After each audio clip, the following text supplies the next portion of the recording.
The subject or area of criminology that I will be tackling today is police personnel and records management.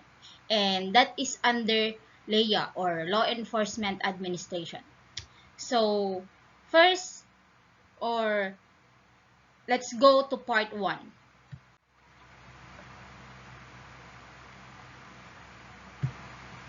So, part 1 is personnel management.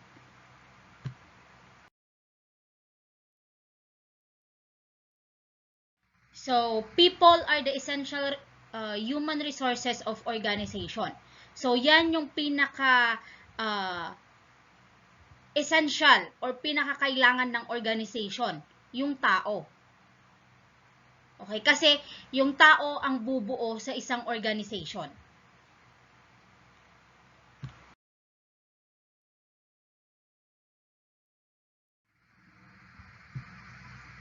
So, the basic principles and techniques of personnel management have changed little over the years. Although, the environment in which they have been in practice have been in constant state of flux. Ibig sabihin, okay, taas-baba. Okay, nagpo-fluctuate, flux. Or pwede naman na moving forward or backward. As a consequence, the supervisor is frequently faced with the problem of adapting or old principles to new situation. So, dito sa personnel management, yung supervisor, okay, nag-a-adapt siya ngayon. Ina-adapt niya yung old principle at ginagawa niya or kagaya ng sabi ko, ina-adapt niya yung old principles and then, okay, rini-recreate niya into new situations.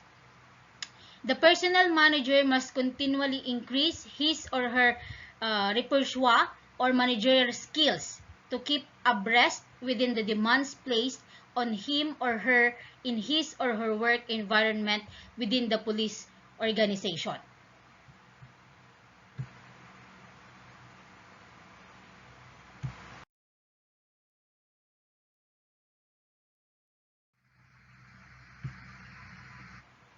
So, let's go now to management versus supervision. Ano ba yung pagkakaiba ng management into supervision? In modern administrative terminology, police management denotes the process of directing and controlling people. Yun yung ginagawa sa management. Okay? Nagbibigay sila ng direktiba dun sa mga tao and also kinokontrol nila kung ano yung gagawin ng tao. And things so that organizational objectives can be accomplished. On the other hand, police supervision as part of the management process refers to the act of overseeing people in the police organization. It is the process of overseeing subordinates and line officers. Dito naman sa supervision, from the word itself, supervision, sinusupervise nila, tinitignan nila yung mga tauhan nila kung paano sila magtrabaho or kung paano nila tapusin yung trabaho nila. Yun yung pagkakaiba ng management and supervision.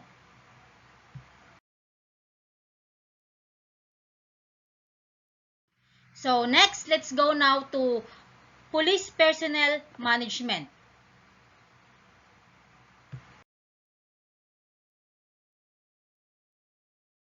So, police personnel management, dun muna tayo sa overview, also known as human resources management. So, sa police personnel management, we have 6 achieving aims of the police. Or yan yung kailangang ma-achieve ng mga or ng ating kapulisan. We have the organizing, controlling, coordinating, planning, directing, and motivating. Pero ang mauuna dyan, okay, planning muna.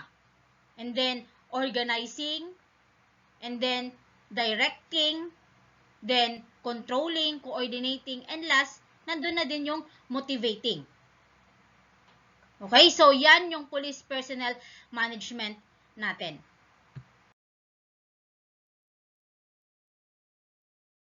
So, establishment and maintenance. Ito naman yung purpose of police personnel management natin. Ano nga ba yung pinaka-purpose nung tinatawag nating police personnel management? So, kailangan nilang mag-establish and also maintain. Then, syempre, kailangan yung mga police personnel natin, okay, competent and well-trained police officer. Syempre, kung hindi naman competent yung isang police or hindi naman siya well-trained, okay, paano niya magagampanan yung trabaho niya? Paano niya magagampanan ng mabuti yung trabaho niya? And then, syempre, yung police officer na yon or yung police personnel na yon, kailangan niyang maging loyal to the interest of the government. So, yan yung purpose of police personnel management. Next.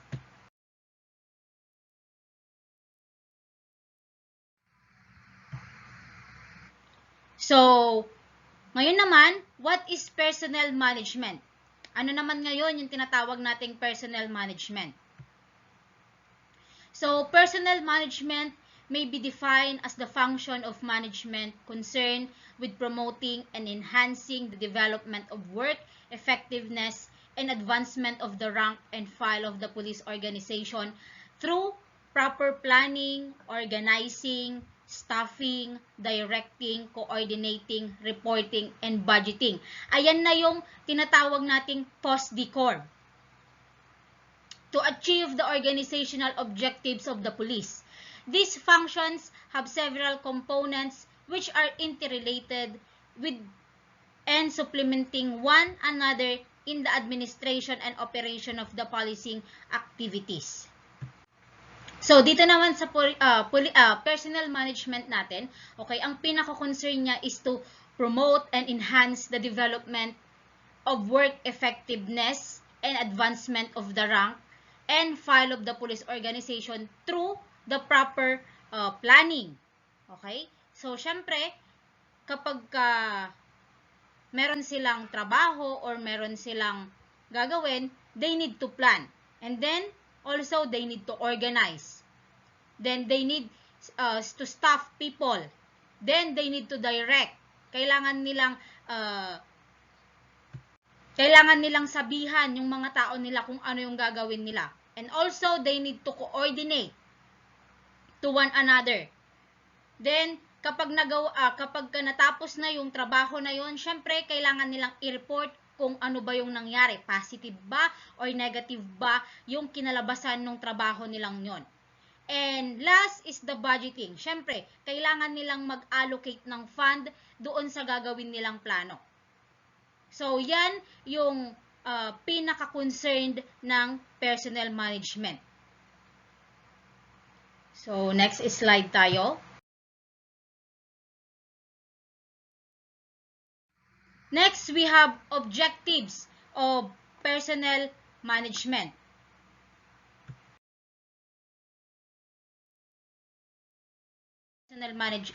Personnel management. First, we have assist top and line management, fostering harmonious relationship. Next, training and developing human resources. Number 3, acquire capable people and give them opportunities for advancement. Next, assist top management, formulating policies and programs. Next, provide technical services. Next, see that all police members are treated equally. And last, organization, development, and institution building effort. So, ito yung mga objectives of personnel management. Siyempre, kailangan nilang i-assist yung top and line management nila. And kailangan din nilang ma-train and also ma-develop yung mga human resources nila or yung human resources nila na nasa opisina nila. Okay? And also, they need to acquire capable people and give opportunities to that people para mag-advance. Next, they need also to formulate policies and programs. Kailangan nilang mag-formulate ng mga bagong policies and programs para sa ikabubuti ng office or department nila. And also, they need to provide technical services. Hindi na yan mawawala, yung mga technical services na yan. And next, dapat din nilang tignan na lahat ng pulis, mataas man yan or mababa, dapat pantay-pantay yung pagtrato sa kanila. And also, the organization needs the development and institution building effort. Yan yung objective ng personnel management. So, let's go now to elements of management. Ano nga ba yung mga elements ng management? So, we have two elements. First, authority, which comes from law, tradition, and delegation. So, una is yung authority. Next, kapag may authority, syempre may responsibility. Responsibility, which is the state of being accountable. Responsibilidad mo. Responsibilidad niya. Okay? Being accountable. So, yan yung dalawang elements of management. Next, we have the so-called game plan of police management. Ano naman yung tinatawag nating game plan of police management? It is designated to produce individual excellence, is structured to achieve success as a team, and arranged to pursue organizational excellence. It concentrated on excellence, quality, and speed. So, dito sa game plan of police management, so ang gusto nilang i-produce ng isang individual is hindi lang yung kung ano lang yung kaya niya. Gusto nila lang mag-excel yung police na yon or yung individual na yon. And also, is structured to achieve success as a team. So, and also, gusto din nilang ma-produce is the quality and the speed of their job or yung trabaho nila. Ayan yung game plan ng police management. So next, kung meron tayong game plan, syempre dapat meron din tayong formula for game plan. Okay? Dapat meron din tayong formula. Ano ba yung formula natin? Q plus S equals E. Ano naman yung Q, ano naman yung S, ano naman yung E? So, Q denotes quality of service. So, ang ibig sabihin ng Q is quality of service. Yung kalidad ng serbisyo nila. S refers in speed in getting the job done. Yung S is for speed, kung gaano nila kabilis matapos yung trabaho na yon, or yung kung gaano nila kabilis matapos yung binigay na trabaho. Next is for E. Okay? Doon sa game plan natin kanina, sinabi natin yung excellence na word.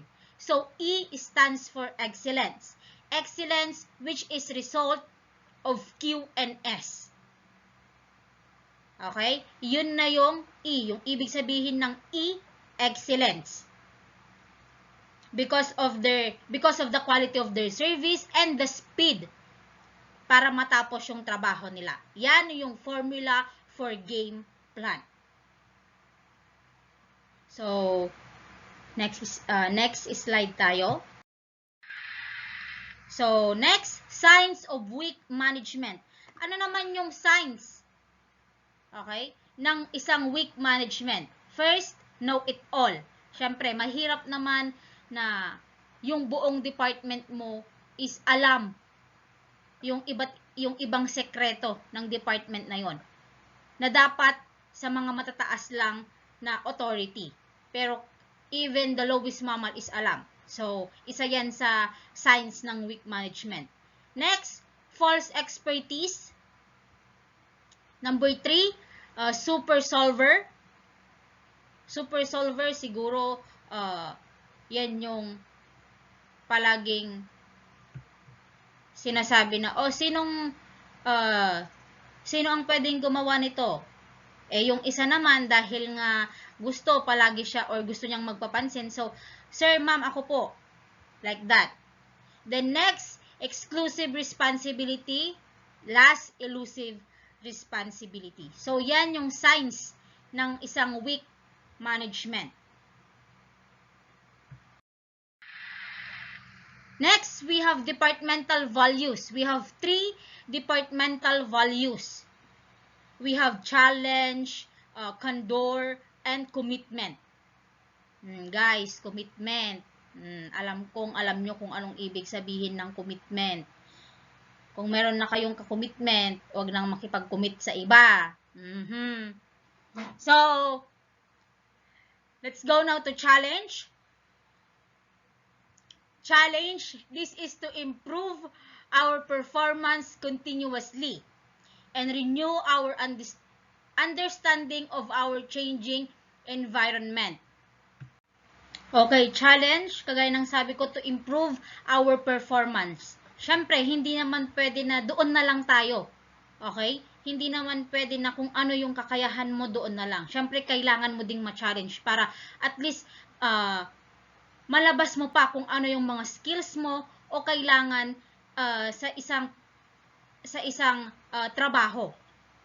And also, to renew our understanding of our changing environment.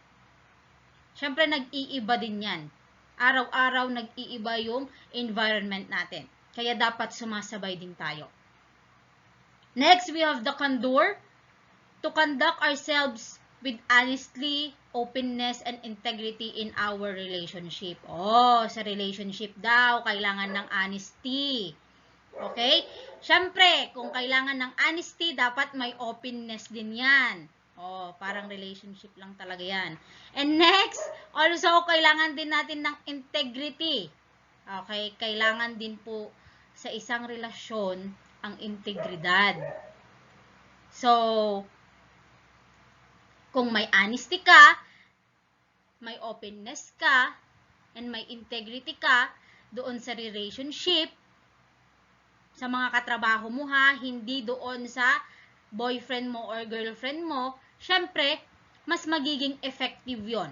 Mas magiging maayos yung pakikisama mo sa ibang tao. Kasi you have the honesty, the openness, and the integrity of that relationship. So, kung meron kayong mga yon, syempre magkakaroon ka ngayon ng commitment. Commitment we will achieve. Yun yung kailangan nyong, or yun yung kailangan nilang i-achieve. Commitment. Value of clients, leadership for our community and environment, shared purpose with other related government agencies, and value for the taxpayers. So, they need to have commitment with their clients, with their valued clients. They need to have a commitment for the leadership to their community and the environment kung saan sila nakatira, or community or society kung saan sila nakatira. And also, to the government agencies, dapat may commitment din sila kasi nga under sila ng gobyerno, yung mga police natin, police personnel natin.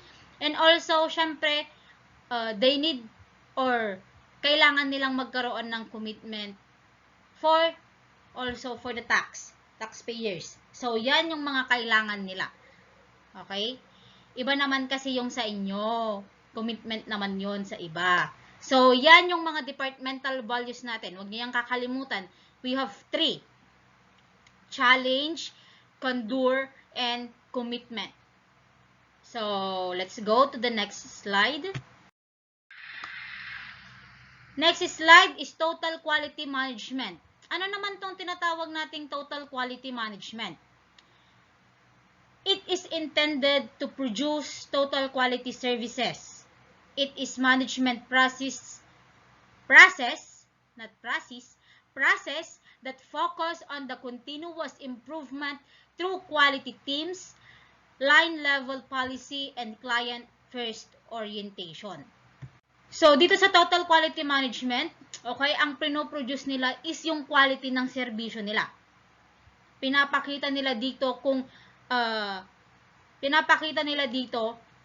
yung quality ng serbisyo nila, and also the continuous improvement. Kasi hindi na lang sila dapat mag-stick kung ano yung meron sila, kagaya ng sabi ko kanina. Kailangan continuous yung improvement or continuous yung knowledge na naa-adapt nila, nakukuha nila. So, yan yung tinatawag nating total quality management. Next. 4 structural steps in achieving total quality management. We have 4. Okay?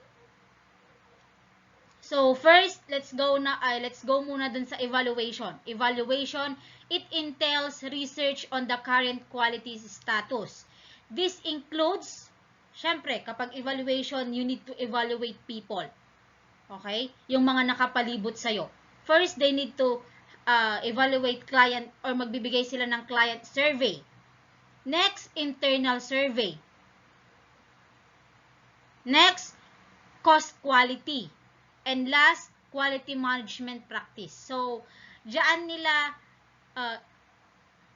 sila magbibigay or diyan nila i-evaluate. Okay? Para ma-achieve nila yung total quality management na yan. So, yan yung 4 na structural steps. Client survey, internal survey, cost of quality, and quality management practice.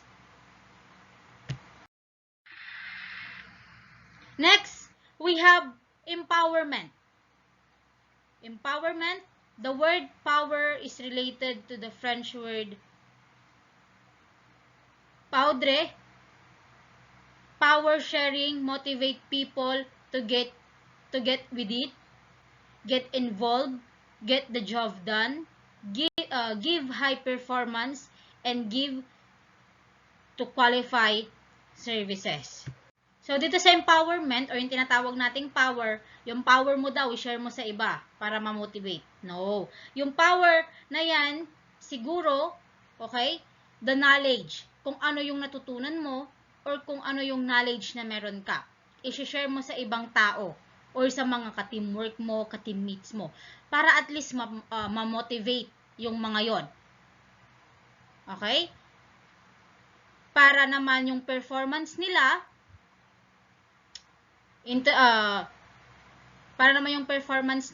is maging maayos. So, yan yung sa empowerment. Next, we have the so-called teamwork. Team, it is a group of individuals who must interdependently in order to attain her individual and organizational objectives. So, teamwork, okay? Pag teamwork, pagkakaisa yan. Team, group of individuals. What teamwork produce? Ano daw ba yung napoproduce kapag may teamwork? First, superior decision. Number 2, more accurate problem solving in complex situation.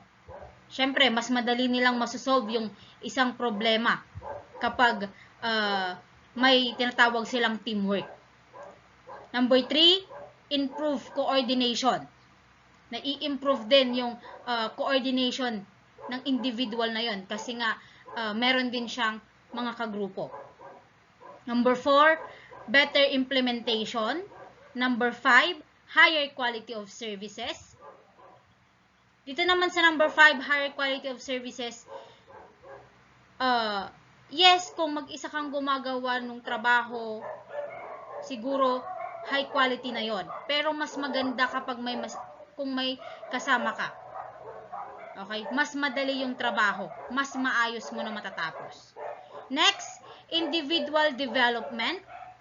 As an individual, kapag nag-work kayo as a team, okay? Merong madidevelop sa'yo na bagong skills na, kaya ko rin pala to.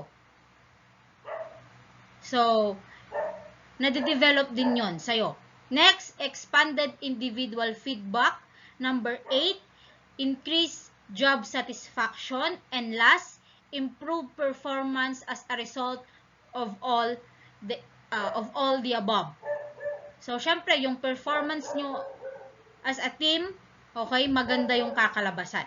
So, yan yung naproproduce ng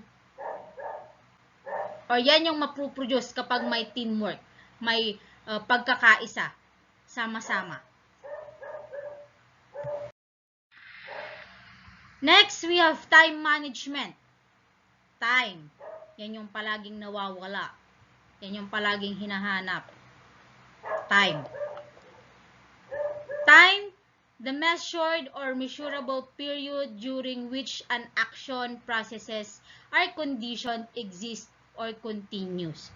So, as a police officer or as an individual, kailangan mong magkaroon ng time management. Okay? Kailangan mong i-manage yung time mo. Kailangan mong hati-hatiin yan. Para maayos yung takbo ng buhay mo. So, yan yung tinatawag nating time management. Hindi lang as an individual, okay? And also, kapag ka meron ka ng trabaho, meron ka ng pamilya or whatsoever, you need time management. So, next. Job satisfaction. Ano naman itong job satisfaction na tinatawag? The degree to which individuals feel positively or negatively about their jobs. It is an emotional response to one's task as well as the physical and social conditions of the workplace. Also, it indicates the degree to which the expectations in someone's psychological contract are fulfilled. We have 5 facets of job satisfactions which a manager should be concerned. First, the work itself, yung responsibility, yung interest, and the growth. Next, we have quality of supervision, technical help, and social support. Number 3, quality with co-workers, social harmony, and respect. Siyempre, kailangan mong meron pa rin dapat connectivity or relationship with your co-workers para maayos yung takbo ng trabaho ninyo. Ang pangit naman kapag kaaway mo yung co-worker mo, hindi ba? So, dapat you have a good relationship to one another. Next, promotion opportunities, chances for further enhancement. And last, pay. Adequacy of pay and perceived equity, vice versa, and other. So, dito sa job satisfaction, ito yung nararamdaman ng isang manggagawa or isang worker doon sa trabaho niya. Okay? Kung yung trabaho niya ba yon is okay na ba or hindi pa. Kung satisfied na ba siya or hindi pa. Or kailangan pa niyang i-improve yung ginawa niyang trabaho or okay na. So, yan yung tinatawag nating job satisfaction.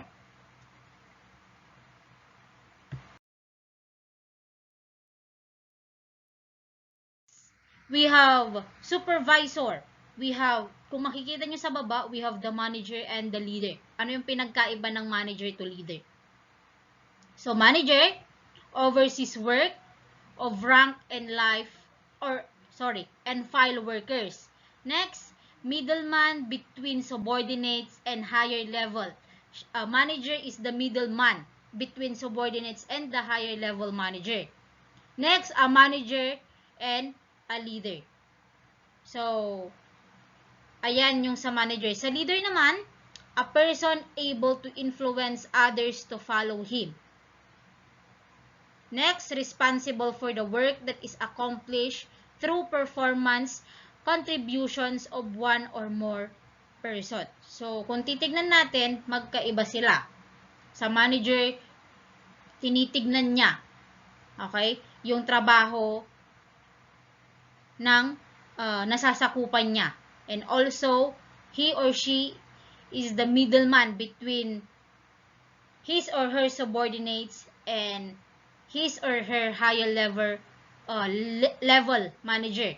Pero dito naman sa leader, nagbibigay siya ng ini-influence or ini-impluwensyahan niya yung mga subordinates niya para sundin siya. And then also siya yung may responsibility doon sa matatapos na performance or trabaho nung mga tao niya. So yan yung sa manager at sa leader.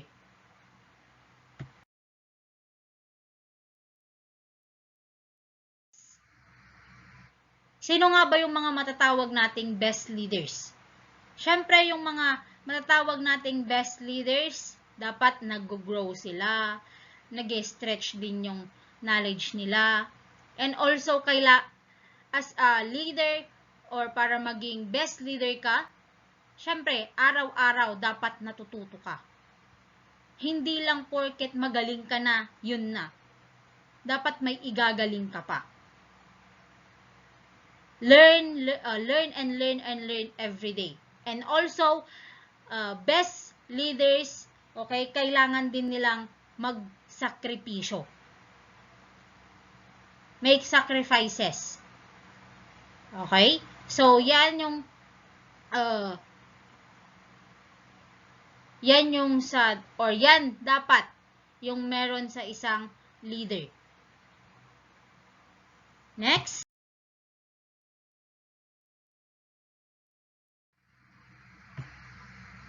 We have personnel managers' responsibilities. So, ano ba yung responsibility ng isang personnel manager? In his day-by-day relationship with personnel, the manager is expected to concern himself with the following responsibilities. First, planner. He must be an expert in planning, operational activities, and methods.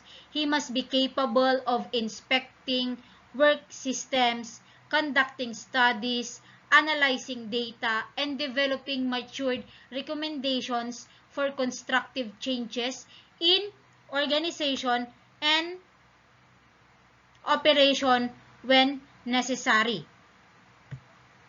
Next, trainer. The best supervisors develop their abilities to train their subordinates to be efficient and effective producers who gain satisfaction from their work.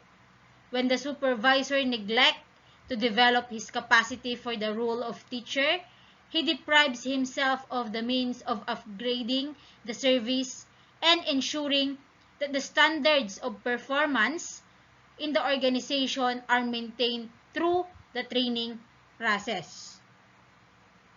So, yan yung dalawa sa mga responsibility ng personnel manager.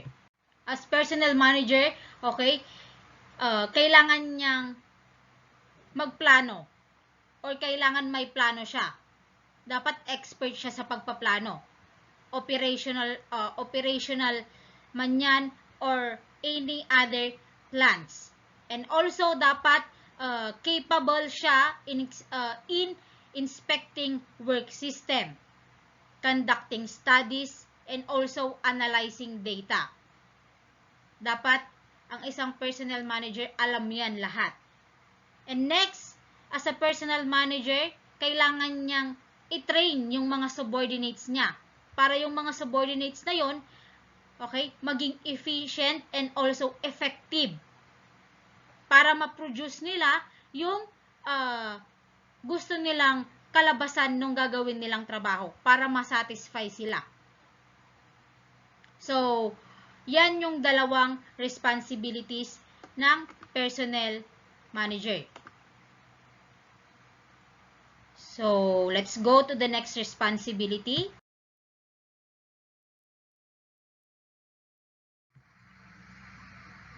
Number 3, we have the controller. Every supervisor worthy of the name must learn how to control his subordinates properly.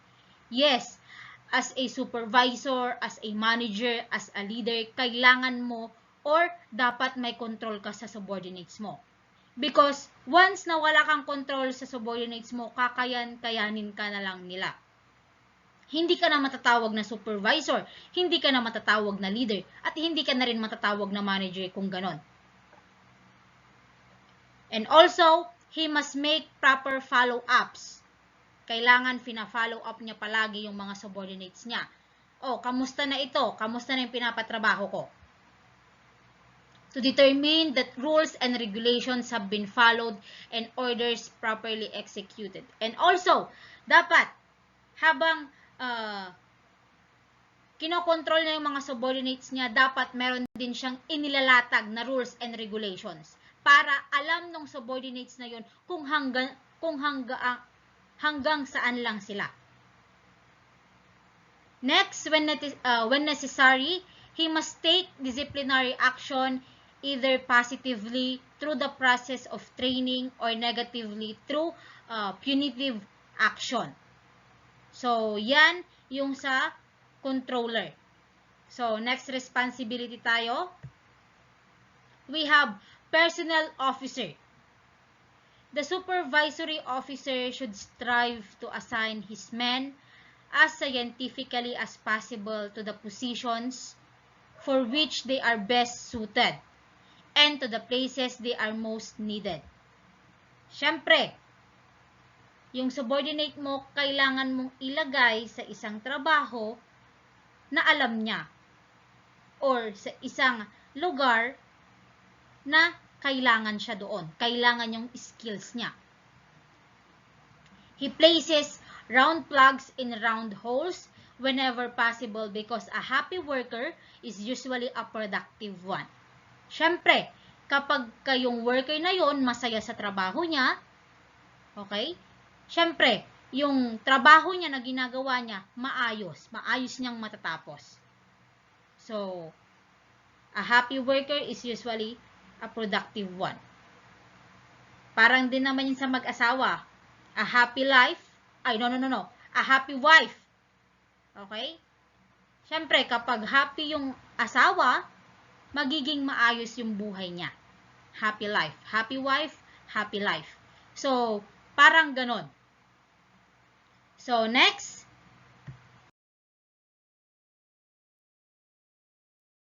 Next responsibility tayo. Decision maker. One of the primary functions of the supervisor is that of decision making. When he makes decisions, he often helps shape the policy for the organization. If a decision is indicated, he must not vacillate. A bad decision is sometimes better than none at all. Siyempre, kahit bad decision yan, okay lang na may decision kang hindi makakatulong. At least meron, kaysa naman wala. Diba? When it affects others, it should be communicated to them clearly and simply to prevent misunderstanding and resistance. So, sa isang or kapag ka-supervisor, manager ka, leader, or any higher authority, dapat may decision making ka. Okay? Dapat mabilis kang magdesisyon. And also, kapag mabilis kang magdesisyon, dapat yung decision mo na yon dapat hindi makakasama sa ibang tao. So, ganun yon. Kaysa naman wala kang decision. Diba? So, next slide tayo. Responsibility. Motivating employees. Unless the subordinates agree with the objectives of their organization and believe that they are attainable, they won't be able to commit themselves to them. The effective supervisor will recognize the difference between giving subordinates a desire to produce well because of high job satisfaction and trying to force them to do so.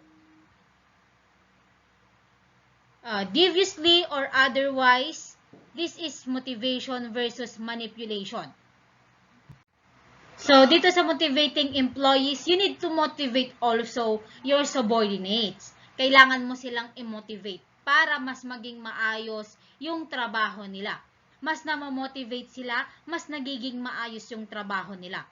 Magkaiba ang motivation and manipulation. Manipulation, yan naman na yung ikaw na yung nagsasabi kung ano yung dapat nilang gawin. Minamanipula mo na sila.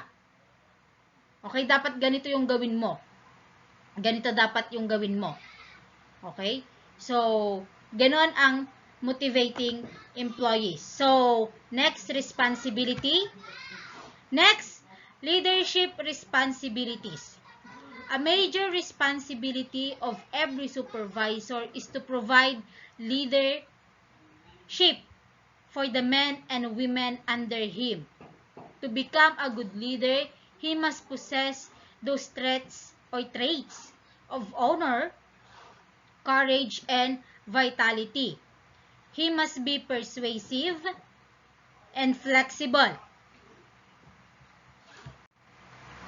He is not born with these characteristics, but he can develop. Okay, hindi siya pinanganak or hindi siya pinanganak na meron na yung mga characteristics na yan. Natututunan yan, nadidevelop niya. By observing the desirable traits possessed by good leaders and attempting to adapt them as his own. So, yung mga characteristics to become a leader, okay, hindi po yun agad-agad nasa sayo. You need to develop, or he or she need to develop. And also, he or she need to adapt. So, para ma-possess niya yung mga characteristics ng isang good leader. So, yan yung sa leadership responsibilities. Siyempre, once na na-possess niya yung mga characteristics na yan, okay, magkakaroon na ngayon siya ng responsibility. Responsibility, okay, na responsibility niya doon sa taong or sa mga subordinates na nasasakupan niya. So, that was leadership responsibility. So, let's go.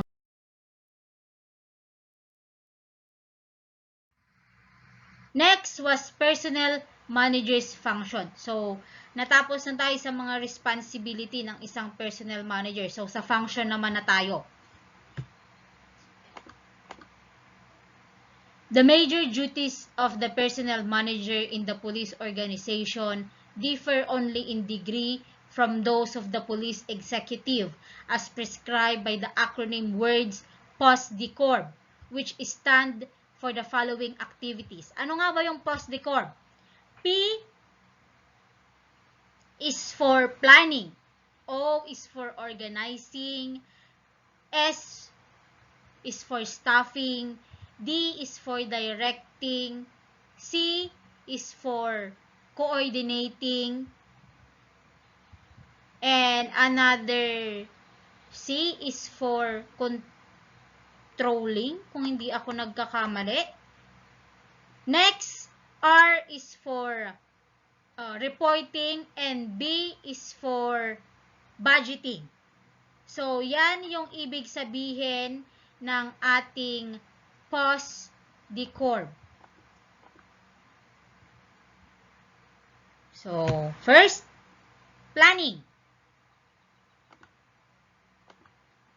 Planning, this is the process of working out in broad outline the things that need to be done and the methods for doing them to accomplish the purpose set for enterprise. The objective is to create a favorable climate for human resources. So, planning.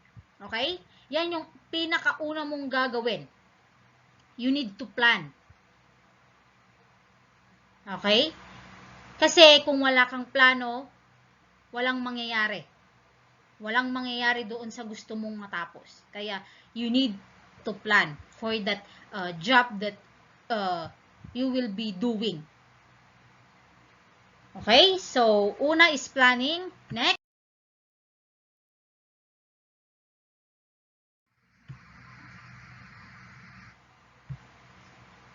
organizing. Organizing, this is the establishment of the formal structure of authority through which work subdivisions are arranged and coordinated for the defined objective, goal, and purpose. It establishes lines of responsibility and communication. So syempre, kapag may planning ka, you need to organize. Kailangan mong i-organize yan para hindi magkagulo. Baka kapag nandoon ka na, doon sa gera na yon, doon pa kayo magkakagulo kasi hindi naman kayo organisado, hindi naman kayo organized.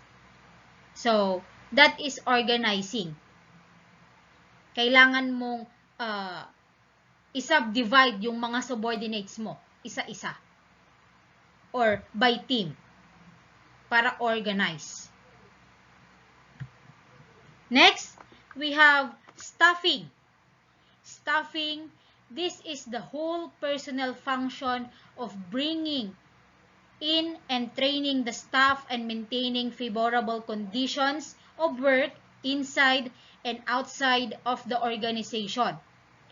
Personnel, contacts, and persuasion that the organization is a good place to work is a proven means of recruitment which should be stressed by the police managers. So, dito naman sa staffing, you need to train your staff. Okay? Kailangan mong i-train yung mga subordinates mo or yung mga nasasakupan mo to maintain favorable conditions of work. Nasa loob man kayo or nasa labas kayo ng organization. Kasi, ang makakasama mo is yung mga staff mo yung mga subordinates mo, hindi naman ibang tao. Yung mga katib mo ang makakasama mo. Kaya, you need to train your staff. So,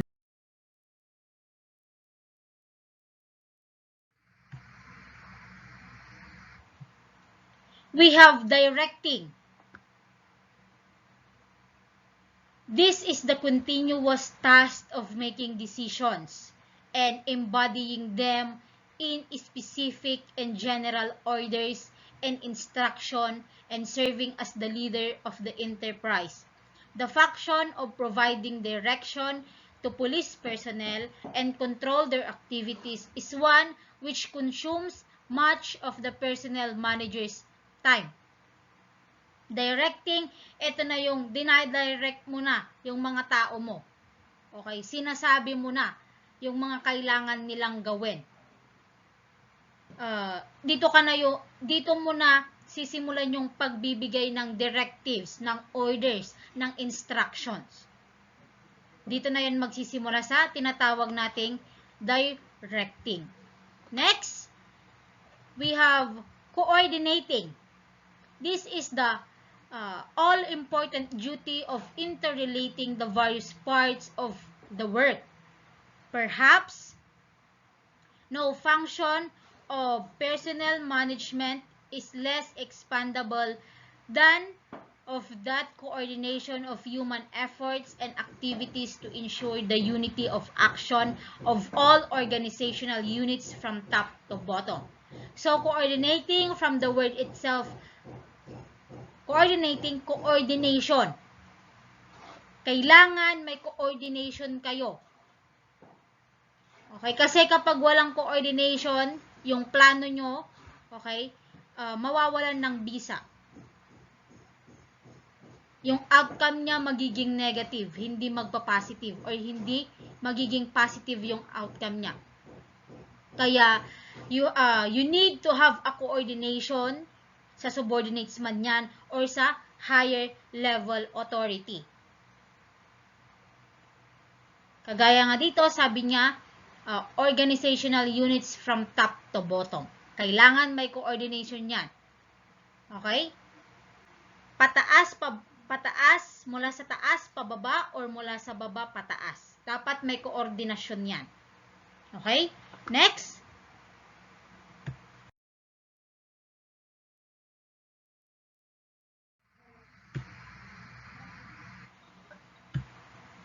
Next, we have reporting. Reporting, this is keeping those to whom the executive is responsible informed as to what is going on, which thus includes keeping himself and his employees informed through records, research, and inspection. Sa reporting, eto na, kapag natapos na yung plano mo, nag-succeed na yung plano mo, kailangan mong i-report yon. Okay? Para alam ng higher authority or yung nasa taas mo na successful yung plano na ginawa ninyo. Tapos na. So, you need to report kung ano yung or pwede naman na kapag hindi pa natapos, ano pa lang yung ginagawa ninyo. Okay? Para also ma-record yon. So, yun yung sa reporting. Next, yung pinakala sa post-decorp, the letter B, budgeting. Budgeting, this is all that goes with budgeting in the form of fiscal planning, accounting, and control. This also refers to such matters as budget preparation and use and control of funds allotted for personnel, equipment, and supplies. So, sa budgeting, okay, kailangan nyong magkaroon ng fund doon sa pinaplano ninyo. Or kailangan nyong mag-allot ng fund sa mga equipment or supplies na kakailanganin ng department nyo or kakailanganin ng team na yon for that planning. Okay? So, yun po yung sa budgeting. So, yan yung tinatawag nating post-decorp.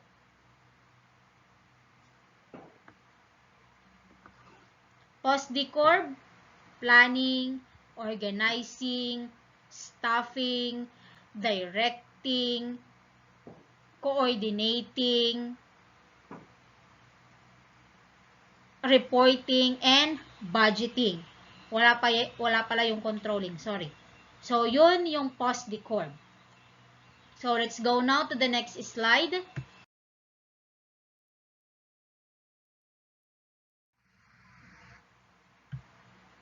Next, principles of personnel management. Ano ba tong principles ng personnel management? There are also important principles of personnel management which are very much useful to the managers in the stewardship of the organization. They are, una, division of work. Organizational structure is established to designate how work is to be divided among the various components of the establishment, regardless of what basis is used for this division, whether work is apportioned according to functions performed. The division must be logical and practicable. Division of work, ito naman yung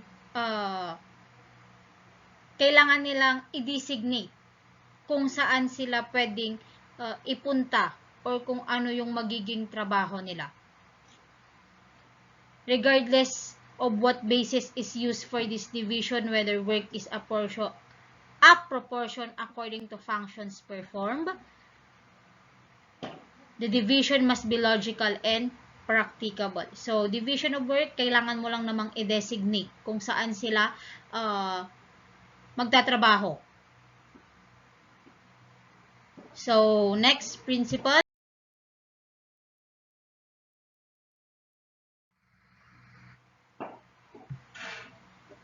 Unity of command. In addition to providing a logical arrangement of work, organizational structure should provide clear-cut channels of authority.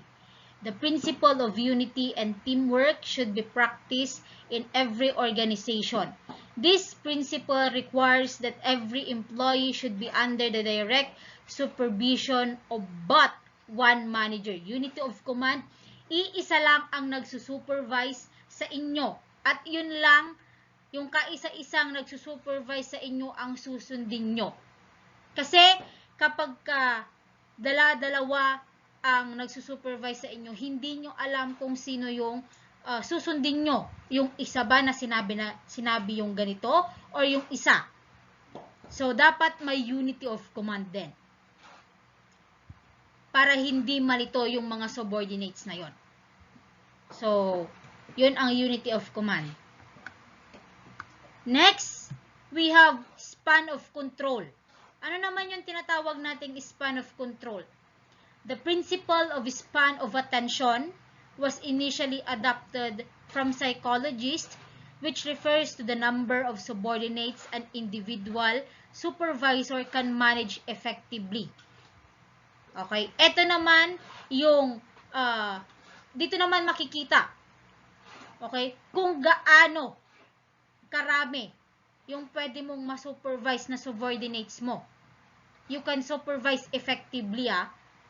This limit is small from 3 to 5 at the top level of the organization and broadens as it reaches the lower levels of the organization. Span of control, yan lang kung ilan yung masusupervise mo effectively or ilan yung mamamanage mo effectively. Pero kapag sa top level organization, 3 to 5 lang. Pero kapag lower level na, dyan na nadadagdagan or nagbo-broad na yung kailangan nilang i-manage. So, that is span of control. Next slide.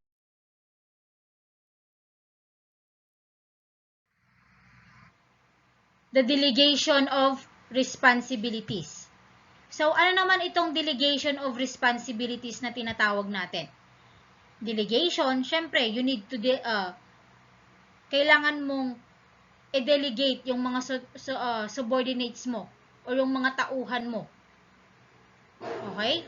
This principle of delegation of responsibilities relates to the process of committing an activity to another care. When a task is delegated, enough authority, responsibility, and accountability purposely to complete it must also be delegated, but the process must be consistent. So, delegation of responsibility, you need to delegate responsibility to your subordinates or yung mga kasama mo. Parang hati-hati kayo sa trabaho. Okay, so that was the delegation of responsibility. Next, personal development. Ano naman yung personal development? Personal development, the practice of delegation contributes to the development of employees to perform the manager's job in his absence or when he is unable to act. So, personal development naman, okay, ito na yung pagpapractice mo or pagpapractice ng mga kasama mo, okay, doon sa trabaho kapag wala ka. Kasi hindi naman palagi na present ka or meron ka. So, kapag wala ka, dapat alam din nila kung ano yung ginagawa nila. And also, a program of this nature is variously denominated executive development or managerial development or simply employees development. Para yung mga personnel or ka-teammates mo, okay, ma-develop din yung skills nila na yon.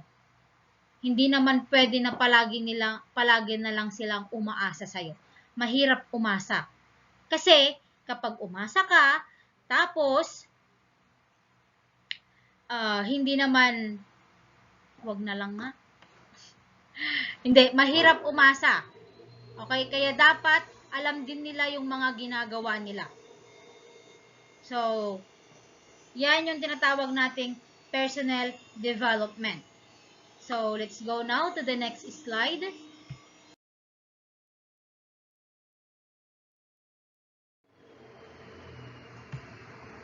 Next is exemption principle. The development of subordinates to take over in the boss absence involved training. So, ito, yung mga subordinates mo, kapag nag-take over sila habang wala ka, kailangan din nilang matrain. Hindi naman pwede na sasabak na lang sila.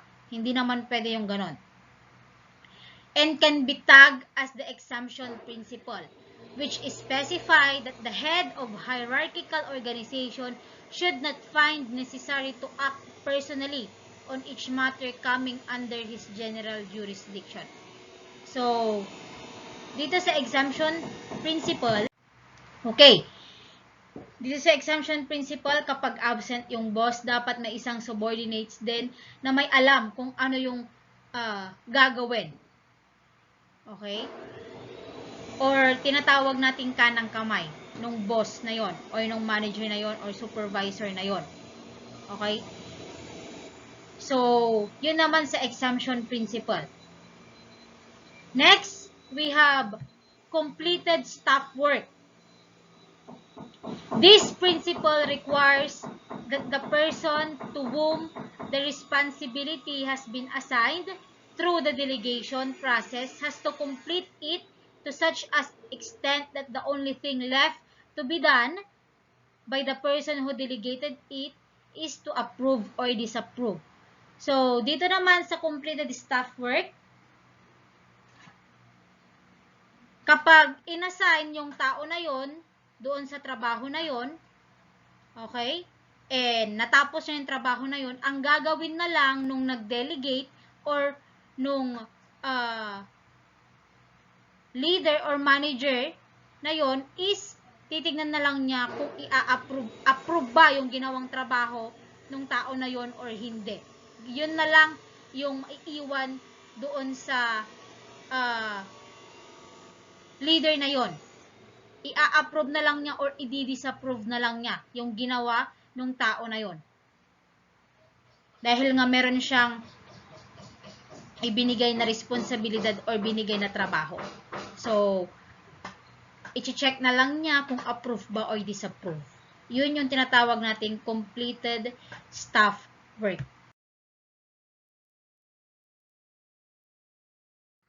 Police performance outcomes. Ano naman tong police performance outcomes natin?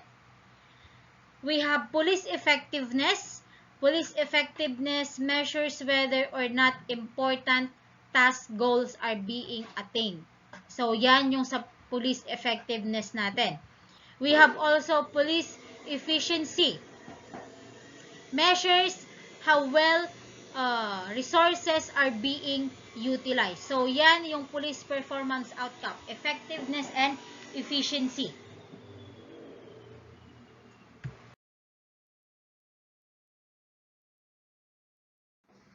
Three basic managerial rules.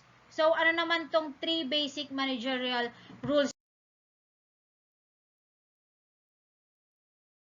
Technical skills.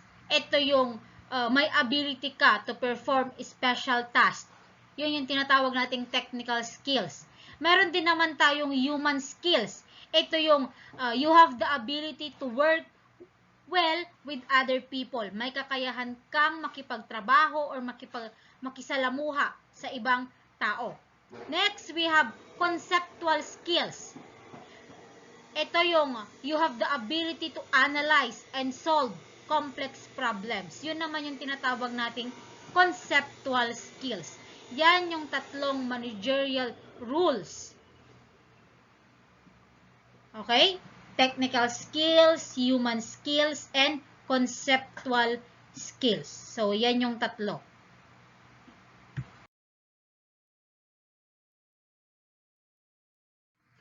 So, natapos na natin yung part 1. Let's go now to part 2.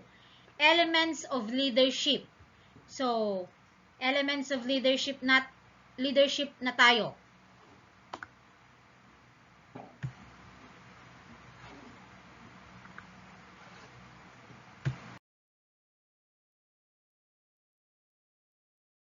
Leadership behavior. So, leadership behavior, we have personal ambition under control. Diba? Kapag leader ka, meron kang ambition, personal ambition. Pero under control naman siya.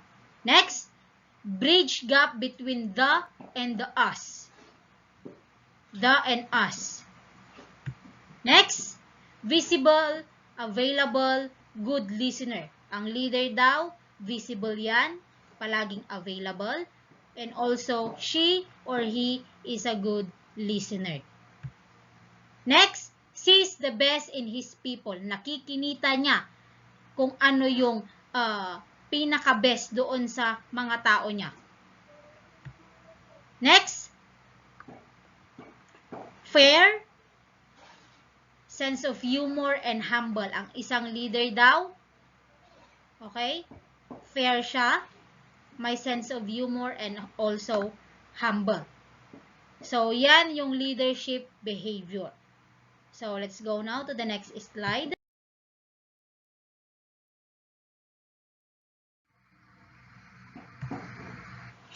Leadership can have a formal aspect of an informal one.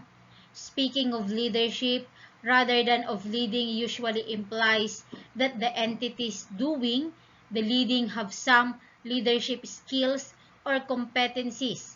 Yet, other usage have a leadership which does not little active leading but to which followers show great respect. So, yan yung sa leadership. Pwede daw siyang maging formal aspect or informal aspect. So, next slide.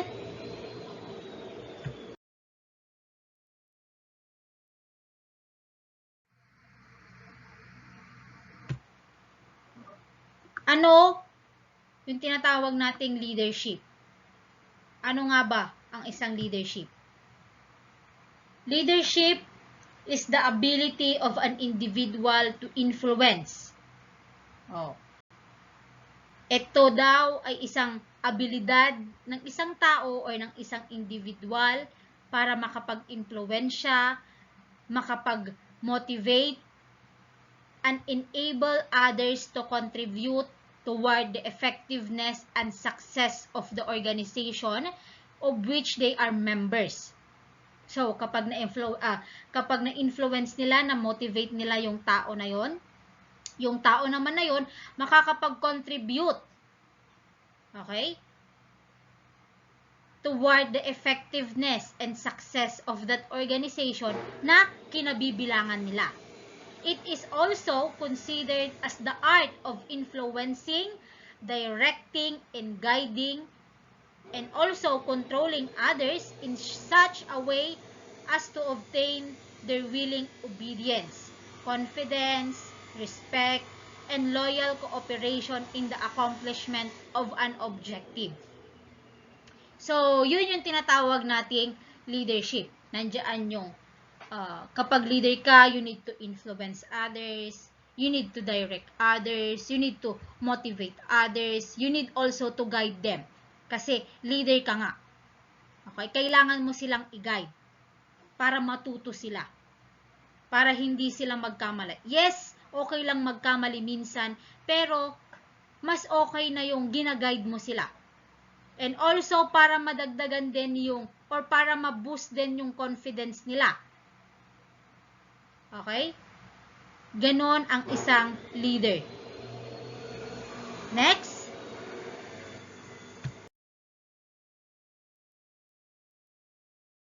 Let's go now to various types of leaders. So, sino ba yung mga various types ng leaders natin? Alam kong alam nito, we have 3. The autocratic, the democratic, and I think the last is the laissez-faire, kung hindi ako nagkakamali. Most leaders can be classified according to their individual approach to leadership under one of the following types. Una, ay yung tinatawag nating autocratic or the autocratic. The autocratic leader is highly authoritative. He makes decisions without allowing subordinates to participate. Dito sa autocratic leader, gumagawa siya ng desisyon na hindi niya na kailangang i-allow or humingi ng advice sa mga subordinates niya. Or hindi na kailangang mag-participate ng mga subordinates niya dun sa gagawin niyang decision. They are often made to feel that they are not part of the team because they are not allowed a voice in the decision-making process. They do, however, know where they stand because he goes by the book. He directs, commands, and controls his men in a such manner that no one ever forget who is the boss. So, yan yung pinapakita ng isang autocratic leader. Okay? Ipinapamukha niya na siya lang yung boss. Okay? Ipinapamukha niya na siya lang yung gagawa ng mga desisyon. So, yan yung tinatawag nating autocratic leader. Isa yan sa mga types ng leaders. So, next.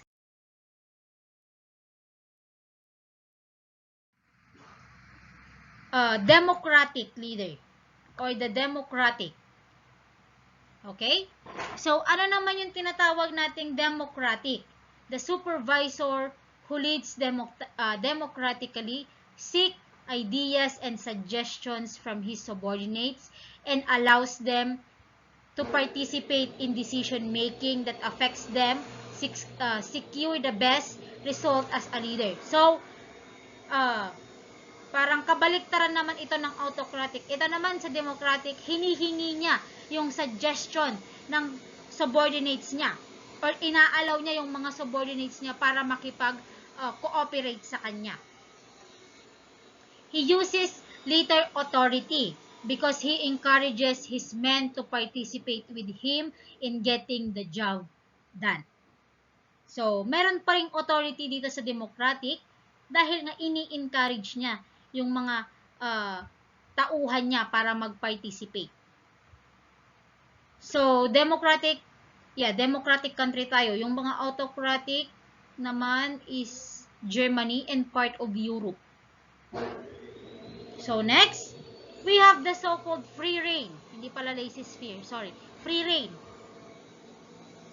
The leader who plays down his role as such as exercises a minimum control. So, leader siya pero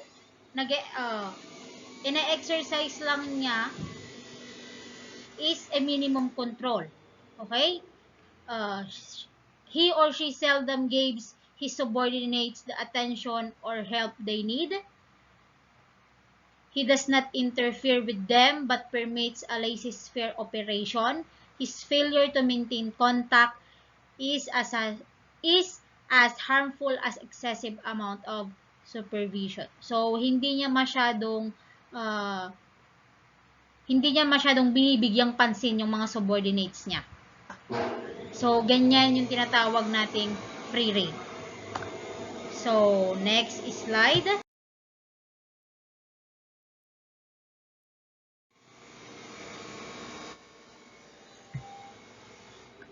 What is command presence? Ano naman yung tinatawag nating command presence? So, command presence to some denotes a military bearing. To others, it means a distinctive type of appearance and conduct. Others feel command presence is composed of the same ingredients as management and leadership. In reality, it is a composite of all those traits.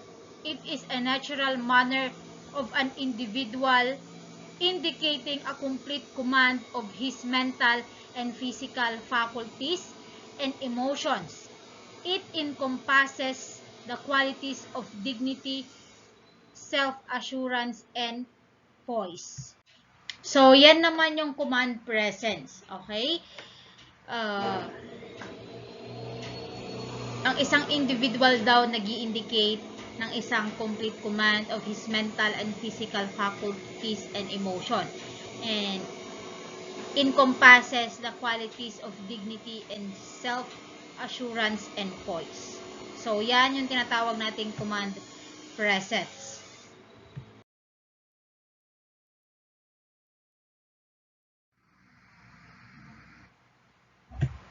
We have elements of leadership.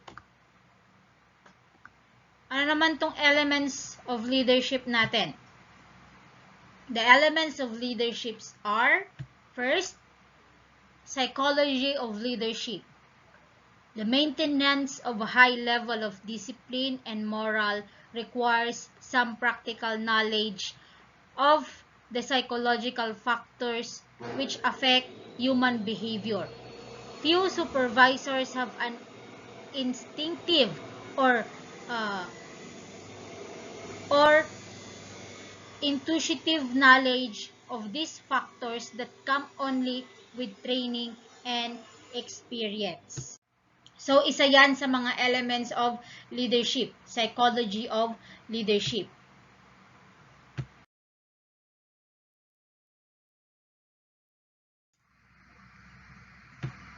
We have indicators of leadership. A high level of discipline in its broadest sense in an organization is perhaps the best mark of good organizational leadership. If it is present, high level of spirit de corps and moral will result together with increased efficiency. So, dito naman, sa indicators of leadership, nandito yung tinatawag nating spirit de corps. So, ano ba yung tinatawag nating spirit de corps? So, spirit de corps, a sense of unity or pagkakaisa, and a common interest. Iisa yung gusto nila. So, isa yan sa meron or present yan sa high level, okay, ng isang leader. So, next, leadership ethics. The position of true leadership places upon the leader a moral obligation to adhere strictly to the high standards of honor and integrity he expects of his subordinates and which his superiors have to expect from him. His conduct is appraised in three frames of reference such as what is actually is, what he thinks, and what he appears. So, yan naman yung leadership ethics. So as a leader, okay, you need to set a high standards. Okay? High standards of honor and integrity. Yun din yung ini-expect niya sa mga subordinates niya. High standard, honor, and integrity. Dapat meron din yun sa mga subordinates niya.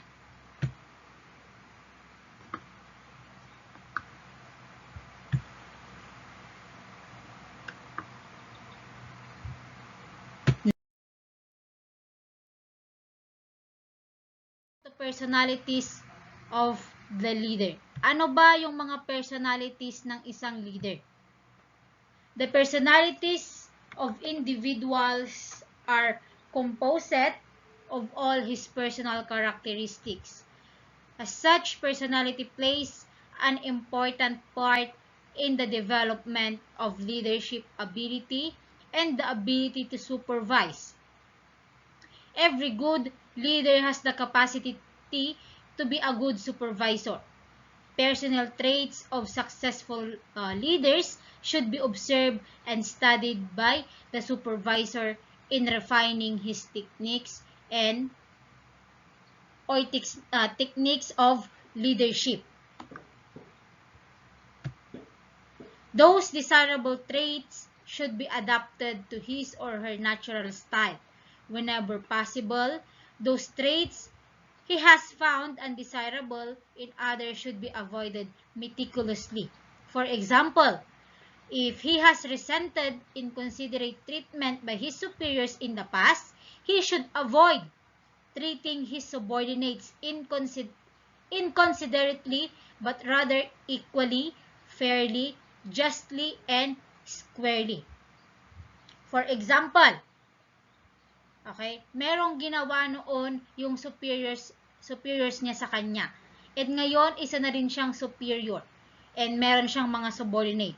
Yung ginawa sa kanya noon, dapat hindi niya gagawin or i-avoid niyang magawa sa mga subordinates niya. Okay? Dapat maging considerate siya sa mga subordinates niya. Dapat maging equal siya, maging fair siya, okay? And also, justly and squarely. So, dapat ganun. Hindi mo naman kailangan na kung ano yung ginawa sa'yo, ibabalik mo din sa iba. Okay? Hindi yun maganda. So, next, let's go now to categories in exercise of leadership.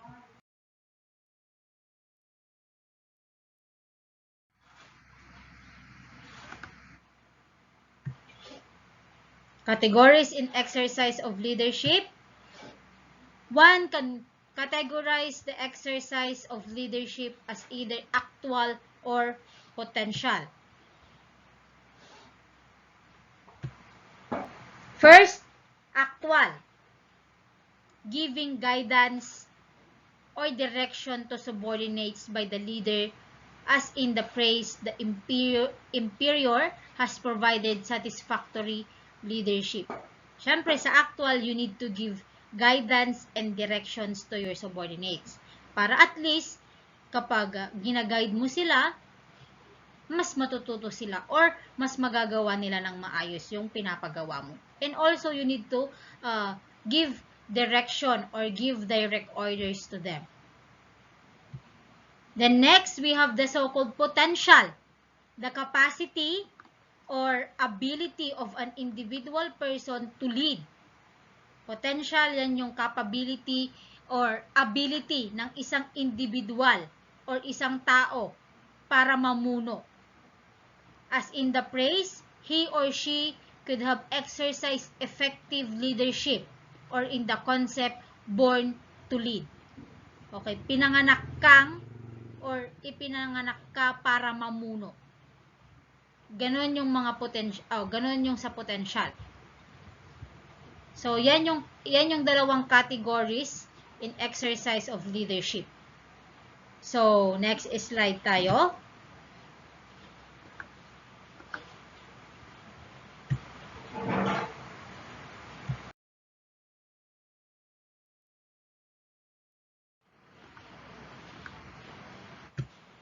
Sources of a leader's power. So, saan ba nanggagaling? Okay?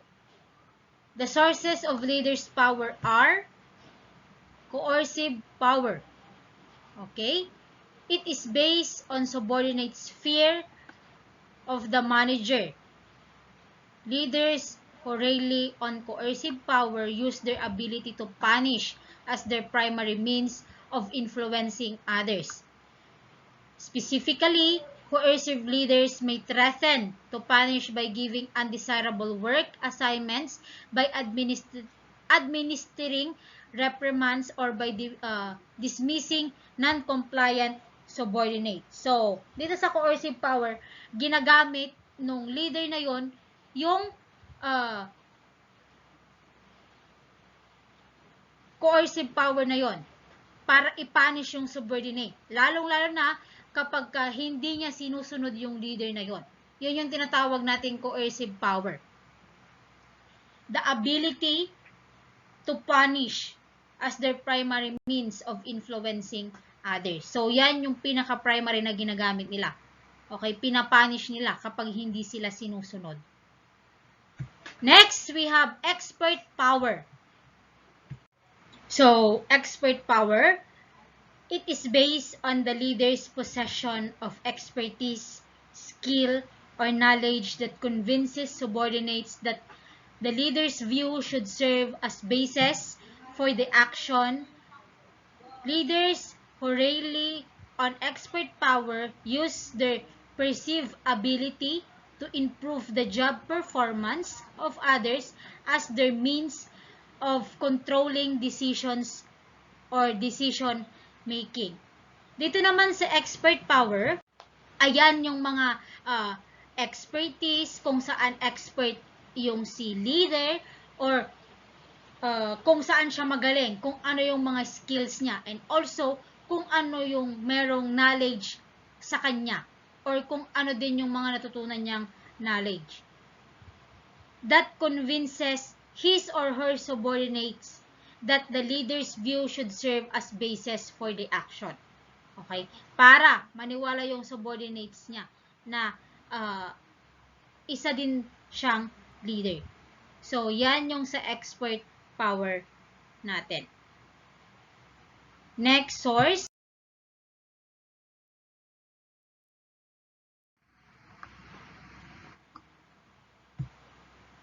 We have legitimate power. Legitimate power, it is based on the perception of the manager's subordinates that because of manager's possession in the organizational hierarchy, they should accede to his or her influence. Typically, the higher the manager's position in the organization's hierarchy, the greater their legitimate power. So, kung mataas yung posisyon mo, ibig sabihin, okay, mataas din yung kapangyarihan mo. Okay? Or kung mas mataas pa doon, okay, mas malawak din yung kapangyarihan mo. So, ganun dito sa legitimate power. Next, we have referent power. It is based on the magnetism of the leader's personal traits. Leaders who have high reference or charismatic power are liked and admired by others, who typically accede to the leader's influence in order to increase identification with them. So, dito naman sa referent power natin, okay, is base siya doon sa personal trait ng isang leader. Because leaders who have high reference or charismatic, okay, charismatic power are liked and admired by others. Siyempre, kung maganda yung personal trait ng leader na yon, and also he or she is charismatic, okay, mas lalo siyang i-admired ng mga subordinates niya or ng mga taong kilala siya or nakakakilala sa kanya. So, yan yung tinatawag nating referent power.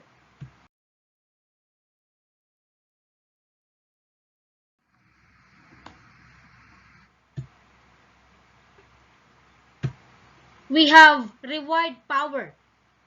It is based on the leader's ability to provide rewards for his or her followers. Managers with high reward power are perceived by their subordinates as being able to provide positive reward such as pay, promotion, and recognition to followers who comply with their wishes. Dito naman sa reward power, okay, ito yung ability ng leader para ma-provide yung reward na gusto ng mga follower niya or maibigay. Okay? Yung reward ba niyan is payment, promotion, or recognition. Yan yung tinatawag nilang reward power. Okay? Ability din yan ng isang leader.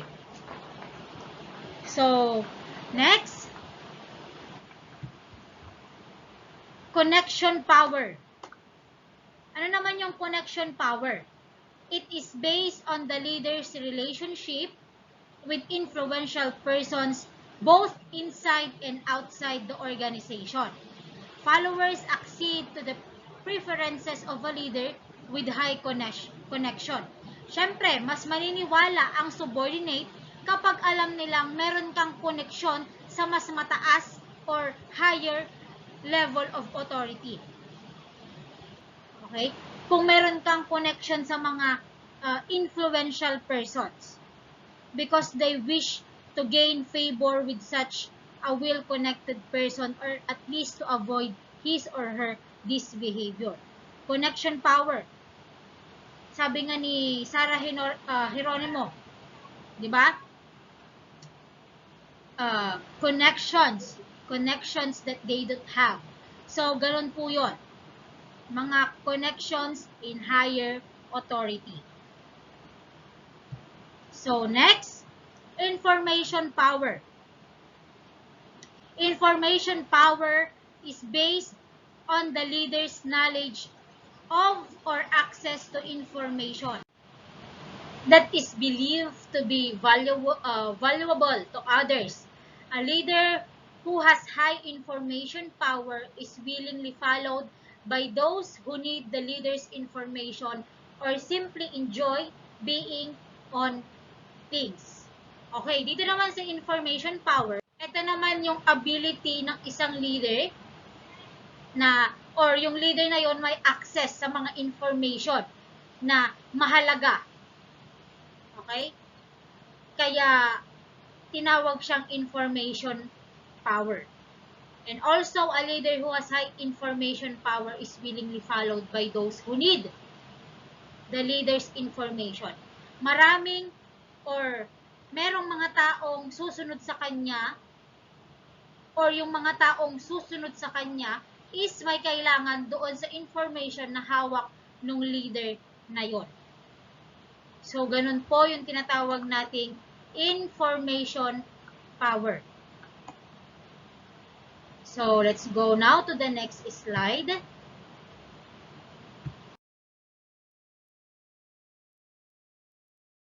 Slide is for various ways of giving orders. Ideally, the various ways of giving orders are: first, direct command. So, direct command orders may be best given by command when emergent conditions require direct prompt action.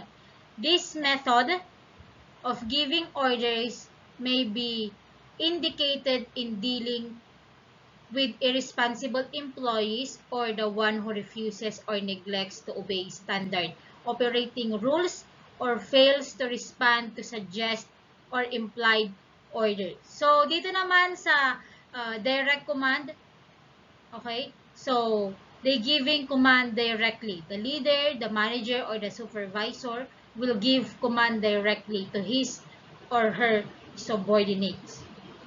Okay? Mahalagang magbigay ng direct command lalong-lalo na sa mga subordinates na irresponsable or yung mga subordinates na nire-refuse or neglect to obey standard operating rules. So, sila yung mga binibigyan ng direct command. Next, we have the so-called request. Request, most orders should be framed as request. Employees will resent the authoritarian and dictatorial method. Older employees usually respond similarly. Orders to sensitive, nervous, or easily offended persons are usually best framed as request. Request, ito yung nagre-request ka ng, or nire-request mo yung command na yon. Or nagre-request ka doon sa employee mo. So, ganon yung tinatawag nating request. Or, for example,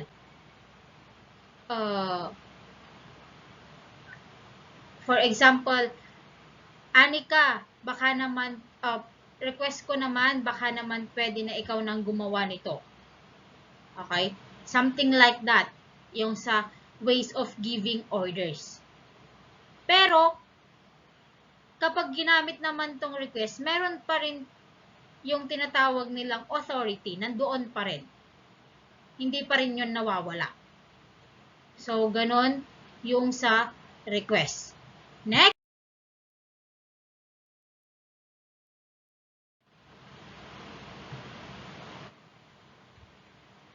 So next, we have the so-called implied or suggestive orders. This can be employed to good effect with a reliable employee who readily assumes responsibility for a task. They are also useful in developing the initiative of subordinates since they allow considerable latitude in the method of accomplishing an assignment when immediate action is not essential. So, dito naman, sa implied or suggestive orders, dito naman sa suggestive orders, alam na or ina-assume na nung employee, okay, na or ina-assume na nung employee yung ipapagawa sa kanya. Okay? So, implied and suggestive order or sinasuggest, nagsasuggest din sila. Ganon yung implied or suggestive orders. Next, we have requests for volunteers. Occasionally, a supervisor will call for volunteers to perform some dangerous assignment, which he cannot or should not perform himself. Neither should the supervisor call for volunteers to perform a task he himself should perform merely because he wishes to shed his responsibility. So, nagre-request siya ng ibang volunteers para gawin yung trabaho niya or yung responsibility niya. So, ganun naman po yung request for volunteers. So, part 3. Part 3, decision-making process.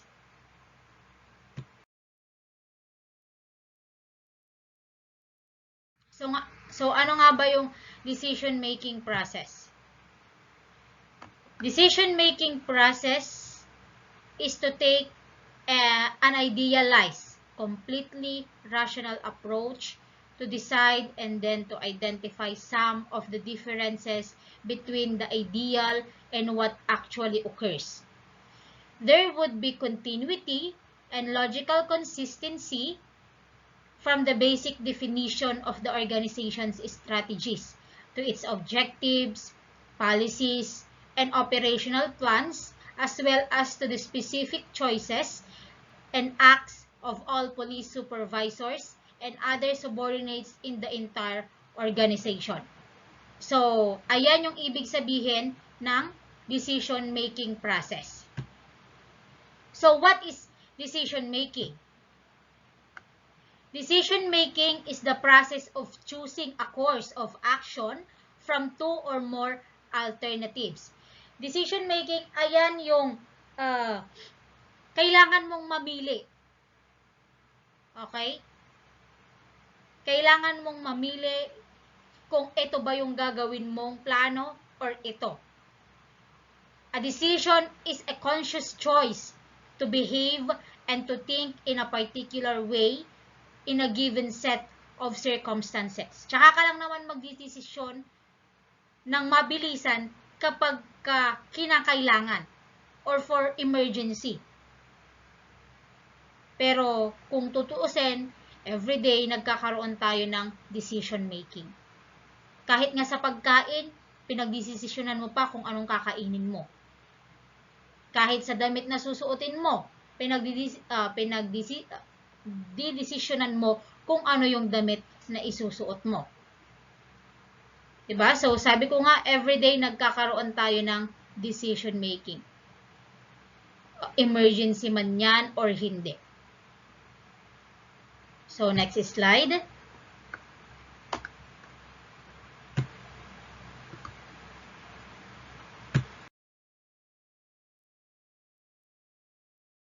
Basic categories of decision. So, ano nga ba yung mga basic categories ng decision? The two basic categories of decisions relatively with personnel management are as follows. First, we have program decision. Program decisions are made on the basis of established policies, rules, or procedures. So, we have an example here. When a police supervisor receives a request for a transfer of assignment of a subordinate, the decision whether to approve the request is programmed. As in the case of complex organization, police hierarchy has established policies for transfer of assignment. So, program decision, yan yon. Kapag nag-request o naka-receive ang supervisor ng request to transfer of assignment sa subordinates niya, okay,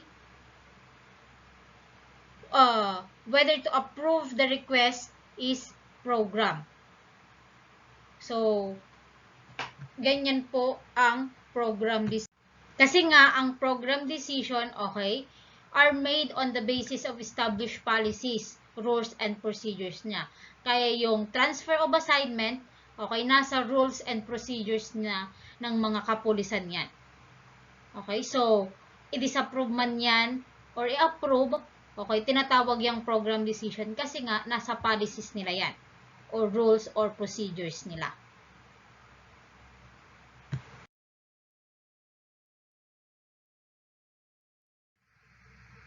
We have the so-called non-program decision.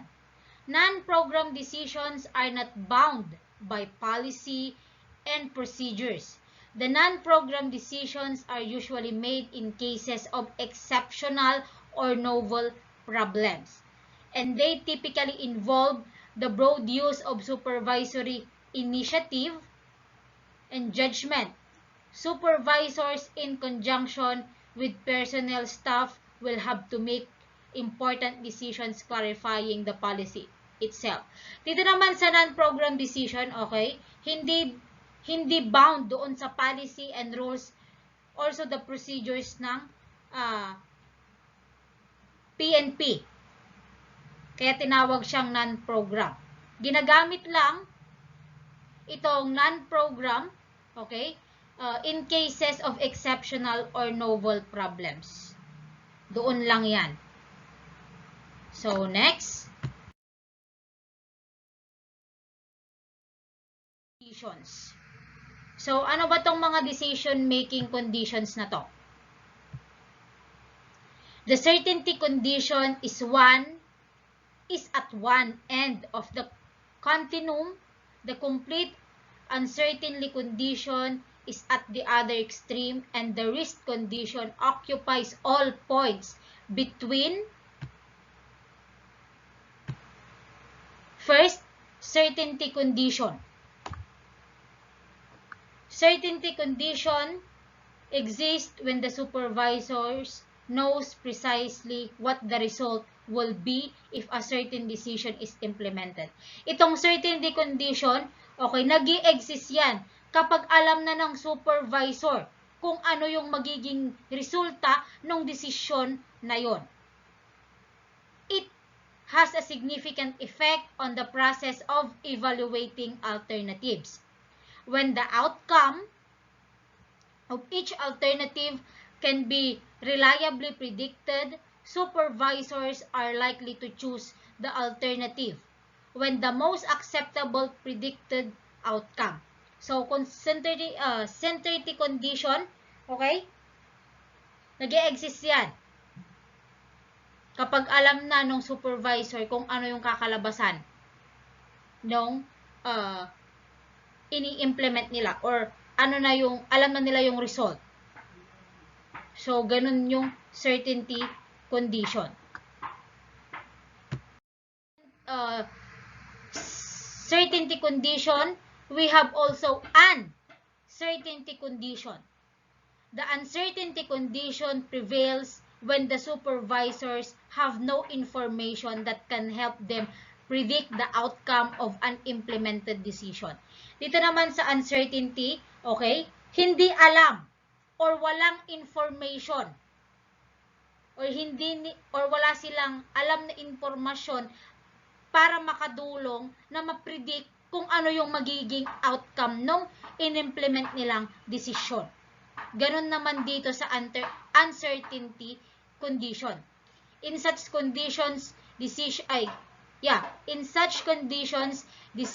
are made at this extreme. Ganon yon. Kung sa certainty, alam yung magiging resulta, dito sa uncertainty, hindi. Next, we have the so-called risk condition. The risk condition exists when supervisors have enough information to estimate the probable outcome of an implemented decision. So, the element of risk varies from problem to problem. Supervisors usually operate under some sort of risk condition, such as a decision situation, therefore, is characterized by a condition of risk. So, risk condition, nag-i-exist naman itong risk condition kapag yung supervisor have enough information to estimate the probable outcome of an implemented decision. So, nangyayari yung risk o nagkakaroon lang naman ng risk from problem to problem. Kapag nabulilyaso yung decision na gagawin nila or nagkaroon pa ng isang problema. So, doon lang magkakaroon ng risk kasi gagawa ulit sila or magdesisyon ulit yung supervisor na yon. So, ganon ang tinatawag nating risk condition. Next, let's go. Models of decision making. First, we have the so-called descriptive model. Descriptive model. A descriptive model represents an object or situation by showing us how it looks. Such models contain a high degree of detail or concreteness and include relatively little abstraction. This type of model is relatively simple to make, but it is not easy to change. It is difficult to manipulate the variables in a descriptive model because its elements are relatively concrete. So, dito naman sa models of decision, we have descriptive model. Itong descriptive model naman, okay, nagre-represent siya ng isang object or situation. Pinapakita kung ano yung kahihinatnan or kakalabasan. Okay? So, models contain a high degree of detail. So, in detail siya. Or concreteness and include relatively little abstraction. So, ganun po ang descriptive model.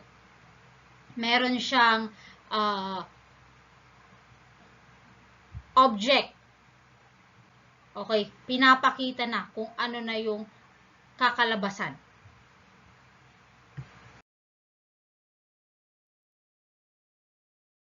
We have the so-called analog model. Analog model. An analog model represents an object or situation. So, sa analog, nagre-represent din siya ng object or situation by substituting for various real elements, different forms, or properties.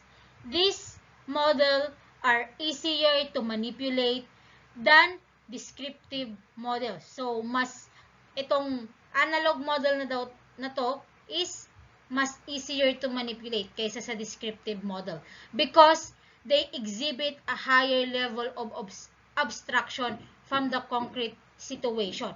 So, parang parehas lang sila ng descriptive kasi nagre-represent sila ng object or situation.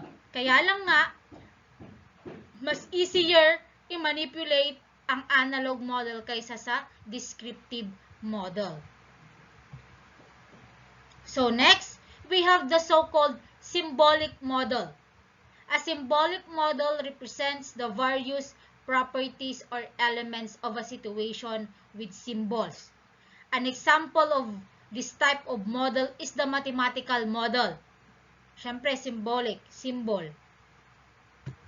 So, dahil nga symbolic, so, ang main example niya is the mathematical model in which various elements of a situation are expressed in the form of an equation. Kasi sa mathematics, we have so many equations.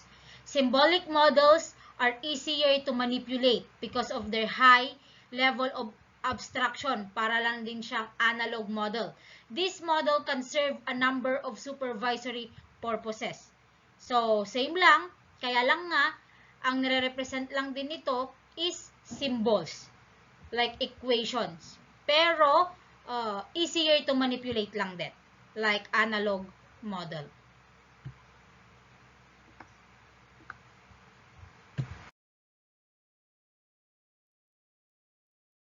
Influences on decision making.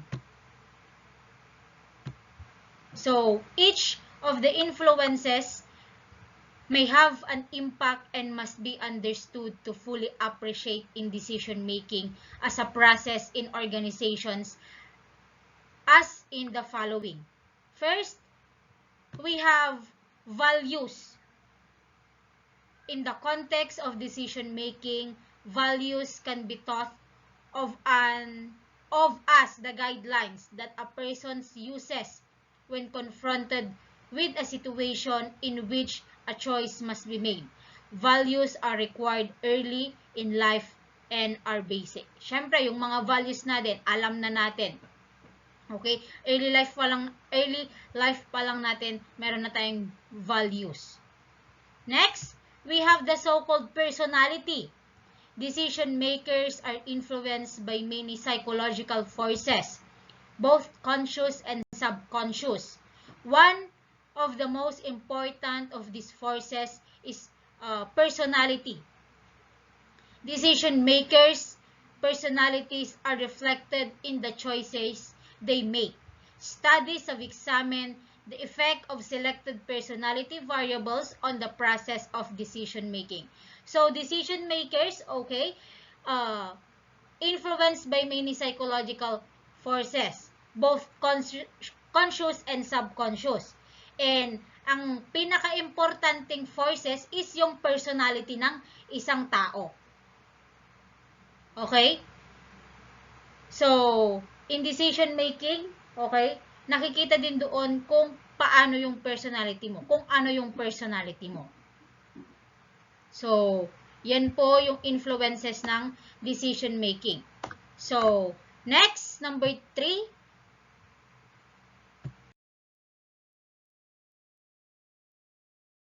Propensity for risk. So, ano naman yung tinatawag nating propensity for risk? A decision maker who has low aversion to risk, establishes different objectives, evaluates alternatives differently, and select different alternatives than other decision maker in the same situation that has a high aversion to risk. So, dito naman sa propensity for risk. So, kapag yung decision maker na yon has a low aversion to risk, okay, nag-i-establish siya ngayon ng different objectives. Nag-i-evaluate din siya or iniiba rin niya yung alternatives na meron siya. Hindi gaya kapag yung decision maker na yon is in high aversion, nag-i-stick siya doon sa objectives and also doon sa alternatives kung anong meron siya. Ganon ang propensity for risk. Next, we have potential for dissonance. Much attention has focused on the force and influences on decision maker before a decision is made and the decision itself. Only recently, however, attention has been given to what happens after a decision has been made. Specifically, behavioral scientists have focused attention on the occurrence of post-decision anxiety. So, dito naman sa potential for dissonance, yung attention is nakafocus or mas nakafocus doon sa force and influence on the decision maker bago sila gumawa ng desisyon. Okay? So, however, attention has been given to what happens after a decision has been made. Specifically, behavioral scientists have focused attention on the occurrence of post-decision anxiety. So, doon sila nagbibigay ng attention. Doon sa occurrence of post-decision anxiety.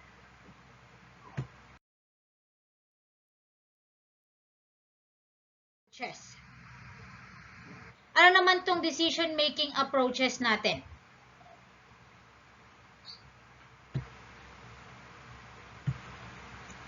Just as police supervisors have to make decisions, police organization exhibit a variety of approaches on the process of decision-making. First, we have centralized versus decentralized approach. In an organizational setting, the centralized approach to decision-making calls for as many decisions as possible to be made by hierarchical organization. The decentralized approach encourages supervisors to delegate responsibilities, enabling decisions to be made as the lowest possible supervisory level.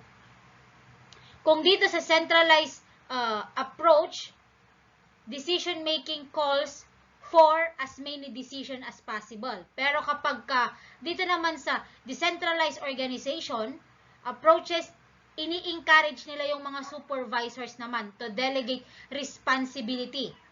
Okay? Para ma-enable nila yung decision to be made at the lowest possible supervisory level. So, yan yung pagkakaiba ng centralized at decentralized.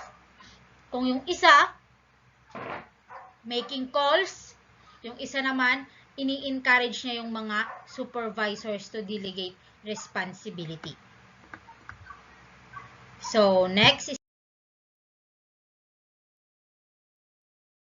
group versus individual approach. So, in the group approach, a supervisor and one or more subordinates work together on the same problem. Kapag group, nag-work together sila. Okay, in the same problem. Yung supervisor and the subordinate itself. Pero kapag individual approach, decision making by one supervisor and which is typically described as authoritarian decision making. So, natakal naman natin kanina yung the autocratic, di ba?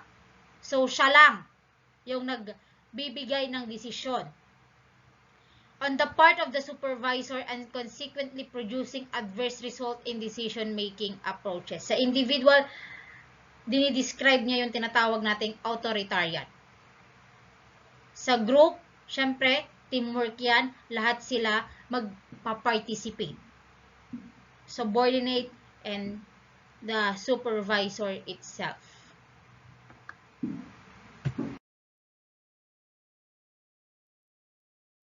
Next, we have the so-called participating versus non-participating approach. In the participatory approach, supervisors solicit input from the subordinate sa participatory kasi nga lahat sila nagpa-participate. So, yung supervisor, parang humihingi siya ng input sa mga subordinates niya who will be affected by the decision being made. Supervisors who adopt the non-participatory approach prefer to gather information, assess the alternatives, and make decisions without relying directly on input from others. Para lang din siyang individual or yung tinatawag nating autocratic or authoritarian. Ganun po ang participatory or non-participatory approach. Next, Next, we have democratic versus consensus approach.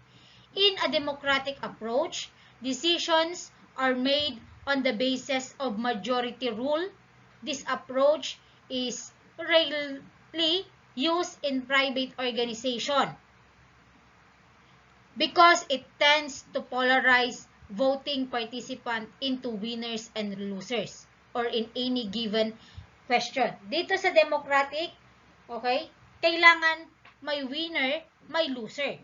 Pero kapag consensus naman, involves many participants in the making of a decision but seek agreement among all participants.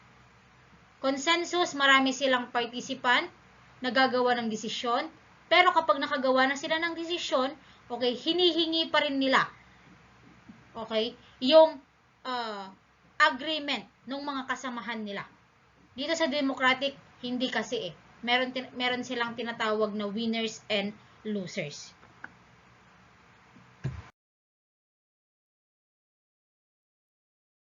Decision-making challenges. In addition to having to cope up with this acceleration effect, today's decision makers face 3 other tough challenges. So, ano yung tatlong tough challenges na to? First, we have the so-called complexity. For police supervisors, complexity is a self-perpetuating cycle. Increased situation of complexity leads to more complex decisions, which in turn make the situation yet more complex. Those who stubbornly resist or naively ignore this cycle of complexity will probably be bowled over by it. So, yan yung sa complexity approach.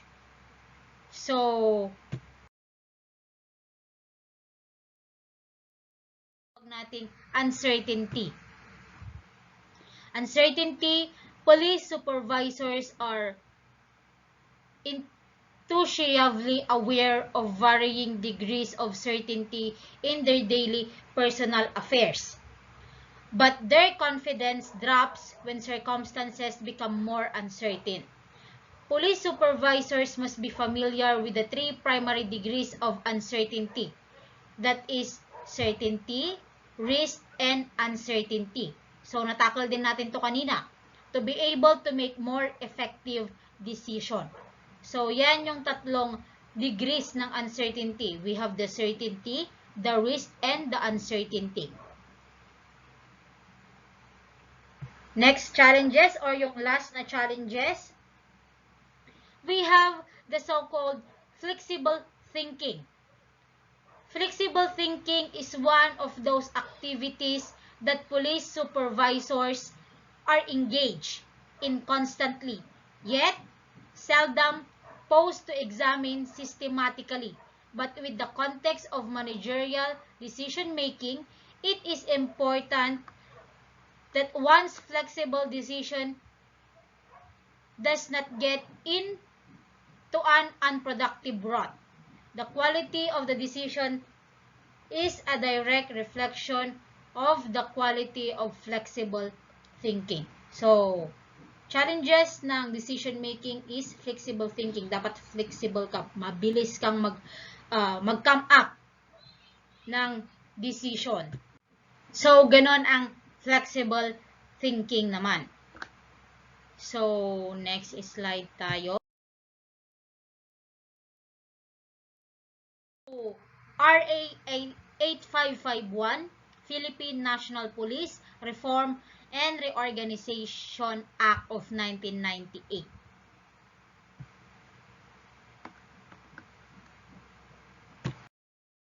So, first, manning level. The approximate police to population ratio. Yan yung tinatawag nating manning level. The approximate police to population ratio. Things to consider in manning level. First, state of peace and order. Yan yung mga kailangang i-consider for manning level. Pangalawa, population density. Pangatlo, actual demands on service in area.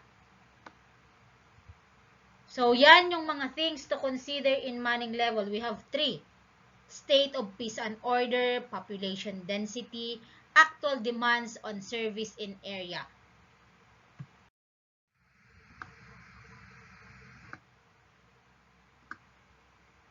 So, next, eto na yon, yung manning level na tinatawag natin. 1:500, average nationwide manning level. Pero kapag ka 1:1,000, minimum police to population ratio. So, ito na yung pinaka-minimum. Isang police, ang titignan niya is 1,000 na katao. Yan yung minimum police to population ratio. Pero kapag average nationwide manning level, 1:500 naman.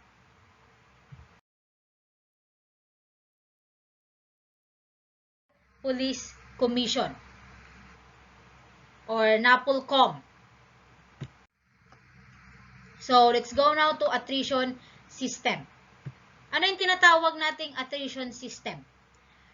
The loss in the personnel of its organization in the normal course of events due to attainment of maximum tenure in position, relief for just cause, demotion in position or rank, non-promotion, and retirement. So, yan yung attrition, the loss in the personnel of its organization. Dahil sa kadahilanan, dahil nga maximum tenure na dun sa position nila, or relief for just cause, or na-demote sila sa position nila or rank, or hindi sila na-promote, and also retirement. We have types of attrition. First, attrition by attainment of maximum tenure. Ano naman ito? Officer will be attrited if he attained the following tenure. So, ito yon. So, we have position and the maximum tenure. So, kapag Chief PNP, ang maximum tenure niya 4 years. Next, kapag Deputy PNP naman, ang maximum tenure niya is 4 years. Same as Chief PNP. Kapag Director of Staff Service, maximum tenure niya, same, 4 years. Kapag Regional Director, maximum tenure niya is 6 years. Kapag Provincial Director, maximum tenure niya is 9 years. So, yan yung mga maximum tenure nila.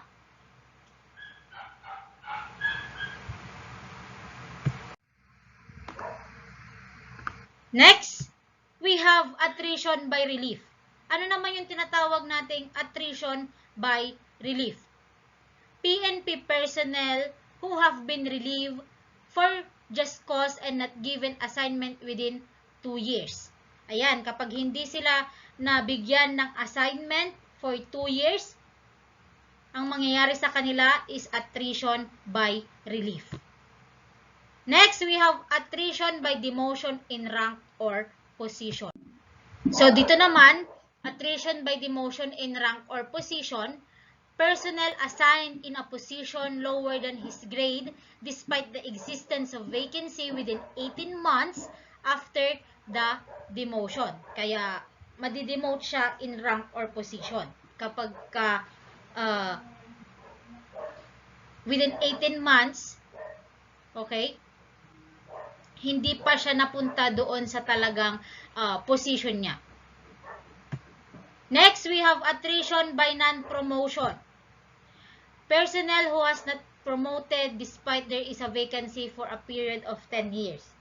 So, attrition by non-promotion, kapag hindi pa siya na-promote, kahit namang merong vacancy, pero hindi siya na-promote within or for a period of 10 years. Next, attrition by retirement. So, personnel who rendered at least 20 years of service, pwede na siyang mag-retire. Next, attrition by other means. First, inefficiency based on poor performance during the last 2 successive annual rating periods. Inefficiency based on poor performance for 3 cumulative annual rating periods. Physical and mental incapacity. And failure to pass entrance examination twice or finish record career course. So, yan yung other means ng attrition. Kung bakit sila madedemote, matatanggal. Okay? So, yan po yun. Attrition.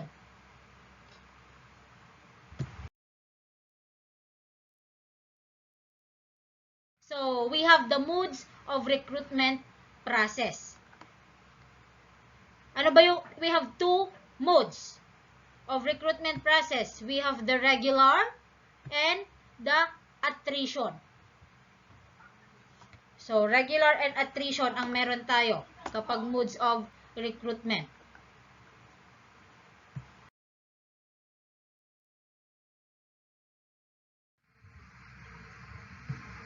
Next, the new qualification standards for PNP ranks.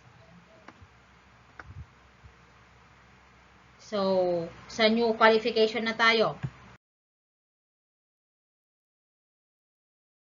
Ito na. Sa rank, okay, iba na din kasi yung name or hindi na PO1 or Police Officer 1. Patrolman or patrolwoman na, yan na yung tinatawag nating PO1. So, ito na. We have the rank, level, education, experience, training, and eligibility. So, patrolman or patrolwoman, level, second level, education, bachelor's degree, preferably with master's degree. Experience, non-required, training, public safety, field training program, PSFTP, PSBRC, and Scout. Eligibility, PNP entrance, RA 1080, RA 6506, PD 907, and so on and so forth. So, yan yung sa patrolman and patrolwoman. Police corporal. So, ito naman dapat ang matatapos ng police corporal. Dapat meron siyang, same sila ng education, but dapat merong experience, 4 years as PO1. Then, sa training, mas madami. Eligibility, ganoon lang din. So, ayan naman sa PO2. Next, we have police staff sergeant. So, dito naman sa experience, dapat 3 years as PO2. Training, then eligibility. So, yan yun. So, let's go now.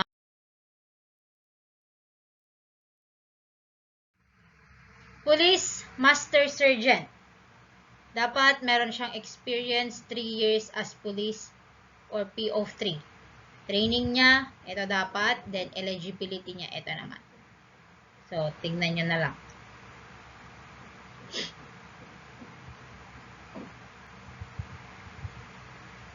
Next. Police Senior Master Sergeant. Ayan na kasing mga bagong rank natin.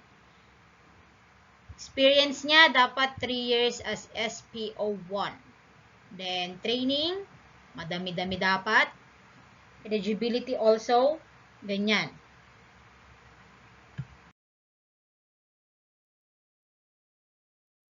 Next, Police Chief Master Sergeant. So, second level pa din. Education, bachelor's degree, pero dapat mayroon siyang experience na 3 years as SPO2. So, training, we have PSSLC, Criminal Investigation and Detection Course or CIDC, Police Supervisory Course, Junior NCO Course. So, eligibility, nandyan na din.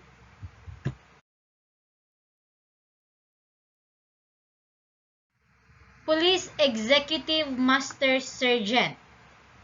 So, same yung level, education, bachelor's degree, experience, 3 years as SPO3, training, ganyan kadami, eligibility, same, pare-pareho naman sila.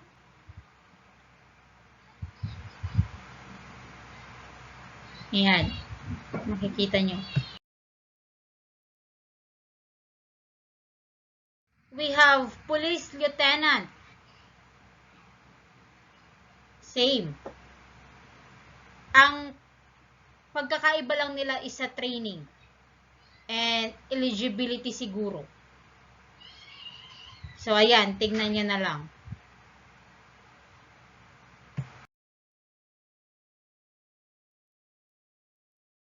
Police Captain.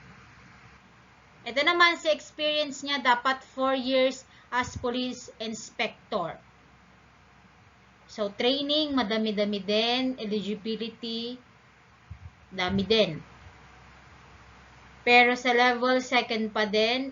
Education, bachelor's degree.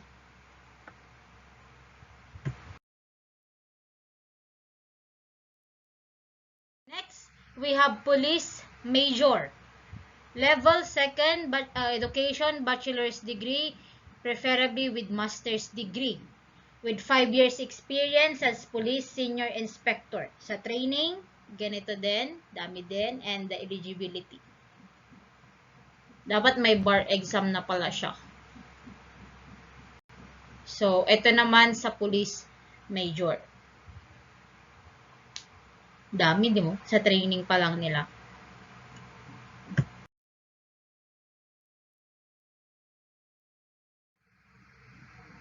Police Lieutenant Colonel.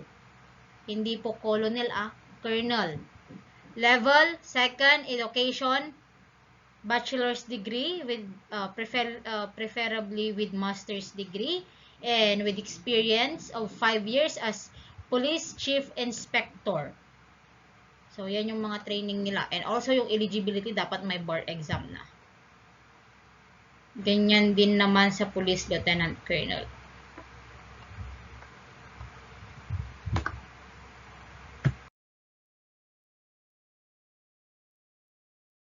Colonel, sa level, nasa third na siya.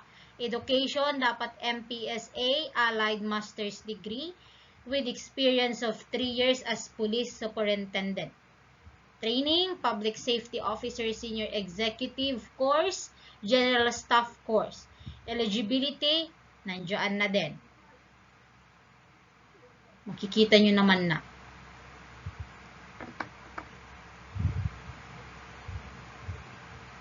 So, yan yung mga different or new ranks natin. General. Third level then with MPSA and Allied Master's Degree sa Education with 2 years experience for as Police Senior Superintendent. So, ganyan din yung training niya. Madami-dami din. Hindi pala.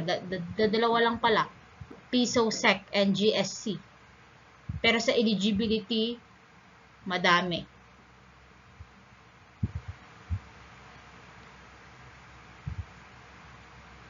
So, let's go now to next. We have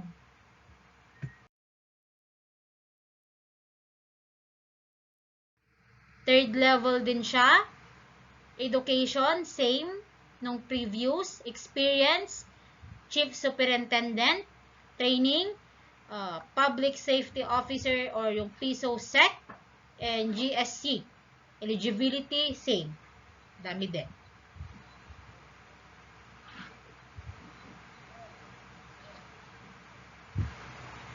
Then, next, Lieutenant General. Level 3rd, same as education dun sa previous. Dapat experience niya, Chief Superintendent. And then, training, PSOSEC din and GSC. Eligibility, same as the previous rank or previous slide. So, makikita nyo dyan.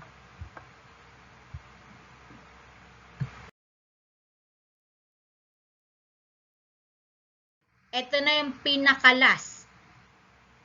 Third level, ito na yung pinakamataas. Education, same. Experience, dapat chief superintendent, training, PISOSEC, and GSC. And then the eligibility, ganyan dapat yung mga eligibility para tumaas ka as police general. So, di ba, ang dami? Ganyan pala sa PNP. So, next.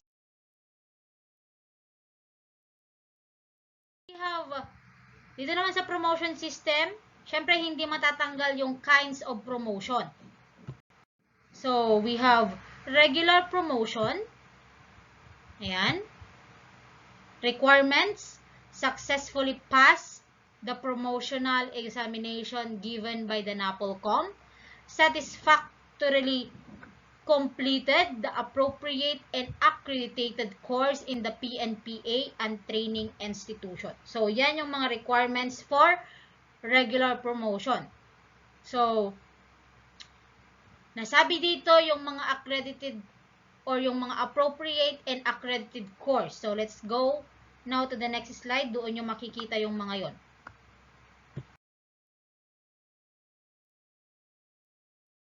So, appropriate and accredited course. Doon tayo sa baba. Police Basic Course or PBC. So, yung mga nandiyan is mula patrol woman hanggang dito sa PSSG. Sa Junior Leadership Course naman or GLC, PMSG to PSMS. PSMS, yes. Sa Senior Leadership Course naman, PCMS or PEMS. Okay, so yung patrolman hanggang sa Police Staff Sergeant, yung sa PBC. Sa Junior Leadership Course naman, mula Police Master Sergeant hanggang Police Senior Master Sergeant.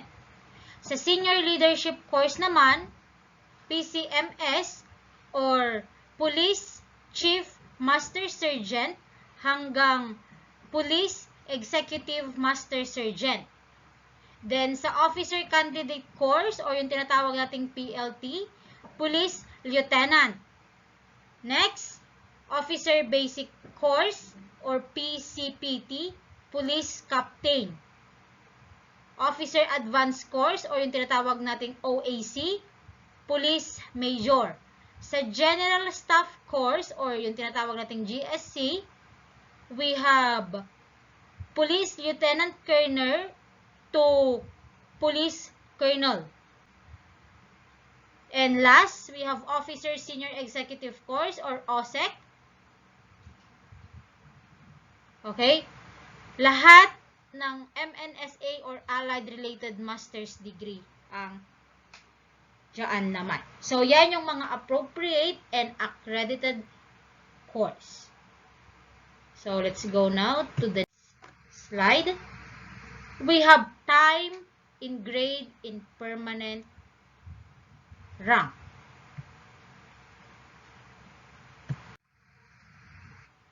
First, satisfactorily pass the psychiatric and psychological and drug test.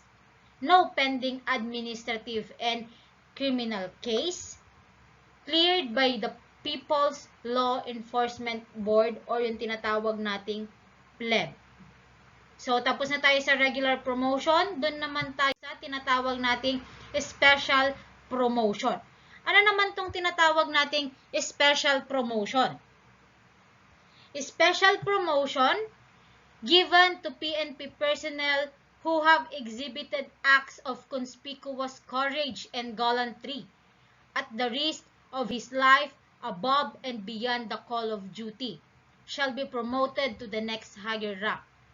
Kapag yung acts niya is conspicuous, courage, and gallantry at nirisk niya yung buhay niya beyond the call of duty, pwede siyang ma-promote to the next higher rank. Yan yung tinatawag nating special promotion. Next, we have promotion by virtue of position. So, ano naman tong tinatawag nating promotion by virtue of position? Any member of the PNP designated to any key position whose rank is lower than that which is required for such position shall, after 6 months of occupying the same, be entitled to a promotion. For example, after 6 months, nandun pa din siya doon sa position niya. So, kapag 6 months na, entitled na siya para ma-promote, subject to the availability of a vacant position. As long as yung susunod or yung kung saan siya ma-promote na position is vacant, available po. Ganon yung promotion by virtue of position. So next, let's go now to retirement benefit.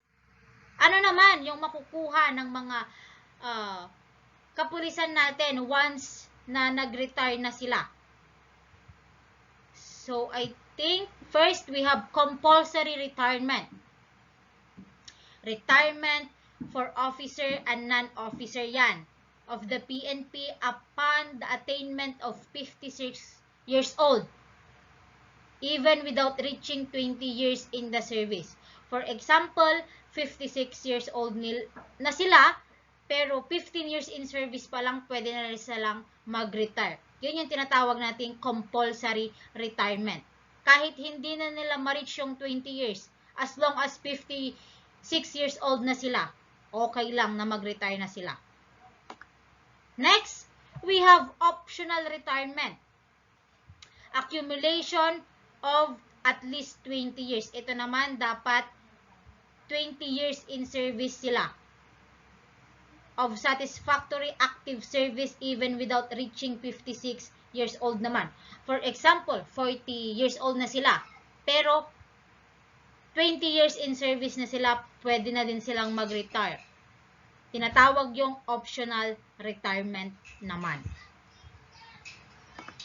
Next, natapos na natin yung retirement benefits. Let's go now to disciplinary appellate boards.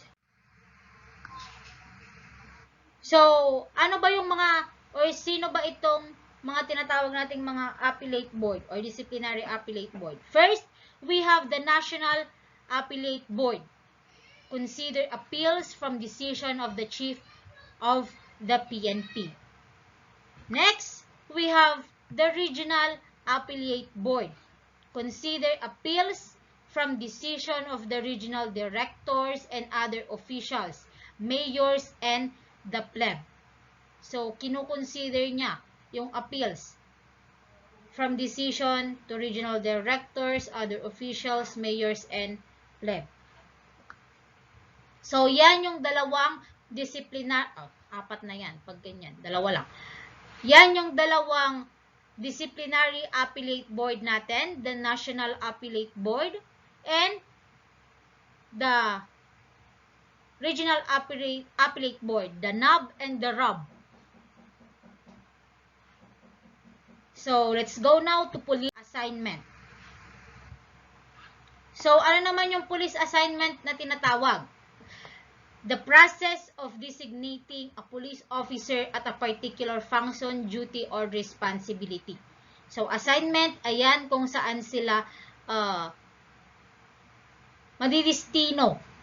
Kung ano yung magiging assignment nila, duty nila, responsibility nila. So, yan yung tinatawag nating police assignment. Pero ano naman yung purpose ng police assignment na to? First, to ensure systematic and effective utilization of all the members. So, yan yung pinaka-purpose ng police assignment. To ensure systematic and effective utilization of all the members of the force. Next, let's go now to make designation or assignment. So, eto na yon. Etong mga to ang may kapangyarihan to make the designation or assignment of their police officer. First, the Chief PNP. Next, the Regional Director. Next, the Provincial Director. And last, the City or Municipal Chief of Police. So, yan yung may mga kapangyarihan para gumawa or i-designate or bigyan ng assignment, ng duty, ng responsibility yung mga subordinates nila. Can make the designation or assignment of the police within their respective levels. So, yan. Yung power to make designation or assignment. So, let's go now to the next slide. We have benefits and privileges.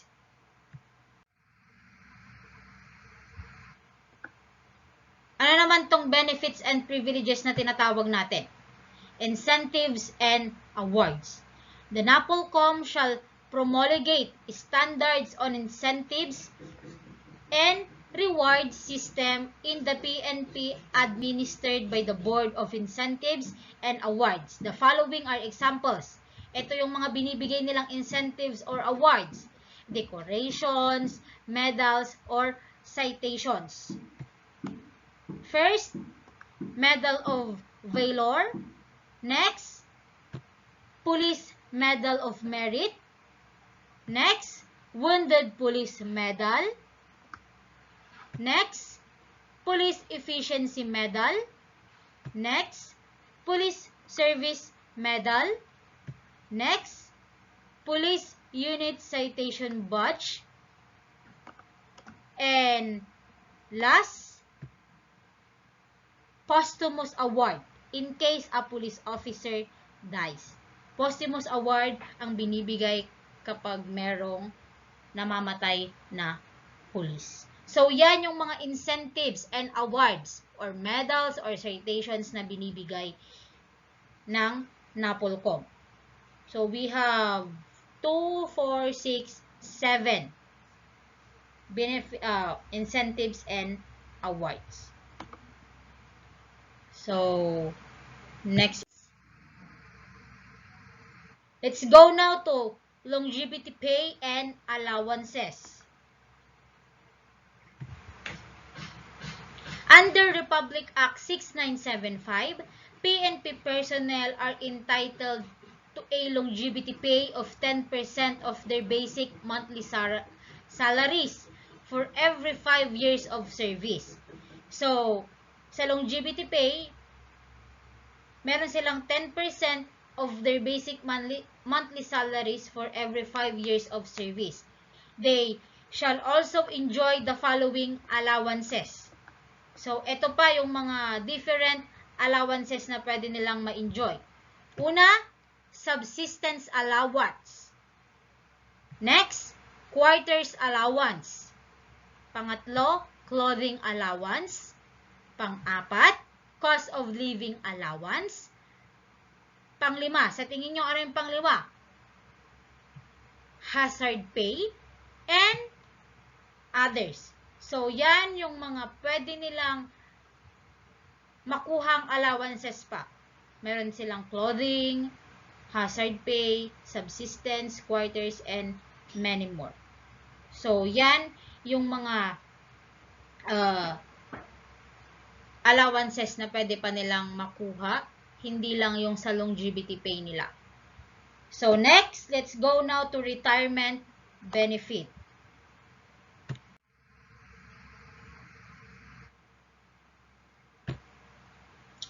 So, retirement benefit, monthly retirement pay shall be 50% of the base pay and longevity pay of the retired grade in case of 20 years of active service, increasing by 2.5%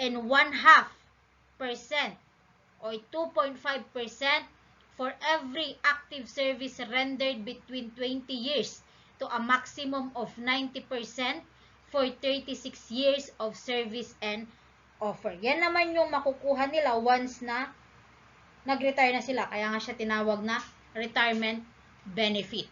So, meron silang 50%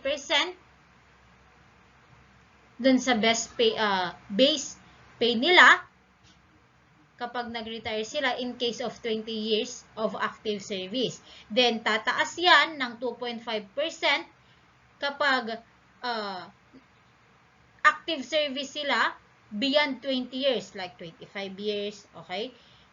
To a maximum of 90%. Lahat-lahat, 90% for 36 years of service and over. So, yan yung makukuha nilang retirement benefit.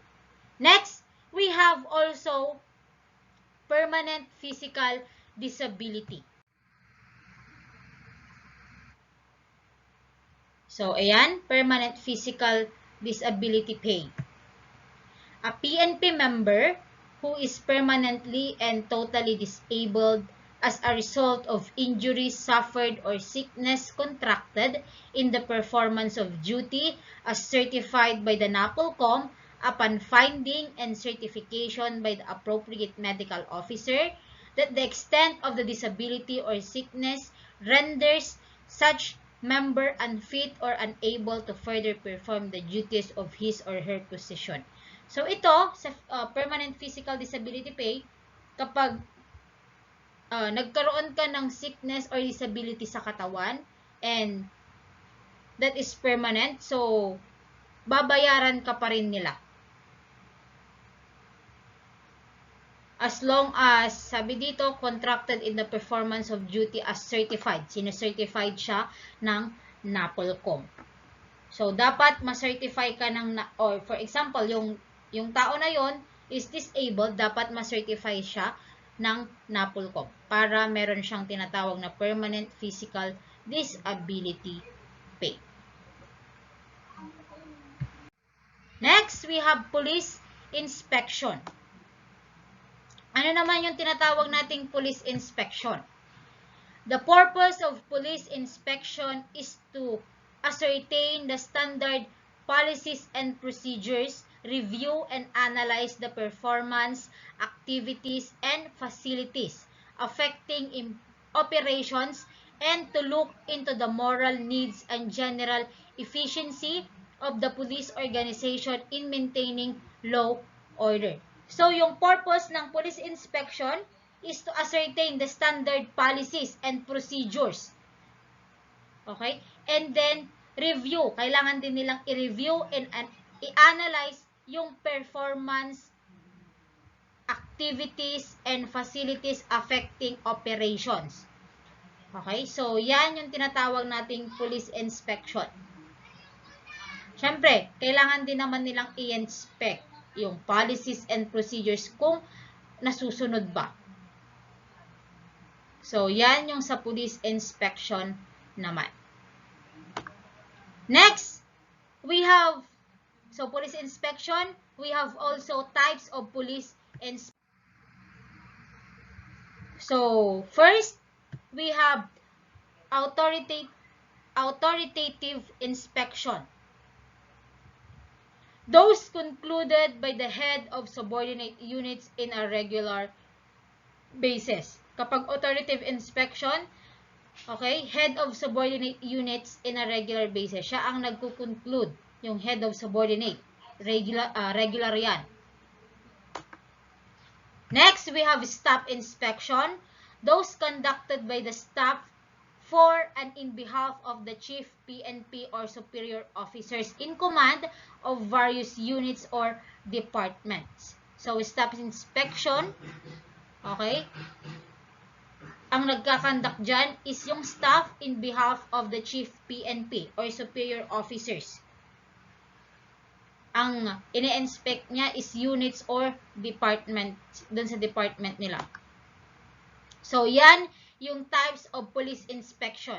Authoritative inspection and the staff inspection. Next, let's go now to auto-inspect. The following are the authority to conduct inspection for the PNP. So, sino ba yung mga authority na yan na pwedeng mag-inspect for the Philippine National Police? First, we have NAPOLCOM or its representative. Pwede yung NAPOLCOM or yung representative ng NAPOLCOM. Next, PNP chief or his designated representative.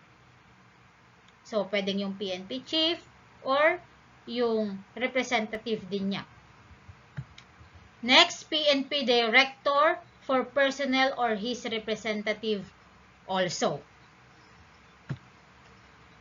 Or PNP regional director or his representative.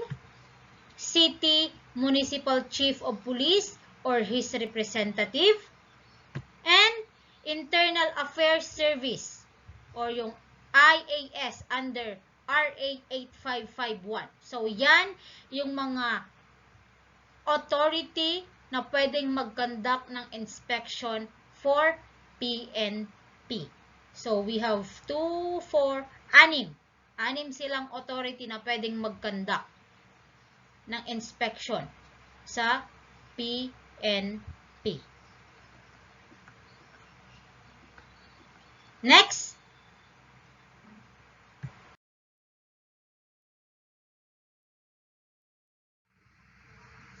let's go now to part 4.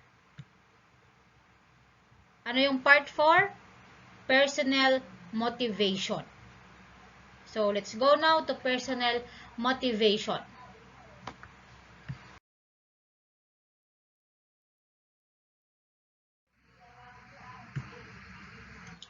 Although motivation is an important determinant of police personnel performance, it is not the only determinant. Other variables such as effort, ability, and previous experiences also influence performance. This portion concentrates on the motivation process as it affects behavior and individual police personnel performance. So, motivation, yes, important determinant siya ng police personnel performance, pero hindi lang naman siya yung determinant. Meron ding iba. Meron ding ibang variables like effort, ability, experiences, and also influence by performance. So, yan yung mga other variable.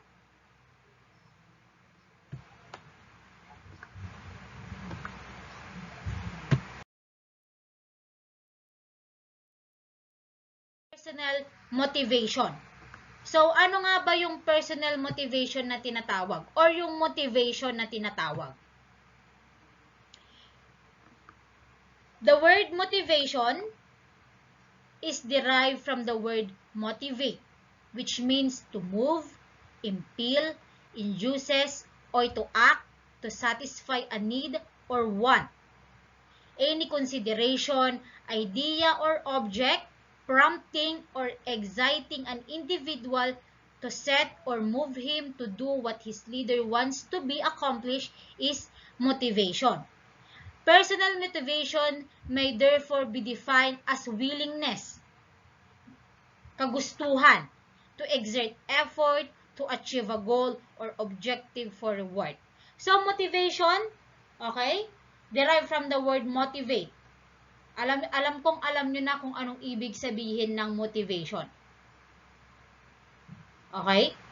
So, sabi dito, to move, impel, or to act, satisfy a need or want. So, yung motivation na yon, yun yung nagpapagalaw dun sa tao, okay, para gawin yung trabaho na yon or para matapos yung trabaho na yon. For example, kayo, ang motivation nyo yung family nyo. Palagi nyo silang iniisip. Yun yung nagmo-motivate sa inyo para ngayon makapasa kayo sa board. Okay, so ang motivation nyo is yung family nyo. So, ginagawa nyo yon, nagre-review kayo for your family. Kasi once na nag-review kayo ng maigi, okay, and magti-take kayo ng board exam, tapos iniisip niyo din yung family nyo, papasa at papasa kayo. Siyempre, kailangan nyo ding mag-aral ng mag-aral. Review, review, review. Hindi naman madali ang board exam. Mahirap ang mag-take ng board exam. Hindi yan swertihan. Kailangan mo talagang mag-review. Yung nakuha mong subject mula first year hanggang fourth year, re-reviewin mo lang yan ng ilang buwan. O sabak ka na sa board. Kaya mahirap. So, yan yung tinatawag nating motivation and personnel motivation. So, next, we have early theories of motivation.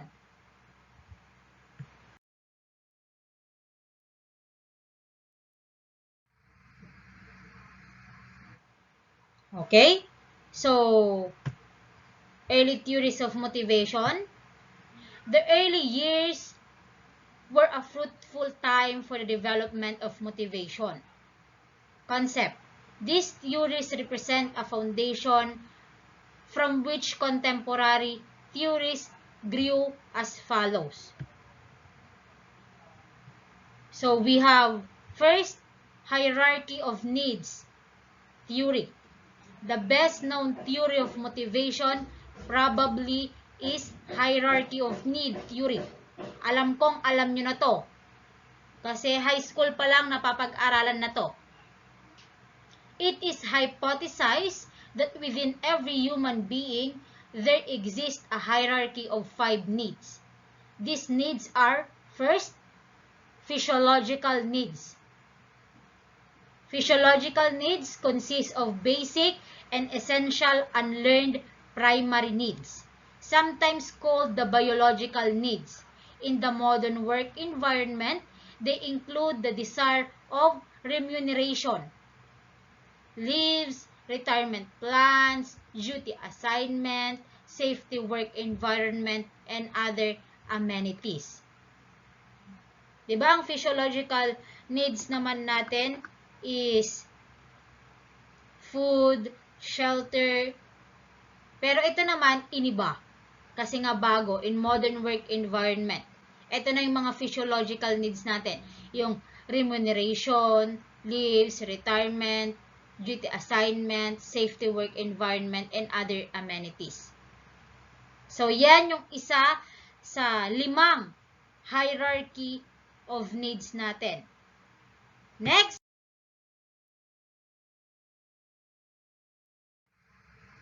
so, safety needs naman, once the physiological needs are met, or yung physiological needs mo is nakuha mo na, okay ka na dun sa physiological needs mo, eto na yung susunod, yung safety needs mo naman. Safety needs or security needs come to the fore. Safety needs reflect a desire to preserve the rewards already achieved and to protect oneself from danger, harm, threat, injury, loss, or deprivation. Kaya nga siya tinawag na safety needs. Okay? Ayan na yung kailangan mo nang ma-achieve and also to protect oneself from danger, harm, threat, injury, loss, and deprivation. Yun na yung tinatawag nating safety needs. Yan na yung pangalawa sa 5. Pangatlo, yung social needs natin. Ano naman yung tinatawag nating social needs? Social needs, as social animals, human desire to be liked. And they pursue the satisfaction of social needs on the work assignment by supporting formal and informal work groups, cooperating with other members of the organization, and taking part in organizations' sponsored activities. So, yan na yung pangatlo, yung social needs natin. Kailangan nating magkaroon ng trabaho. Yan yung tinatawag nating social needs. Next, yung pang-apat,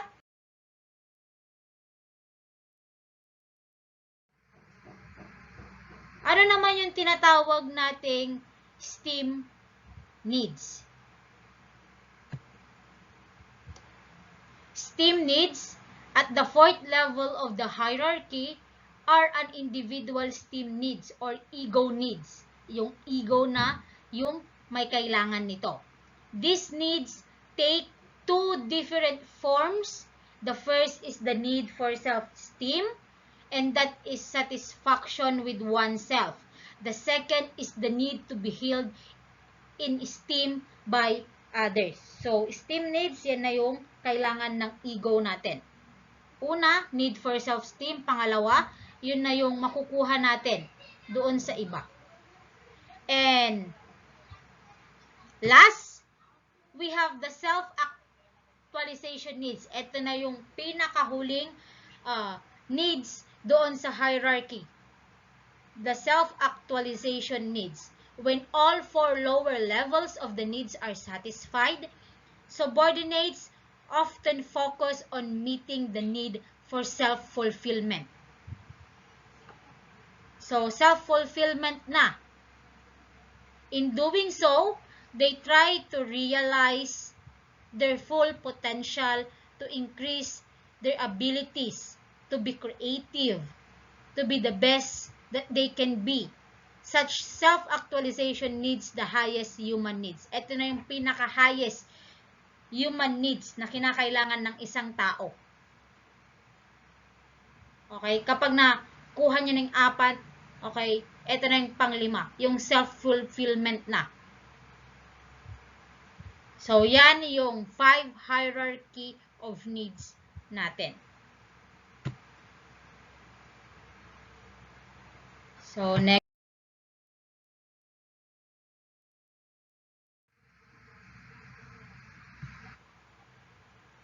Number 2, theory X and theory 1. So, yung first theory natin is the hierarchy.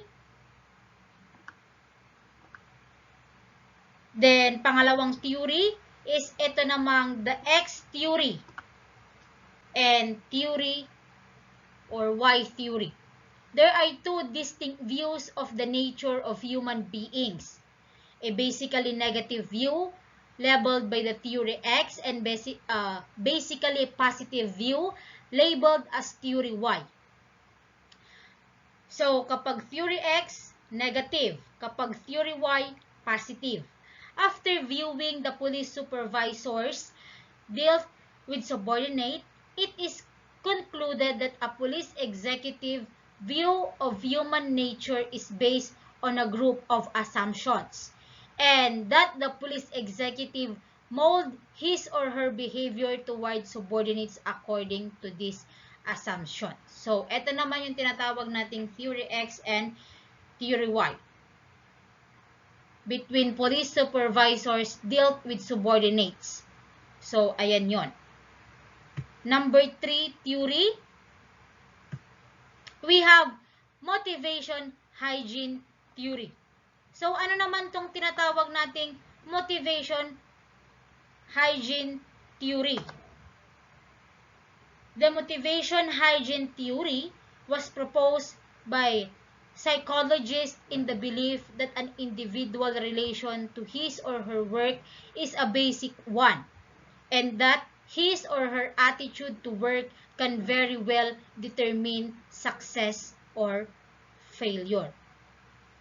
So, dito sa motivation hygiene theory, okay, pinaniniwalaan na yung individual or individual relation to his or her work is a basic one, and that his or her attitude to work can be well determined kung magiging successful ba siya or magiging failure siya doon sa part na yon.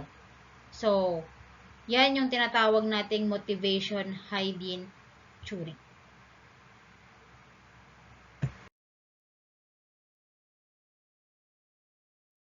Motivation. The following theories represent the current state-of-the-art explanation of personnel motivation. So, 1, 3 needs theory. authorities have proposed the three needs theory that there are three major relevant motives or needs in work situation. So, meron daw tayong tatlong relevant motives na kailangan kapag nasa work situation tayo. Ano naman yung tatlong yon? First, need for achievement. So, need for achievement,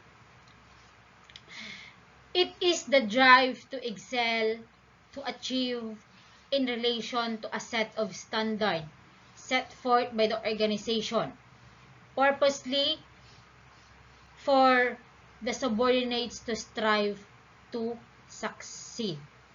So, dito, sa need for achievement, syempre, kailangan or need nilang ma-achieve yung set of standards na binibigay ng organization.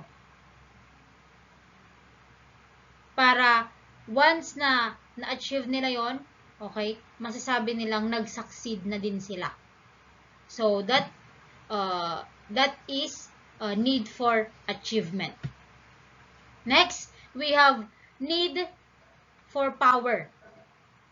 Need for power, it is the need to make others behave in a way that they would not have behaved otherwise. Okay, sa need of power naman, the need to make others behave in a way that they would not behave otherwise. So, kailangan ng power, kailangan ng authority. Okay, para mapagsabihan or makita ng mga subordinates mo na ikaw pa din yung boss nila. So, yun yung need for power. Next, need for affiliation. It is the desire for friendly and close interpersonal relationship. Affiliation, affiliate. Kailangan meron pa rin kayong relationship between you and your subordinates. So, yan yung tatlong kailangan. Major relevant motives or needs in work situation. Siyempre, kapag nasa trabaho ka, may ina-achieve ka. Kapag nasa trabaho ka, may sinusunod ka. Lalong-lalo na kapag subordinate ka lang. May boss ka. And then, kapag nasa trabaho ka, kailangan mong makihalubilo. You need to have a good relationship between your co-subordinates or your superior, manager, or supervisor. So, yan yung mga tatlong kailangan. So, next.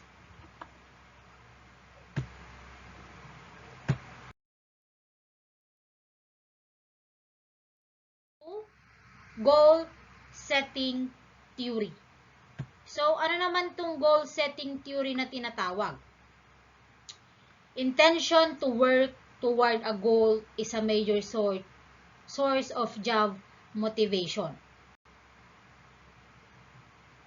Goal setting has demonstrated the superiority of specific and challenge goals as motivating forces. Siyempre, kapag nagtatrabaho ka, meron kang kailangang i-achieve or meron kang dapat i-goal. Diba?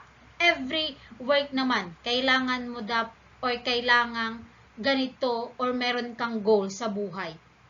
Kahit sa buhay, dapat may goal ka. So, yan yung goal setting theory. While it cannot state that having employees participate in the goal setting process is always desirable, participation is preferably top assigning goals when you expect resistance to accepting more difficult challenges. So, in work or in job, diba? Binibigyan ka ng mahirap na trabaho or binibigyan ka ng mahirap na kailangan mong makuha, kailangan mong ma-achieve. At yung kailangan mong ma-achieve, yun yung goal na yun.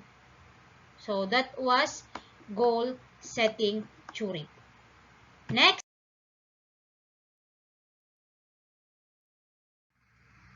Let's go to reinforcement theory. So, ano naman yung tinatawag nating reinforcement theory? Reinforcement theory, a counterpoint to goal-setting theory is reinforcement theory. Goal-setting theory is a cognitive approach. It proposes that an individual's purposes direct his or her actions. Reinforcement theory is a behaviorist approach. It argues the reinforcement condition behavior. The two are clearly at odds philosophical. So, ito naman yung reinforcement. Ito naman yung counterpoint daw ng goal setting theory.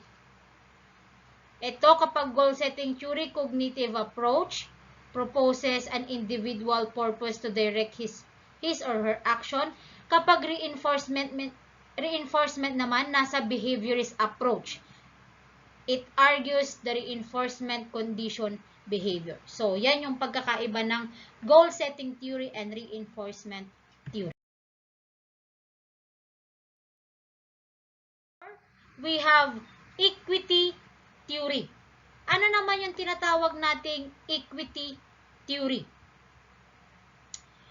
Says that personnel perceive what they get from a job situation in relation to what they put into it and then compare their inputs, outcomes, ratio to relevant others. If they perceive their ratio to be equal to those of the relevant others with whom they compare themselves, as a state of equity exists.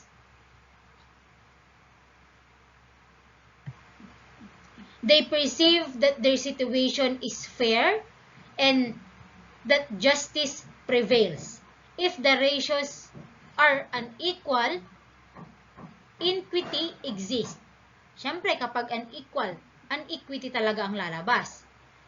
That is, they view themselves as under-rewarded or over-rewarded. When inequities occur, employees attempt to correct them with themselves.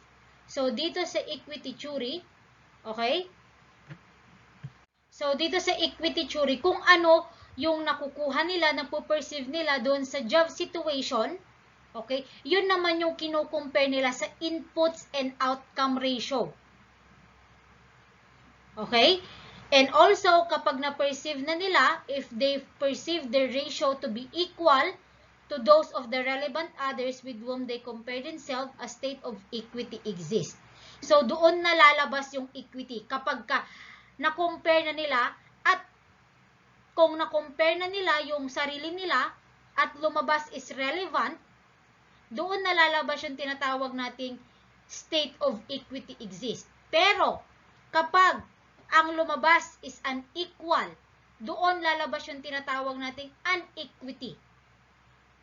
So, yan yung tinatawag nating equity theory.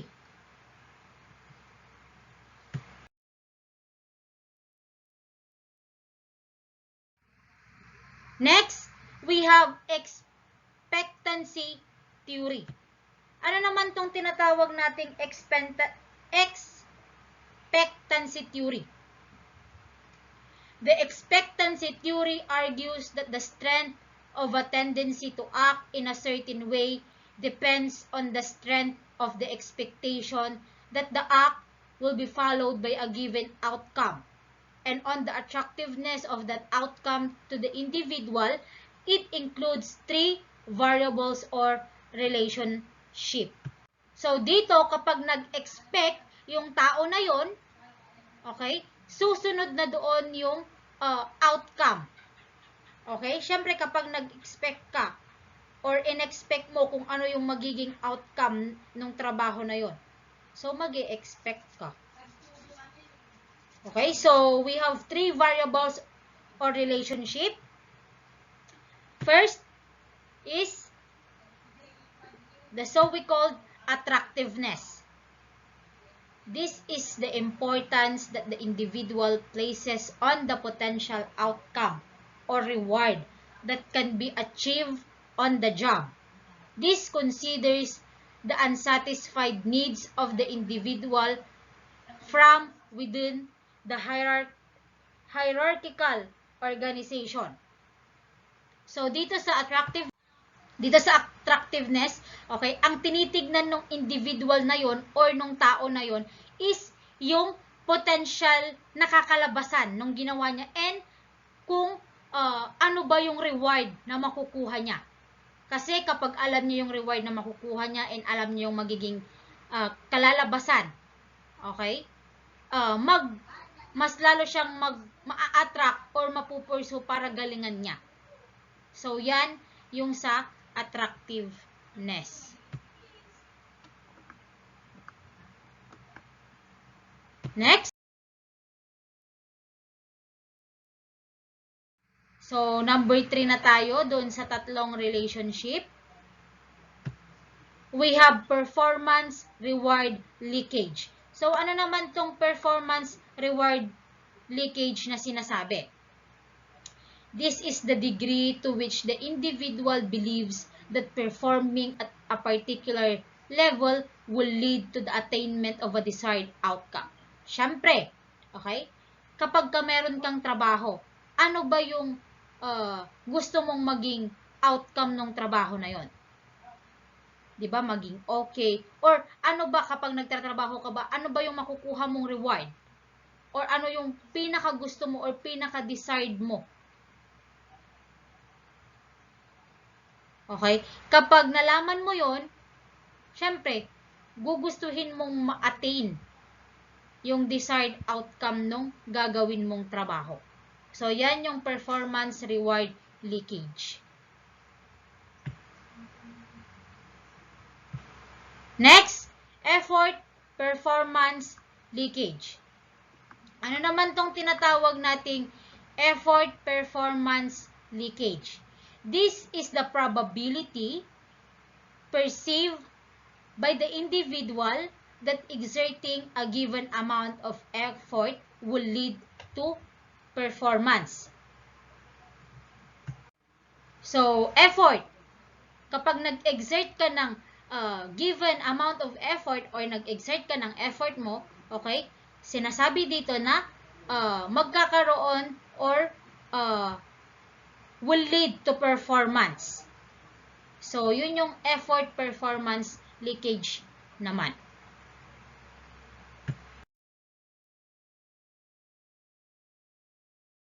Challenges of motivation.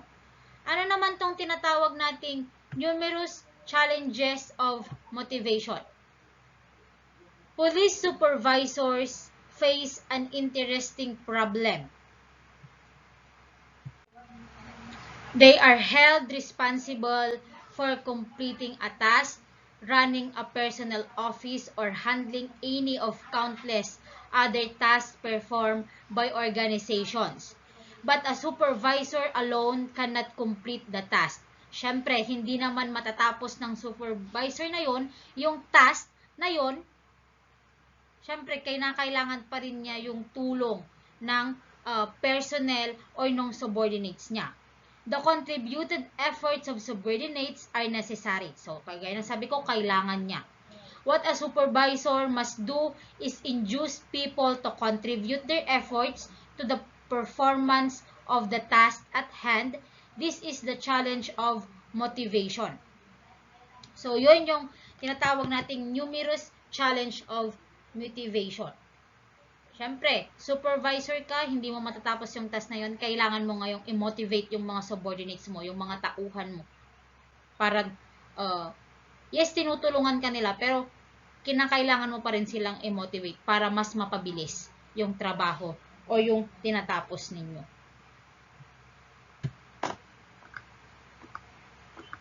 So, let's go now to the next slide.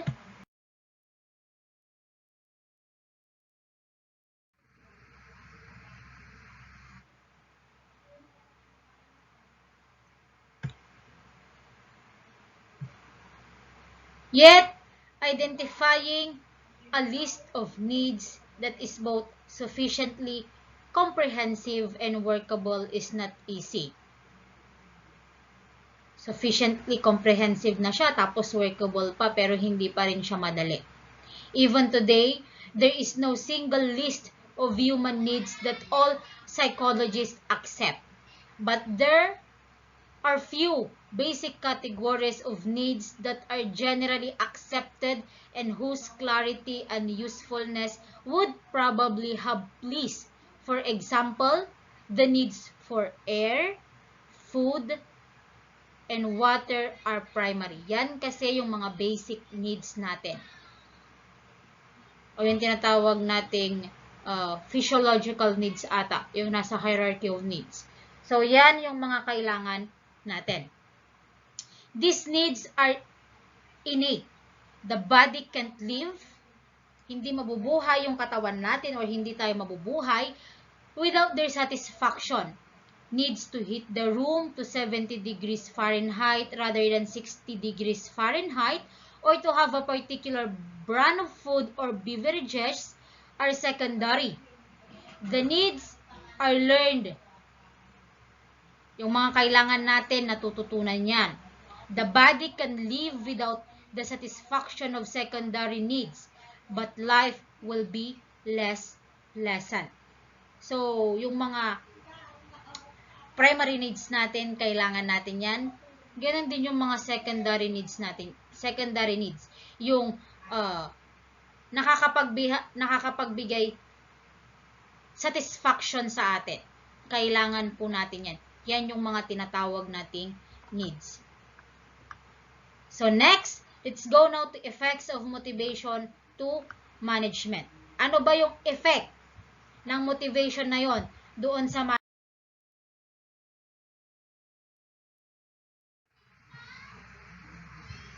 So, yan. Motivation of subordinate is an ongoing and crucial task of a supervisor. Siyempre, yung minomotivate mo lang yung subordinate mo, okay, crucial task na yon sa'yo as a supervisor. As a supervisor, there is a need to energize the subordinate to initiate, direct, intensify, and sustain their desired behavior. Siyempre, kailangan mong bigyan or kailangan mong i-energize yung mga subordinate mo. Okay? Para yung ginagawa nila, okay, matapos. By properly motivating subordinate, it can enhance both performance and the quality of work. Siyempre, kung motivated yung mga subordinates mo, yung quality ng work nila, maganda. Dahil as a supervisor, yun yung gusto mo. And expectancy theory provides some very useful managerial guidelines. For instance, it suggests that supervisors should try to examine carefully the expectancies and instrumentalities perceived by their subordinates. If expectancies are low, the supervisor should see whether the cause perceived is inability, situational constraints, or ambiguity concerning expected behavior. So, yan. Yan yung magiging effect ng motivation to management. Okay? So, next. So, part 5 na tayo. Record management.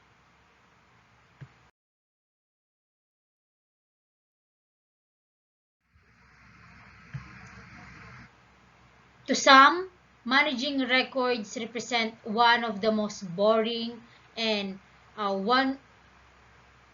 one-ruse function that anyone can passively undertake within an organization. Of course, most people don't even understand what it is, thus making it easy to malign an activity that is so misunderstood. So, first, what are records? Ano nga ba yung mga tinatawag nating records? Records are recorded information produced or received in the initiation, conduct, or completion of an institutional or individual activity, and that compromises content, context, and structure sufficient to provide evidence of the activity.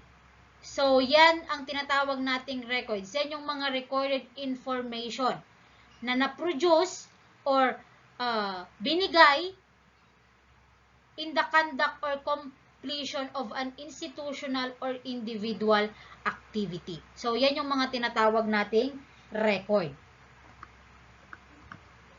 Next, let's go now to what is records management.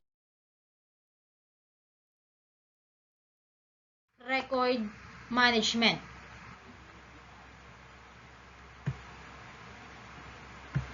So, record management is the practice of identifying, classifying, archiving, preserving, and destroying records. It is also defined as the field of management responsible for the efficient and systematic control of the creation, receipt, maintenance, use, and disposition of records, including the process for capturing and maintaining evidence of information or of an information about activities and transaction in the form of record. So, yan yung tinatawag nating management. The practice na you need to identify that records, classify, you need also to archive the records, preserve, and kapag kailangang i-destroy, you need to destroy that records. And also, it also defined as the field of management responsible for the efficient and systematic control of the creation, receipt, maintenance, use, and disposition of record. So, yan yung tinatawag nating record management. So, management, I think you need to manage also the records that you have. So, let's go now to next slide.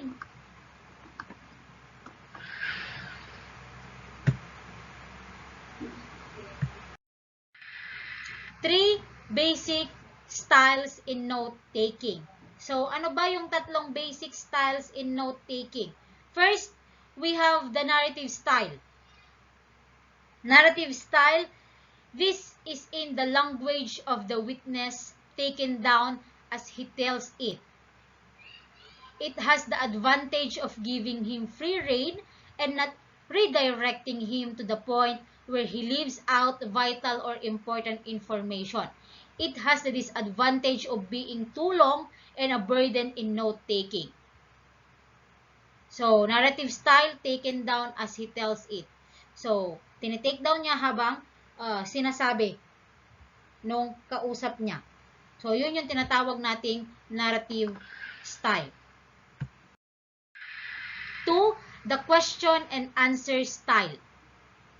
This is usually restricted to the obtaining of specific information from witness, such as in the investigation to traffic incident. It has a limited use. It is commonly used in confession and statement of admission. Yung question and answer style, ginagamit lang for confession and statement of admission. Its advantage is brevity and the fact that it only contains the meat of the matter. The disadvantage is something that can easily be left out. Yun yung advantage niya, ay disadvantage niya. Madali siyang ma-left out. So, yan naman yung question and answer. Ginagamit lang yan for confession and statement of admission. Plus, the chronological style. It is often used in taking notes from suspect or person whose time must be accounted for. It is also used in taking notes on occurrence covering a long period of time. So, yan naman yung tinatawag nating chronological style.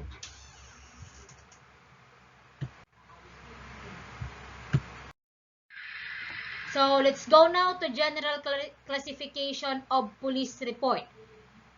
We have two general classification of police report. F lang. Report. First, we have the informal report. Informal report, usually a letter of memorandum or any one of many prescribed or used in a day-to-day police operation. Yun yung informal. Ginagamit siya in a day-to-day police operation. Pero kapag formal report naman, suggests a full treatment including cover, title page, letter of transmittal, summary sheet, text, appendices, and perhaps can index and bibliography. Yan naman yung tinatawag nating formal report. Okay? Full treatment. Lahat nandoon, mula cover hanggang bibliography. So, yan yung dalawang general classification ng formal police report. Next, other classification of police report. So, we have 5. First, performance report. It contains information as to the status of an activity or activities and operation. Performance, okay. Ang nilalaman ng performance report is yung information lang kung ano yung mga ginawang activity, mga natapos na activity or operations. Yun. Fact-finding report naman, which involves the gathering and presentation of data in logical orders without an attempt to draw conclusion. So, sa fact-finding, you need to gather and present data in a logical order. Pero, hindi ka mag-a-attempt to draw a conclusion. Yun yung tinatawag nating fact-finding report. Next, we have the so-called technical report. It represents data on a specialized subject. So, technical, nagprepresent sila ng data on a specialized subject. Next, number 4, problem determining reports. It attempts to find the causes underlying a problem. Siyempre, problem determining. So, they need to determine kung ano ba yung problema.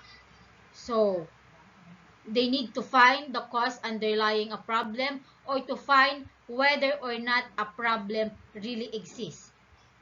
Kung talaga bang yung problema na yun is nag-i-exist or yung problema ba na yun is talagang problema.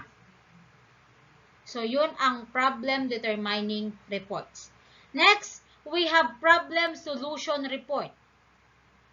It analyzes the true process that lies behind the solution of a particular problem.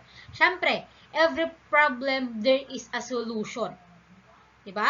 Lahat ng problema may solusyon yan. Walang problema na hindi masusolusyonan. So, problem solution report. So, next is slide. Or concept of managing records. The concept of managing records involves the following activities. First, identifying records. You need to identify the records. If an item is presented as a record, it must be first examined.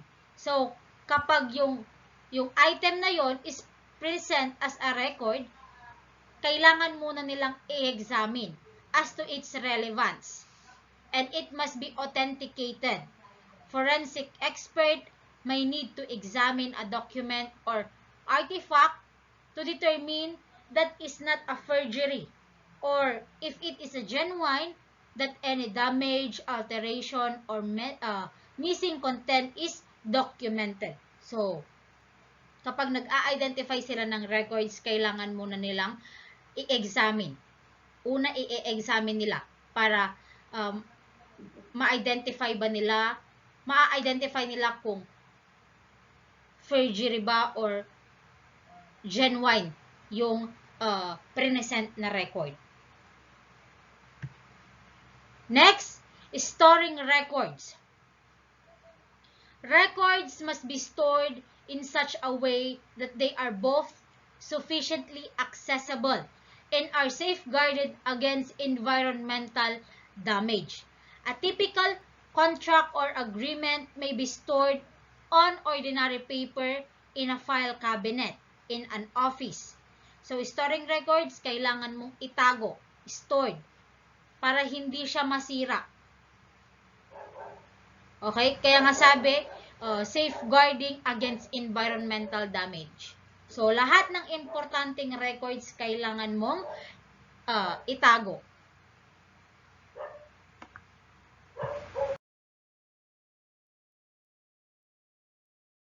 We have circulating records. Ano naman yung tinatawag nating circulating records? Records are restored because they may need to be retrieved at some point. Retrieving, tracking the record while it is away from the file room and then returning the record is referred to as a circulation. Circulation record, ito naman yun, kapag inilabas yung record na yun, kailangan nilang ilag, track the record while it is away from the file room. Para alam nila kung kailan kinuha, kailan hiniram, at kailan ibabalik. Kasi nga nagsi-circulate yung record na yan. So, kailangan nilang ilag. Next, we have the so-called dispossession of records. Dispossession of records does not always mean distractions. Disposition can always include transfer of records to a historical archive, to a museum, or even to a private party. When physical records are destroyed, the record must be authorized for destruction by law, statute, regulation, and operating procedure. So, once na yung record na yon is nasira, okay, kailangan na nilang or kailangan nang i-authorize ng law for the destruction. And also, disposition of record is hindi naman palagi ang ibig sabihin is destruction. Hindi naman palagi ang ibig sabihin is sisirain. Kailangan lang nilang i-transfer yung record na yun to an historical archive para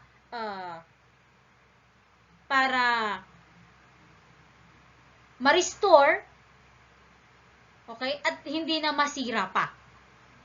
Historical archive, museum, para din maalagaan yung record na yun. As long as yung record na yun is very important.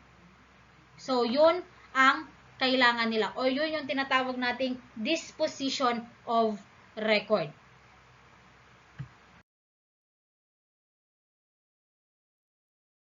Classification of records. So, ano ba yung mga basic classification of records? So, these records can be classified into two basic ways. These two classifications are, first, classifying by use. This classification includes transaction documents and reference documents. So, una, sa transaction documents muna tayo. Transaction documents, this is paper records of day-to-day administration and operation of an organization. So, transaction, ito yung palagi nilang ginagamit, palagi nilang nare-receive, yung day-to-day administration and operation of an organization. These documents, the most common and largest category of records maintained in an office consists primarily of business forms. Example of transaction documents are invoices, requisitions, purchase and sale orders, bank checks, statements, contracts, shipping documents, and personal records such as employment, application, and attendance report. So, yan yung mga transaction document natin. Next, we have the reference document. Ano naman yung tinatawag nating reference document? Reference document, this on the other hand, contain information needed to carry on the administration and operation of the organization over extended period of time. Such records are reference. So, reference documents, yan na yung pwede lang maging reference for the upcoming years about previous decisions, quotation on items to purchase, statements of administrative and operational policy, and plans for running the organization. So, reference, isa na yan sa magiging reference nila.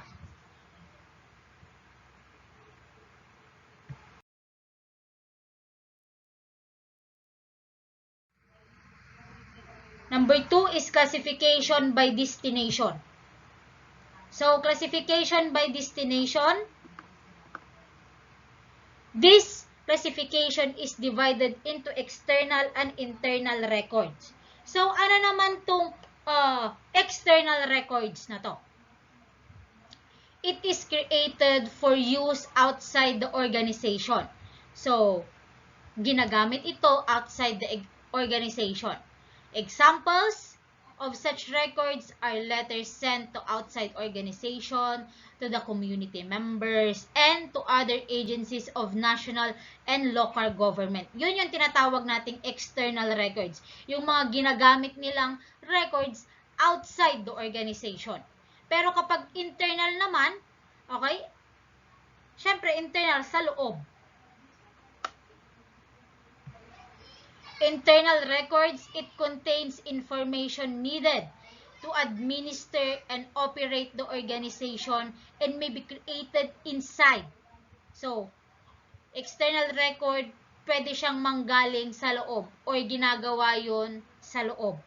Examples are communication between the organization and its rank and file and communication among an organization's functional offices. So, yan yung mga yon. Classification by destination. So, next is like cycle. So, ano naman itong fundamentals ng record cycle na to?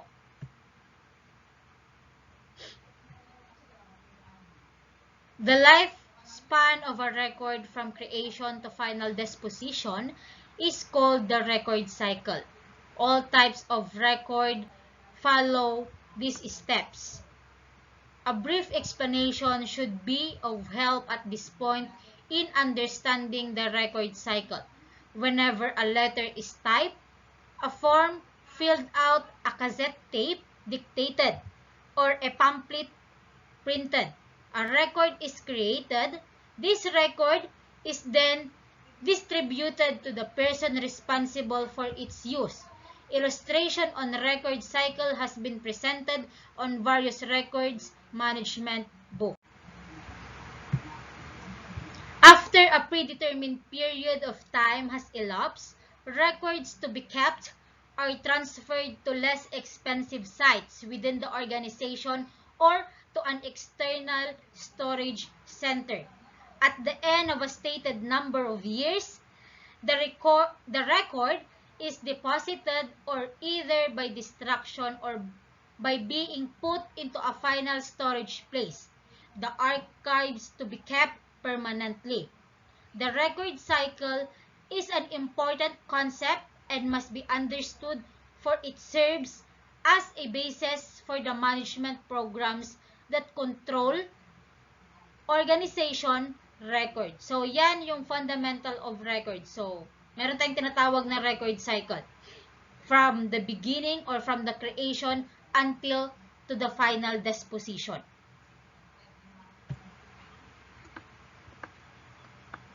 So, let's go now to the tayo sa fundamentals of record cycle. Doon naman tayo sa principles of managing records. So, ano ba yung mga principles para or for the management of records? The basic principles of managing records are: first, planning a records management program.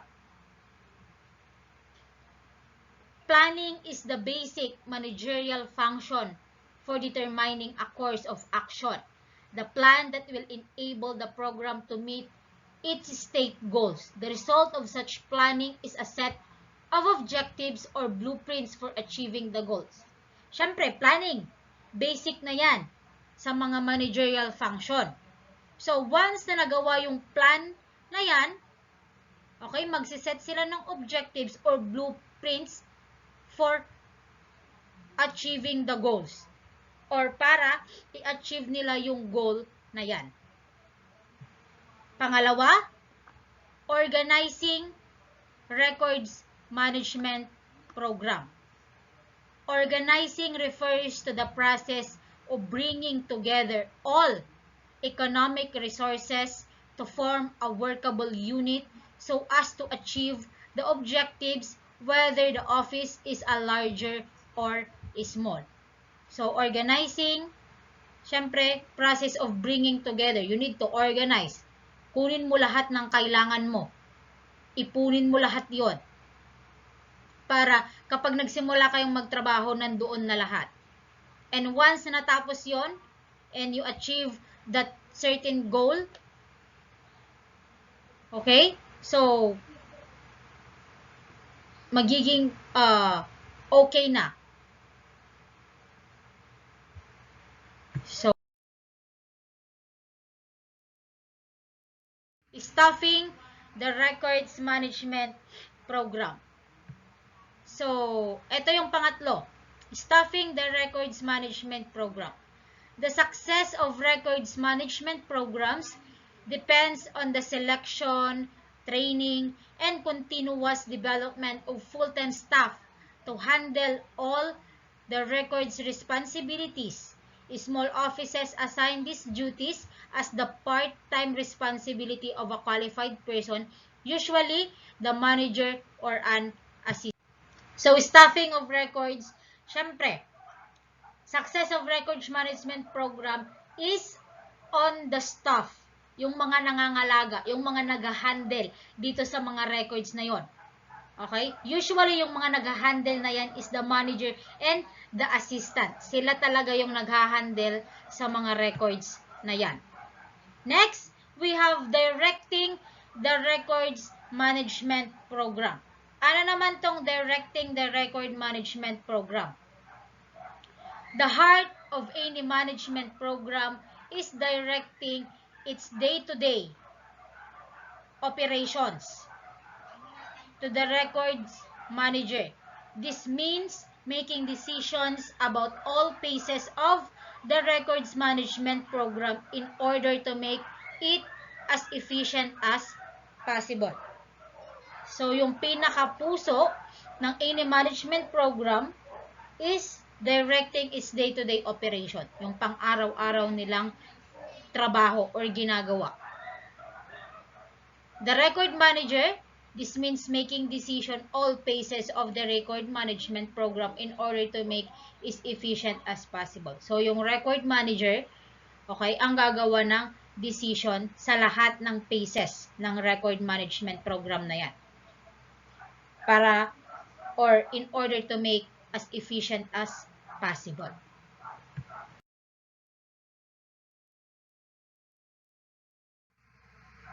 Next, number 5, Controlling the record management program.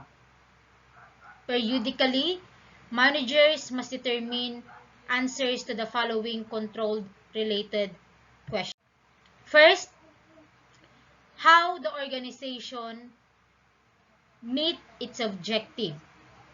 Second question, how will have the supervisors and their employees meet the quotas or goals assigned to them?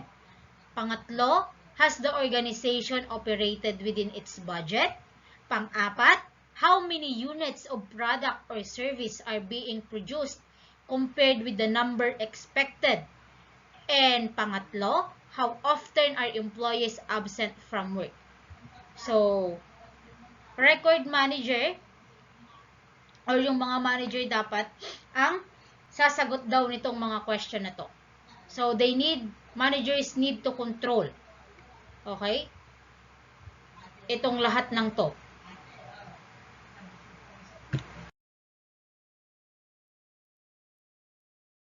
Management program.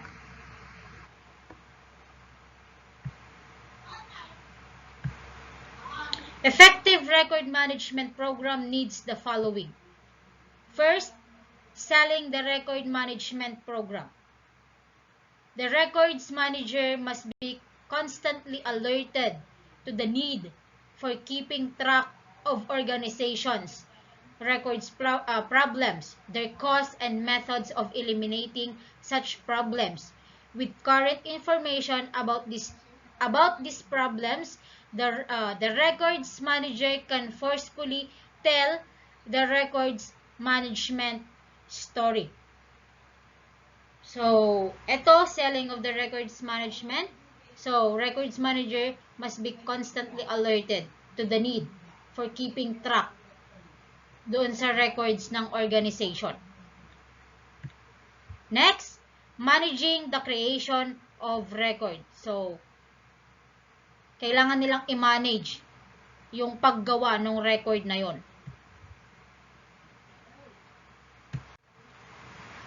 The creation of an unnecessary or excessive numbers of records occur in all offices.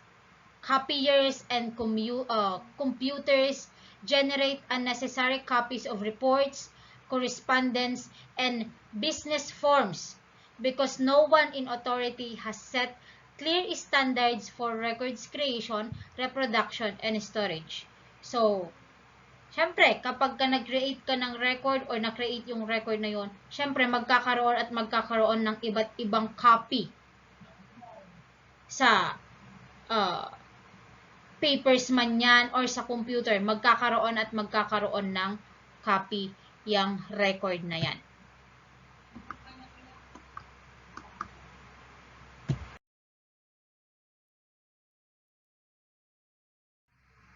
Number 3, managing the storage and retrieval of records. This phase of the records management program offers an excellent opportunity for emphasizing an important relationship between filing and records management. Storage and retrieval as the two important phases in the overall program of record management must be also considered. Syempre, once na hindi na kailangan yung record na yon, kailangan na nilang i-store or i-retrieve. Kapag hindi na kailangan dun sa organization, they need to retrieve that data or they need to retrieve that record for the safekeeping. So, yan yung managing the storage and retrieval of records. Number 4, managing the transfer of records. In the record cycle, records transfer refers to the physical movement of active rewards from the office to semi-active storage areas. The basis for making the decision to transfer record is the frequency of the use of the record. So, kapag ita-transfer yung record or kung sino yung kailangang magdesisyon, walang kailangang magdesisyon kapag ita-transfer yung record. Ang pagbabasihan lang nila is yung frequency, okay, of use. Kung malimit ba siyang kinukuha or hinihiram yung record na yun or madalas. So, doon sila magbe-base para ma-transfer yung record na yun. So, next, let's go now to maintenance of records. Ayan. Managing maintenance of records. Records maintenance is the set of service activities needed to operate main storage and retrieval system. These activities include classifying records, developing efficient procedures for operating the record system, updating and purging the files, and procedures or preserving and protecting record. Siyempre, once na maintain nila yung records na yon, kailangan nilang i-preserve, pangalagaan, and also protektahan. Lalong-lalo na kapag mahalaga yung nilalaman ng record na yon. Next, managing the dispossession of records. The final phase, ito na yung pinakahuling phase. The final phase in record cycle is called record disposition. Usually, this term means destroying record that have no further value. So, kailangan na nilang sirain yung record na yon kapag wala ng value yon or hindi na kailangan. Too often, obsolete records are discarded in the waste basket, which is an example of lack of good record practice. So, yan na yung pinakahuli. Managing the disposition of records.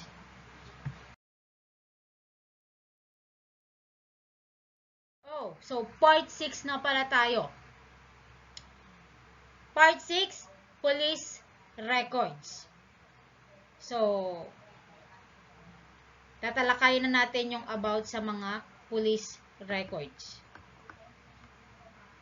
But, first and foremost, ano nga ba yung tinatawag nating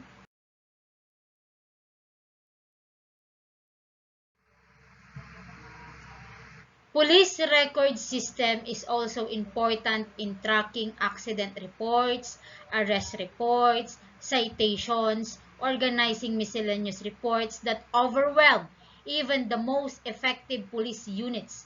The police record system must be capable of consolidating all information and records related to accidents, arrests, and offenses. So, yan yung tinatawag nating police record system.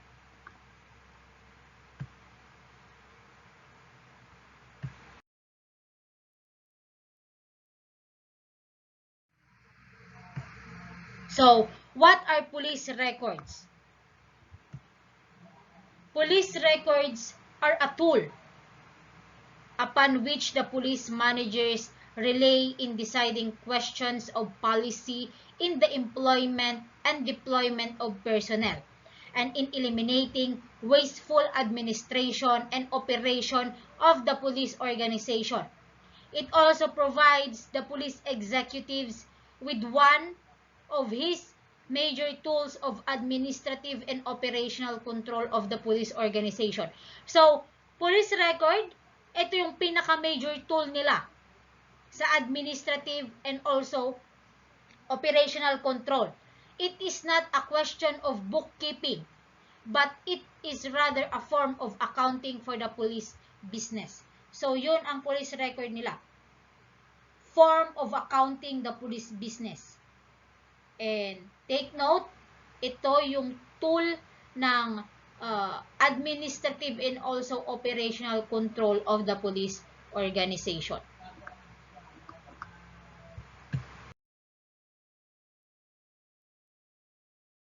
Records naman tayo.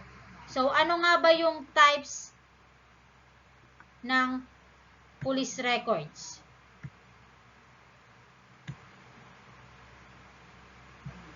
First, case record. The case record is the heart of any police record system. Take note. Case record is the heart of any police record system. It is the basis for an analysis of offenses and methods by which they are committed. These are different types of report which need to be included under the case record and which shall be accomplished accordingly by all concerned. So, yung case record, yan yung pinakapuso ng police record system. Ginagawa yung basis sa analysis nila dun sa mga nagagawang offenses and methods na nakukumit. So, yan yung case record. Next, complaint sheet. The complaint sheet is the foundation record of the police organization. Take note also for this. Complaint sheet is the foundation record of the police organization. It is accomplished by the desk officer. So, ginagawa yan ng desk officer or clerk or telephone operator receiving a call for police assistance. Each complaint sheet shall be assigned in a different number. So, ina-accomplish yan ng desk officer, clerk, or kung sino mang telephone operator na naka-receive ng tawag for police assistance.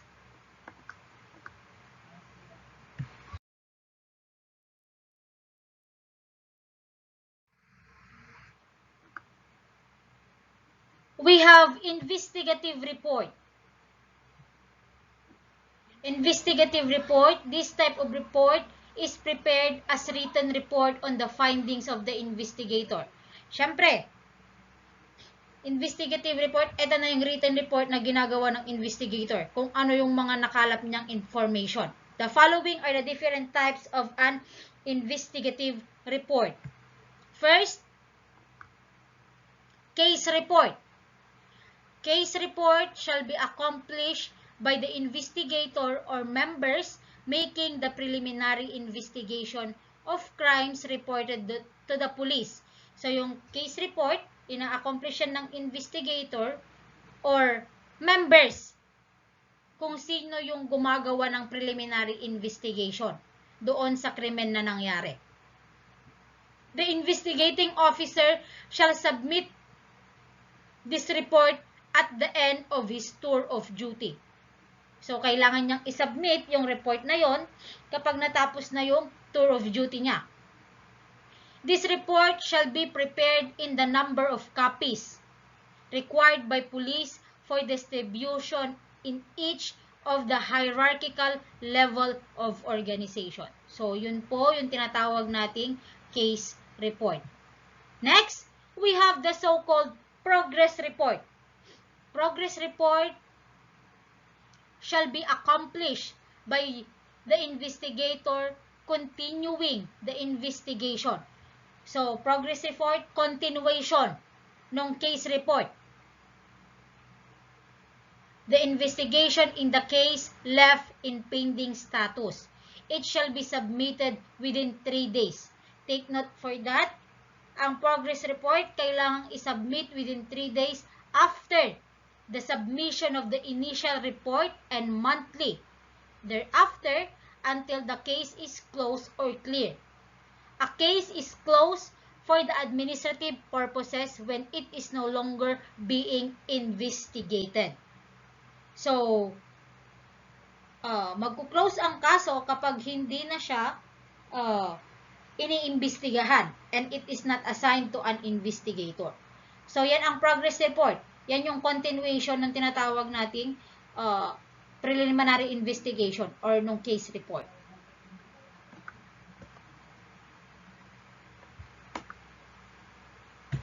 So, next slide tayo.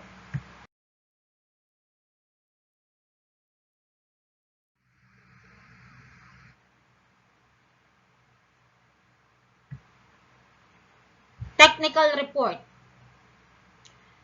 Technical report, this report shall be accomplished by the investigator to cover other angles of the case or the technical staff whose assistance have been requested to conduct laboratory examination or evidence or specimen gathered to supplement the findings and report of the investigating officer. So, technical report, okay, ginagawa pa rin yan ng investigator para makover naman yung ibang anggulo nung case na yon. Like, conducting laboratory examination of evidence or specimen na nakuha doon sa crime scene para ma-supplement yung findings na ginawang report o yung ginawa na report na preliminary and the progress. So, ganun naman sa technical. Next, accident report. This report shall serve as the investigation report of the officer who investigates the accident. So, kung sino yung investigador na nagpunta doon sa area of accident, siya yung gagawa ng accident report. It shall be prepared for each vehicular accident. For example, fatal, non-fatal, injury, or damage to property in addition to the complaint sheet. So, yan naman yung sa accident report na tinatawag.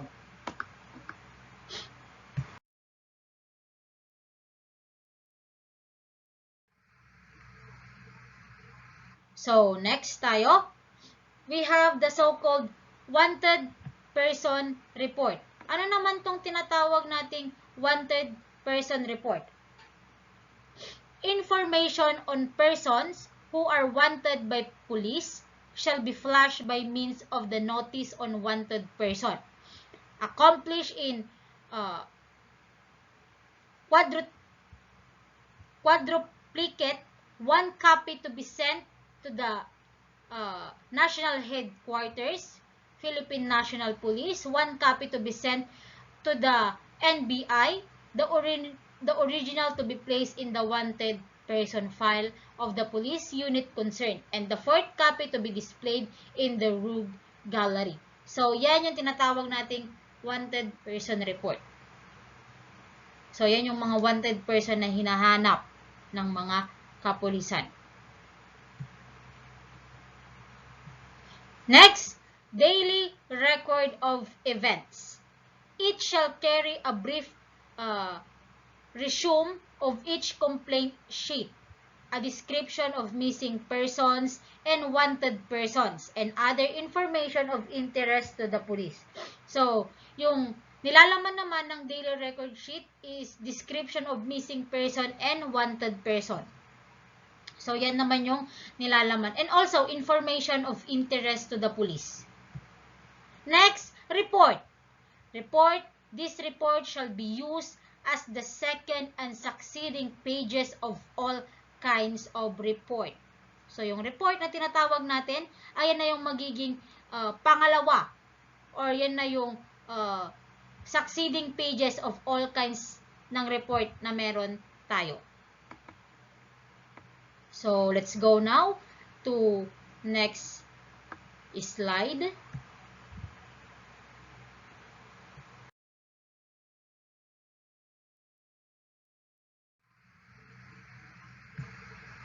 Number 4, arrest and detention and booking records.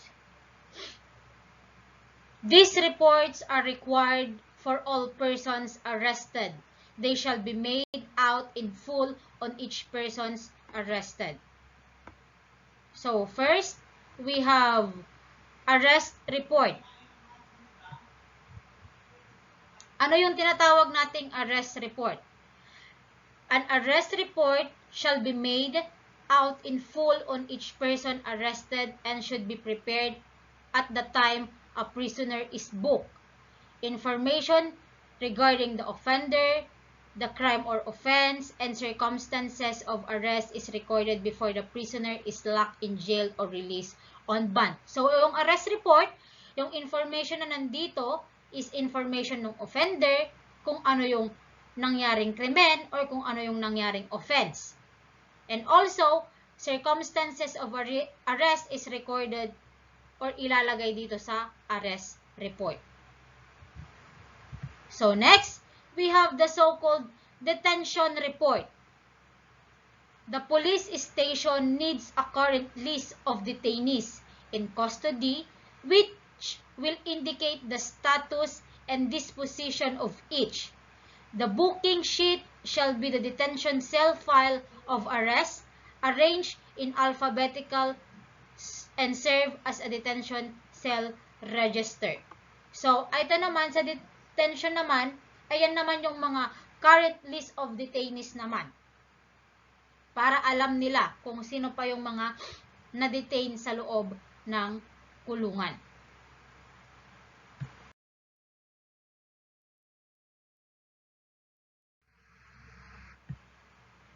Number 5, suspect property receipt. All police stations shall give a receipt to detainees for property that is taken from him. So, lahat ng property nung detainee na yon, okay, ilalagay sa isang receipt at yun ang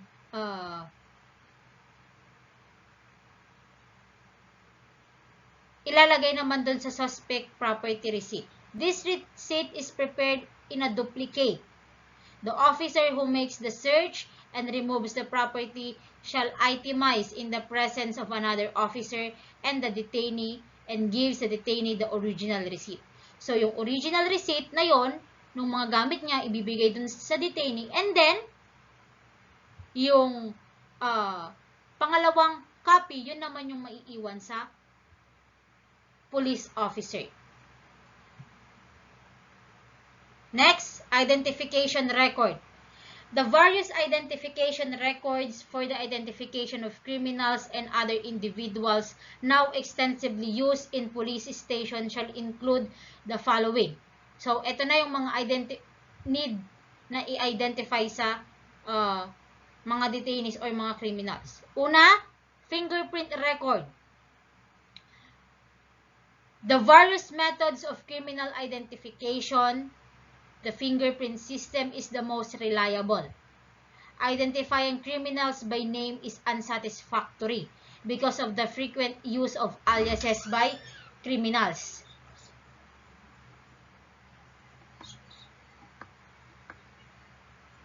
So, next,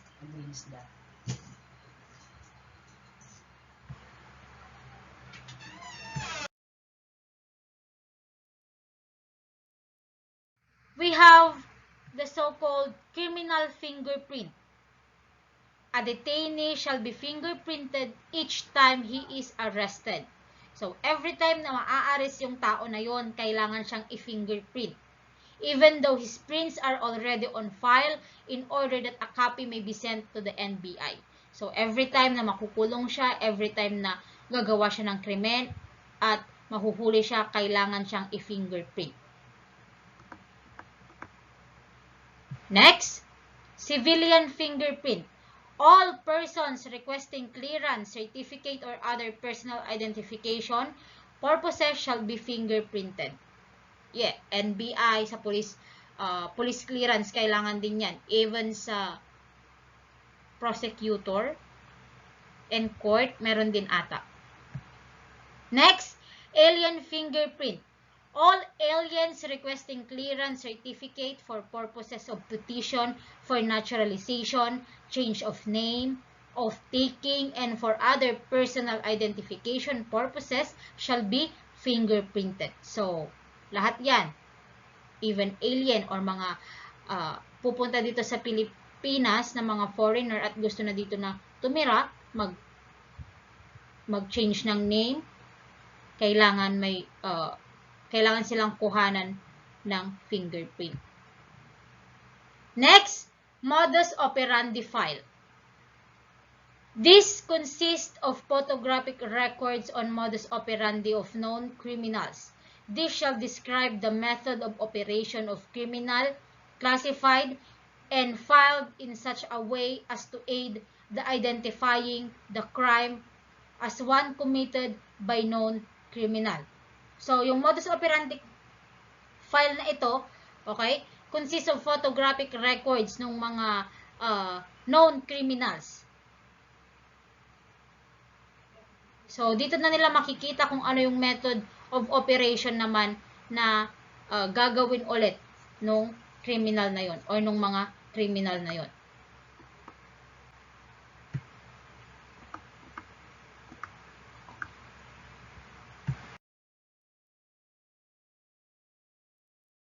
So, now to administrative records.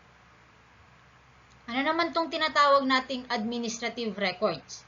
Administrative records, a number of different records are required in the management of the station's personnel. Some of these are on an informal or informational character designed to aid in assignments, promotions, and disciplinary action.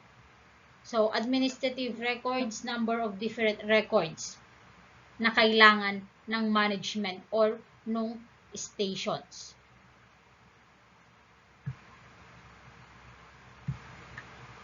Next, we have also miscellaneous records. Miscellaneous records, police stations perform a variety of services which do not relate to recorded complaints. The average small police station may simply maintain one file folder for each category. Kaya siya tinawag na miscellaneous records. Iba't iba. Next, indexing. Police station shall prepare and maintain index cards for all names appearing in the case report, and index cards for serial numbers and description of record, lost, stolen property that has been brought to their attention. So, indexing, kailangang mag-prepare ng police station and i-maintain yung index card sa lahat ng nag-a-appear or lahat ng may case report. So, yan. The following are the different types of index files.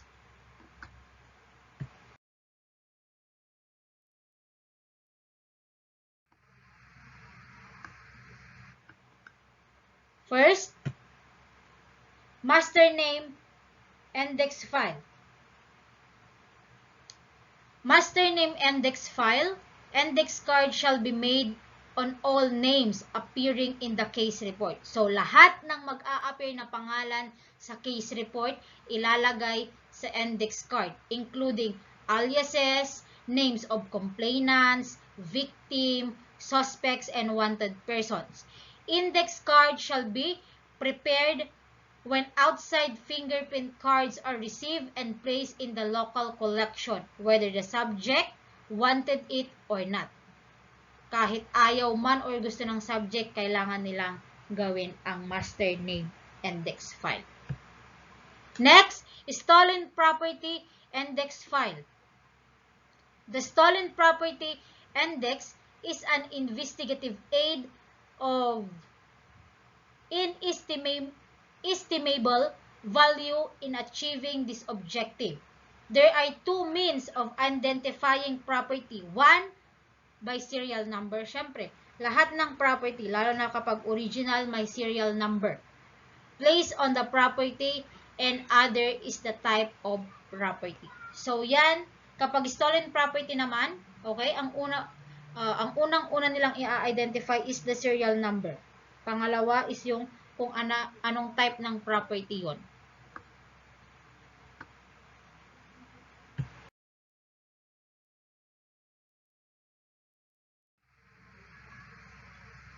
So next, let's go now to charging out files. So, charging out files, responsibility for filing each class of records shall be definitely assigned to one or more designated clerks. Access to record cabinets shall be restricted to record section members only. When any record is removed from the file, an appropriate borrower slip is used and charge out card is accomplished. So, charging out files. So, ito naman yung ang may responsibility dito is yung may designated clerk. Sila yung magpa-file. Each class of record shall be definitely assigned. So, kung meron mang hihiram, okay, so, kailangan nila ng borrower's slip. Next, borrower's slip. The borrower's slip is used when asking for files and is used as a receipt for a case or any number of items from a file. It is in 4 by 6 inches sheet. A supply of such slip shall be kept in each section. So, kapag hihiram ka ng file or kailangan mo yung file na yon, kailangan mo ng borrower's slip.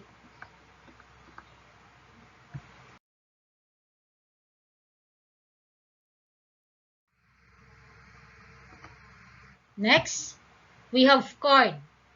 Each time any file is issued, a record should be made on a colored charge-out card. So, kapag may ini-issue na record, okay, kailangan nilang ilagay yon or ilag yon sa colored charge-out card, which is often called a substitute card or an out card,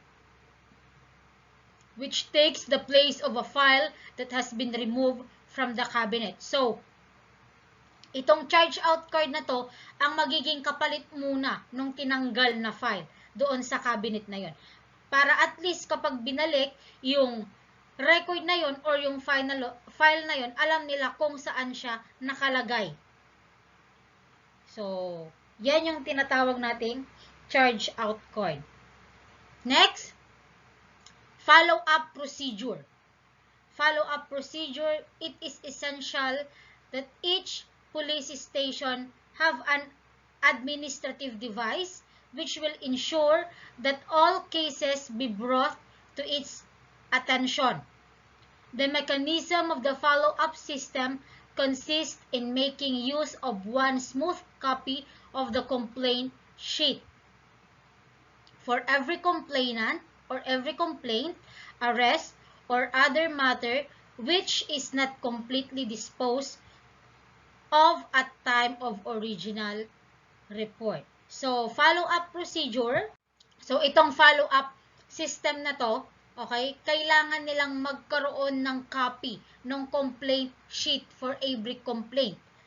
Kapag may nag-complaint, kailangan nilang magkaroon ng copy. Arrest, kailangan din nilang magkaroon ng copy. Or any other work na gagawin ng police.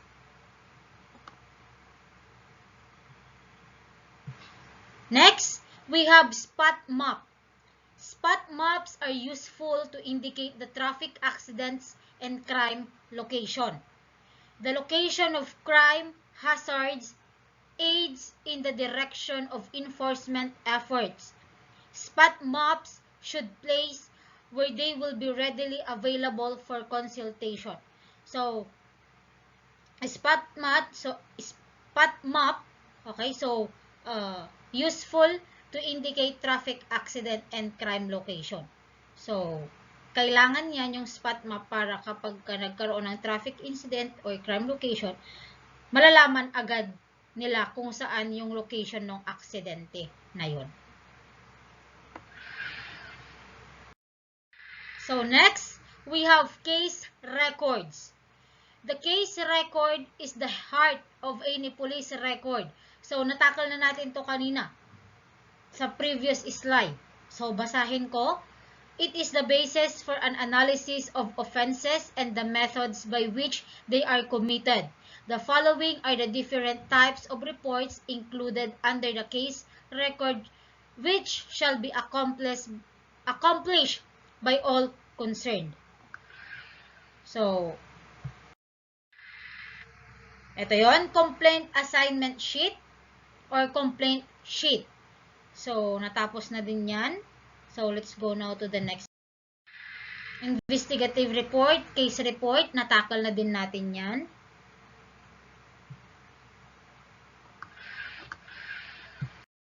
Next, supplementary, yes, continuation.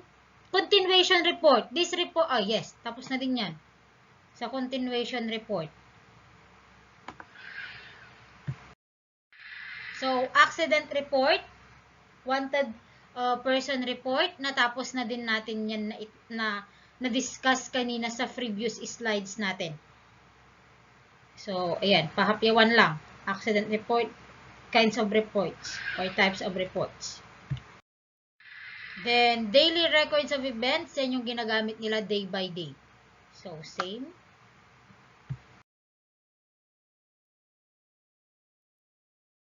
So, we have Protocol 2, Official Police Blotter. Police Blotter is 18 by 12 logbook with hardbound cover. It contains the daily register of all crime incident reports, official summary of arrest and other significant events reported in a police station. A record or log where all types of operational and undercover dispatches shall be recorded containing the 5 W's and 1 H. So, yung police blotter, diyan nilalagay lahat ng mga significant recorded events. Pati na rin yung pagre-record containing the 5 W's and 1 H. The who, what, where, when, and why, and how of an information. Next, general rule, all crime incidents must be recorded in the official police blotter. So, lahat ng crime incident, kailangan i-record doon sa official police blotter. Separate police blotter for offenses requiring confidentiality. Kapag confidential yung offense na ginawa, kailangan i-separate. Like violence against women and children, RA 9262, Anti-Violence Against Women and Children Act of 2004, Child in Conflict with the Law, RA 9344, Juvenile Justice Welfare of 2006. So, yan yung mga isi-separate.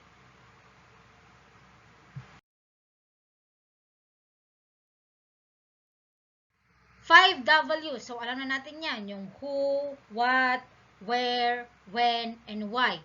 And yung H naman, yung how. In answering the above 5 W's and 1 H and the cases or the case disposition, all such material details about that incident include the nature of the action or offense, the date, time, and place of occurrence. Kailangan din yan. Importante din yung mga yan. The names of the suspects, the victims, the witnesses, if any.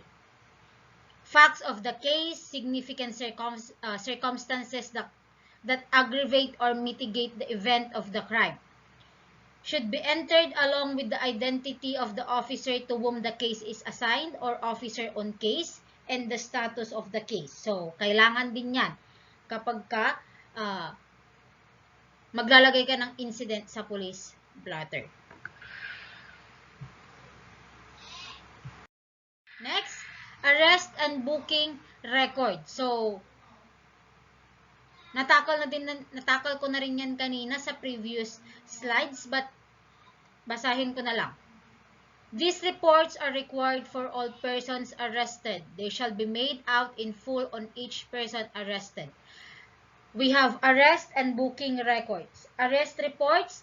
An arrest report shall be made out in full on each person arrested and should be prepared at the time a prisoner is booked. So, ang arrest report, gagawin yan at the time a prisoner is booked.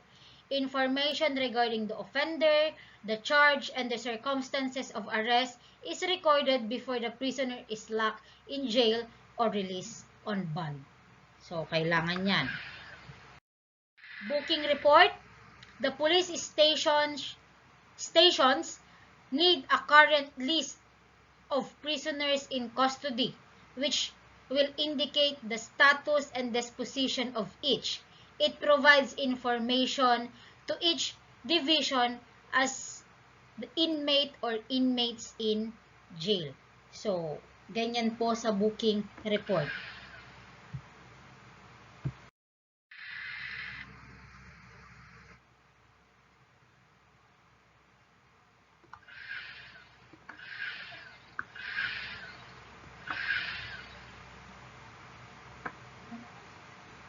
Next, identification records.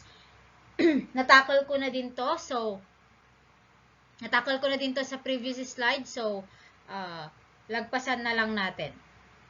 So, fingerprint record, natapos criminal fingerprint, civilian fingerprint, alien fingerprint, tapos criminal specialty or yung tinatawag nating modus operandi, tapos na din. Administrative records. A number of different records are required in the management of the department. Personnel. First, personal record. A file showing the history of each police officer, both prior and subsequent to joining the force, is indispensable. So, personal record, ayan yung history ng each police officer na nakapag-join na sa PNP force. Correspondence file. This shall consist of sets of records of communications, classified, arranged, and filed alphabetically by the subject to which they pertain. So, sets of records pa rin ito of communication that are classified, arranged, and filed alphabetically. Next, memoranda, orders, and police files. These shall be filed accordingly as they are made available. Assignment record and other files. Assignment record. The detective assignment record is desirable for the effective functions of the detective division. Other division in the force may devise a system of assignment personnel. So, dito naman sa assignment record, so detective ang may hawak nito. Then, other files, police stations shall maintain other administrative records responsive to their needs. So, kailangan din yon. Other files.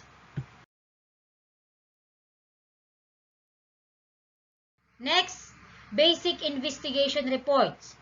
We have the so-called spot reports, progress report, after operation reports, and final report. Yan yung mga basic investigation or basic reports na kailangan or kailangan gawin ng mga police officer. Other investigation reports. So, we have also other investigation reports. We have case referrals, regular filing and inquest. Another format of case referral, complaint sheet, carnapping, complaint sheet for other crimes, investigation report, sworn statement, question and answer, sworn statement, narrative, or in alarm, carnapping incident, alarm or missing person, advance information, coordination report, and crime report. So, yan yung mga other investigation report natin.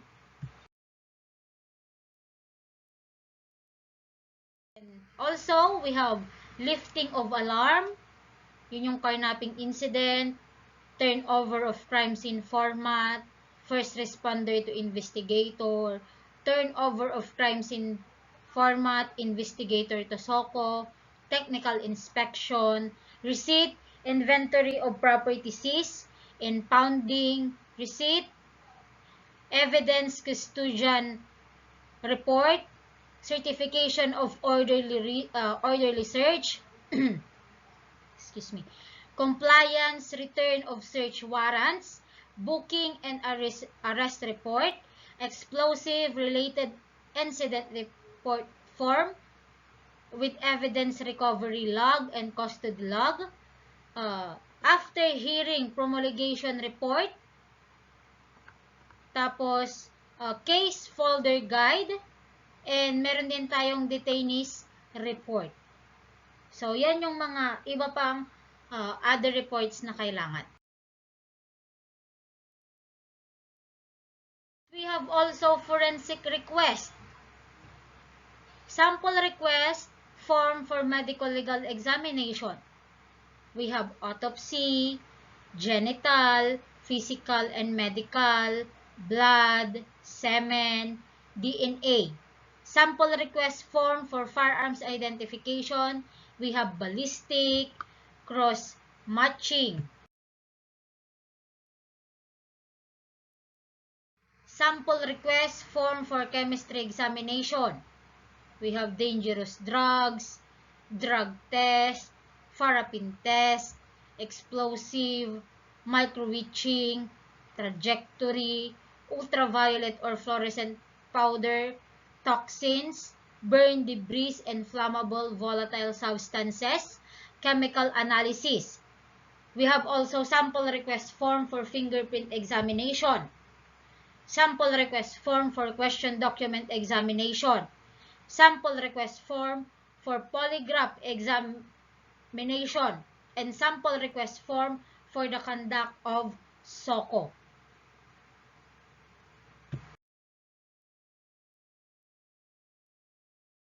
We have legal forms. We have affidavit of complainant, affidavit of witnesses, affidavit of arresting officers, application for search warrant, disposition of witness, complaint, memo for preliminary investigation, notice of appeal, and last, motion for reconsideration. So, yan naman yung mga legal forms natin.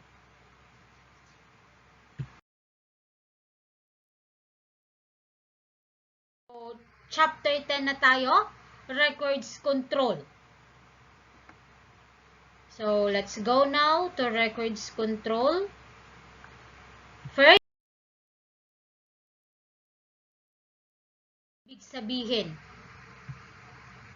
ng word na control. The word control is often used in society as well as in police organization, where it has important implications for management. The need for control in establishing and operating a records management program is elaborated further in this portion.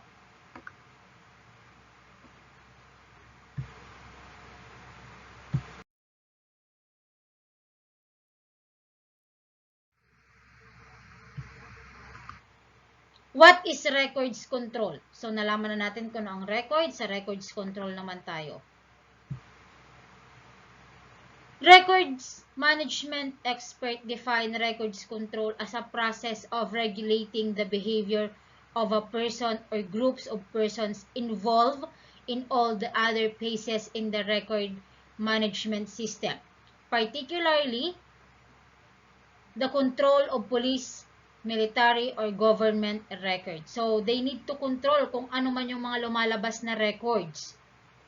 Okay, hindi naman pwede na kapag hiningi ng ibang department, ibibigay agad. Hindi. Okay? So, that was record control.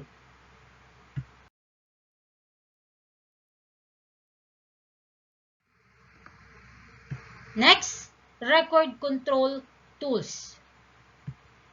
The following techniques are useful to help maintain control in the record system. First, we have records periodic audit. An effective practice to measure the status of the record system is the periodic audit. An audit is a regular examination of the records management programs to determine how well the program is functioning as well as to find ways of improving its performance. So, dito sa records periodic audit, kailangan nilang i-audit, tignan regularly, okay, yung mga records na nasa kanila para ma-determine nila kung gumagana ba yung program, nagfa-function ba, and also para makapag-isip pa sila how to improve its performance. Kaya kailangan nilang i-audit palagi. Next, Records Management Manual. The most important control reference for records management personnel is the Records Management Manual. Such a manual serves as an official handbook of approved policies and procedures for operating the records management program. So, dapat every department, every organization, dapat may manual yan. Kasi manual, sabi nga dito, manual serves as an official handbook. Even colleges, even schools, may manual yan. Yan na yung pinaka-handbook nila para mag-guide sila and malaman nila kung ano yung policies and procedures. So, Records Management Manual. So, next slide.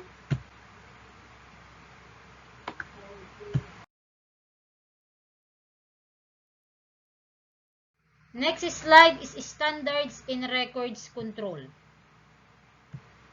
The following are the types of standards in records control. So, first, we have quantity standards.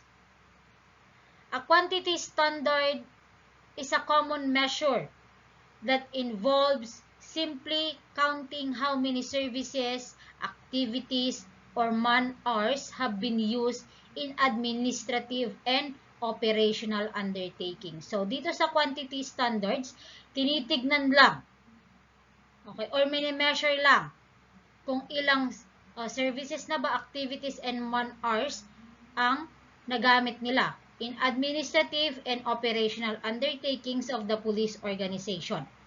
These standards is then used to evaluate the work of similar personnel under the same type of condition. So, ganun lang po yung quantity standards natin. Tinitignan lang nila. Kinakount lang nila.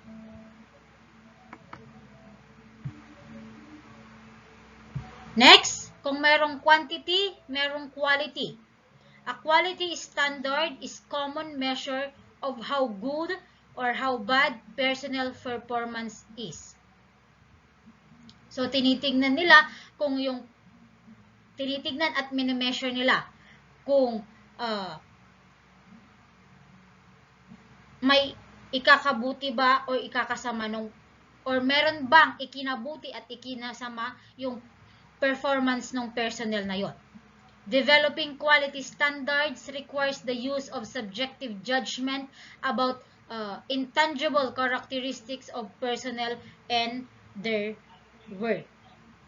So, yun din po ang quality standards.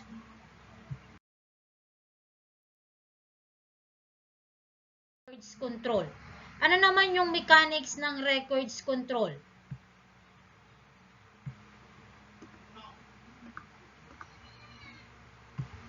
So, ito yon.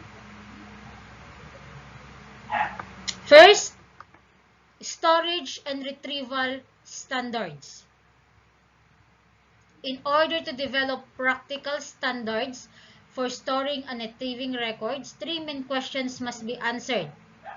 How long does it take to store a record from time such as storage is authorized? How long does it take to receive a record from storage, and what is the expected turnaround time? So, storage and retrieval, yan yung pag-store mo dun sa record, and also pag-retrieve mo kung sino yung humiram or gumamit ng record na yon. And also, they need to answer these 3 questions. Kung gaano katagal mai-store yung record na yon. And gaano din katagal para makuha or maibalik yung record na yon, and ano yung expected na pagbalik or pag-turn around ng record na yon. Turn around time ng record na yon. Next, efficiency guidelines.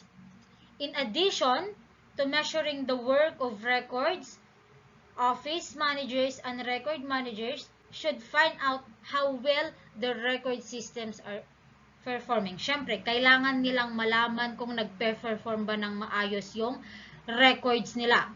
Kung maayos ba na naibabalik. Kailangan nilang malaman yon. Efficiency guidelines. So, next.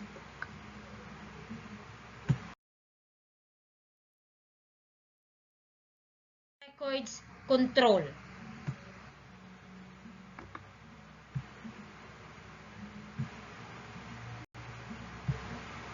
So, first, case report number. Ano naman yung tinatawag nating case report number? The case report number or CRN is the primary number for all police reports. Take note, CRN is the primary police or it's the primary number for all police reports. It is issued at the time a complaint or call is received by the police and follows a case through to its completion. Case numbers are issued consecutively and to all types of police incidents, whether founded or unfounded. So, the case report number is yan yung pinakauna, primary number ng police report. Ini-issue yan kapag yung complaint or call is natanggap na ng police. And susunod na dyan yung case through its completion. So, ganun lang yon. Next, we have arrest report numbers. Arrest report numbers or ARN, yung ARN pwede ding maging also known as Central Booking Numbers or CBN, is issued to persons physically arrested and booked. A person receives a new number each time he is arrested, regardless of the charges or circumstances.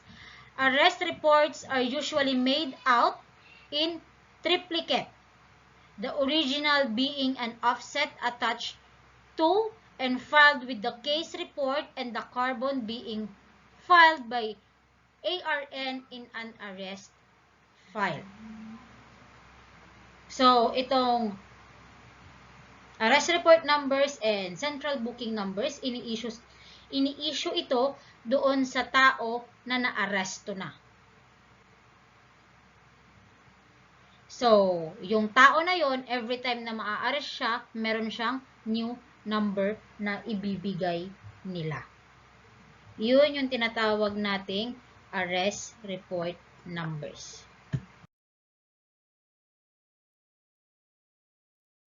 System. Secondary numbering system to afford a close measure of control and coordination. In addition to allowing easier audit and analysis of workload, several secondary numbering systems will be utilized by various elements of the police organization. So, dito naman sa secondary numbering system, okay, they utilize or ni-utilize ng various elements ng police organization. And in addition, they are allowing easier audit and analysis of workload dito sa secondary numbering system. Next, Identification numbers. When an arrested person is fingerprinted and photographed, a third number, the identification number or IN or IN, is issued from an identification number ledger or INL. This number will be issued but once to an individual regardless of the number of arrests he has experienced. So, same, ini-issue from identification number of ledger, and also it was issued to an individual regardless of the number of arrests he has experienced. Bibigyan at bibigyan pa rin siya ng identification number.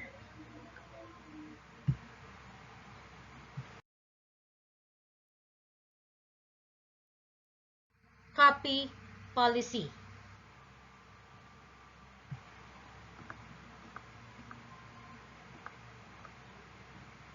So first, here is the police records copy policy. First, we have photocopy service. As a public service organization, the police have an obligation to its citizen to provide such information to the public as in keeping with the law and within the operating framework of the goals of law enforcement. So, every now and then, kapag meron silang ibibigay na information, kailangan din nilang bigyan yung citizens ng photocopy. Next, records access policy. The degree of access indicated can be established by rules and regulations or ordinance. Giving such policy the force of law, penalties and provisions for enforcement should be included to ensure full compliance. The record access policy set forth here is in concert with recognized sound policy concerning relations with the various news media. So, ayan naman yung record access policy na sinasabi. Next, units copy service. Officers requiring copies of report for court should request the proper number of copies. So, kapag yung officers gustong kumuha ng copy ng report for court, okay, should request the proper number of copies. In writing, at least 24 hours in advance of trial date. A log of photocopy paper usage should be kept to record usage of the photocopy service and to make cost analysis in possession. So, sa units copy service, yan po yung kailangan nilang gawin.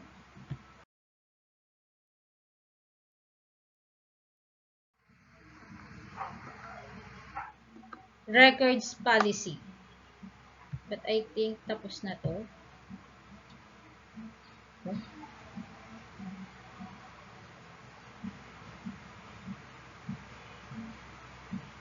Tapos na yan. Na-discuss ko na.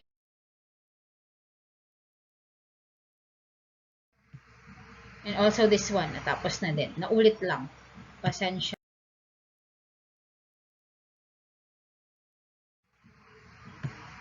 So, let's go now to records control management.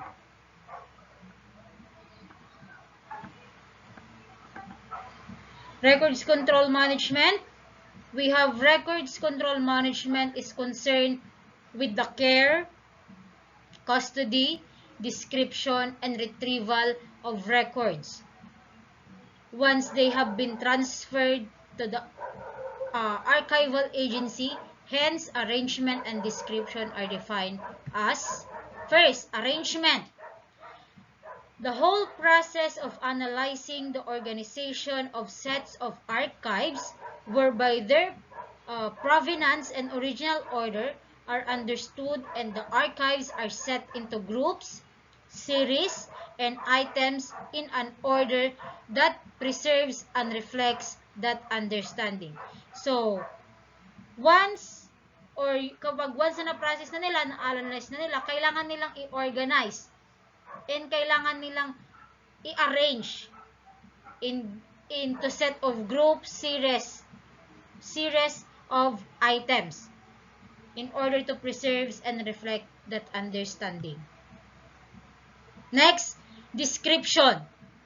The process of capturing, analyzing, organizing, and recording information that serves to identify, manage, locate, and explain archives and the context and record system that produce them. So, description, process lang yun ng capturing, analyzing, organizing, and recording information para magbigay sa kanila ng that serves to identify, manage, and locate.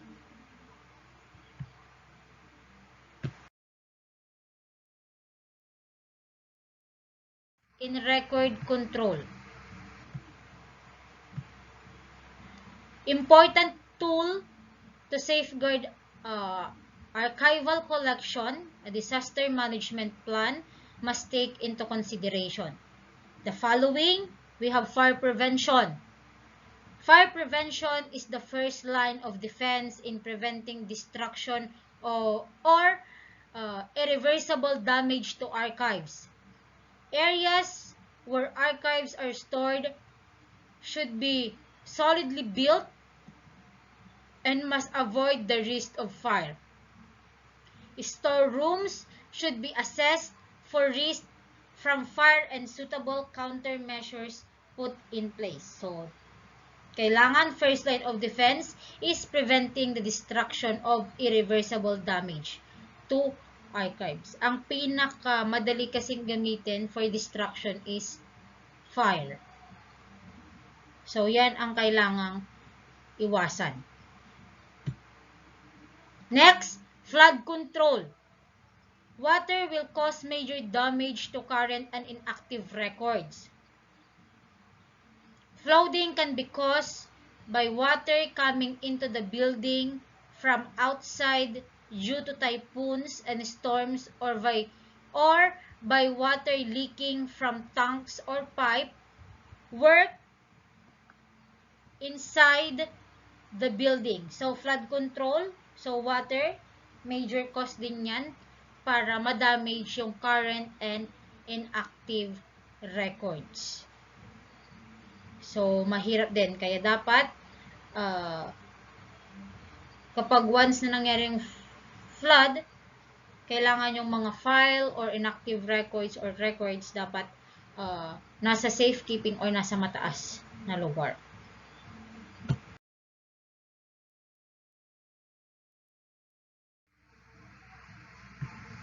Next, theft or unauthorized access. Protecting current and inactive records from theft, deliberate damage, or disorder ensures that they remain complete, intact, and usable. Storage rooms, areas, and cupboards must be lockable. Only the people responsible for caring for the records should have access to these areas. Current and inactive records need to be protected from unauthorized access.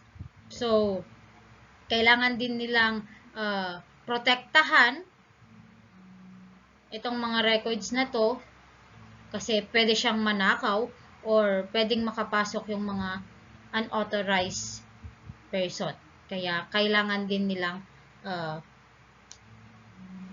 lagyan ng lock kung saan nila itinatago yung mga yon.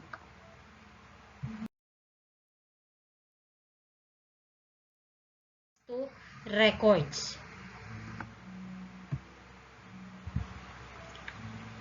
The records center or archival institution may be sustained by public funds so that archival materials shall be preserved and used either by members of the government or corporation or by citizens or other wishing to do research. The reference room of an archival institution is the contact point for anyone who wishes to find out about holdings by correspondence, by telephone, or by person. So, in this naman, so dito, sabi dito, yung record center or archival institution must sustain by public funds so that yung mga archival materials is ma-preserve and magamit pa ng members or any government institution or corporation or even citizens. So, kailangan nilang i-preserve yon. I-preserve yung materials na meron sa kanila.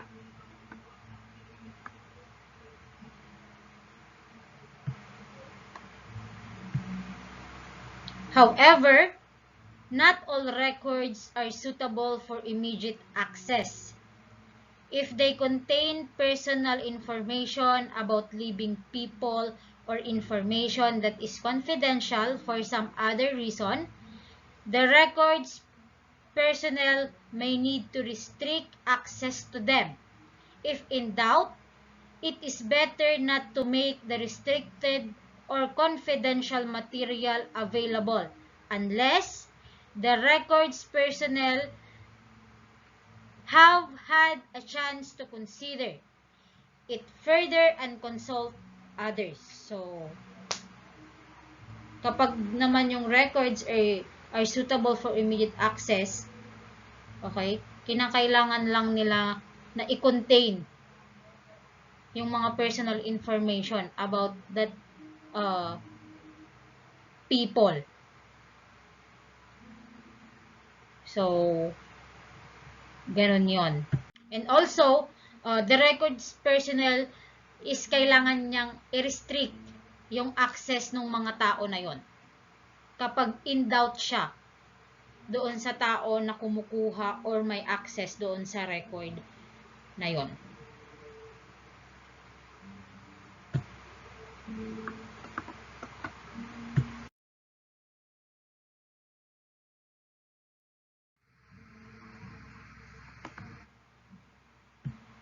Next,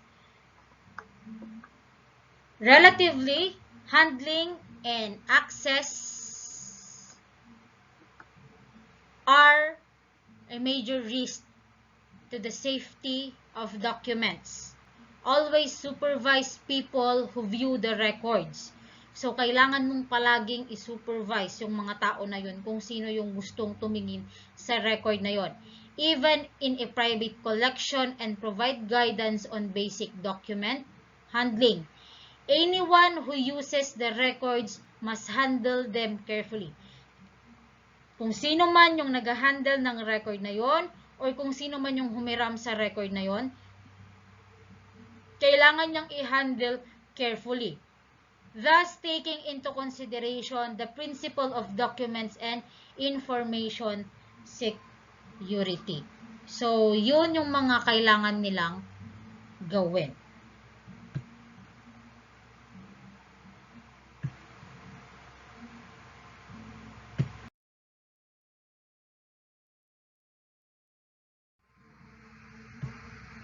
So, that was the end of my discussion for police personnel and record management.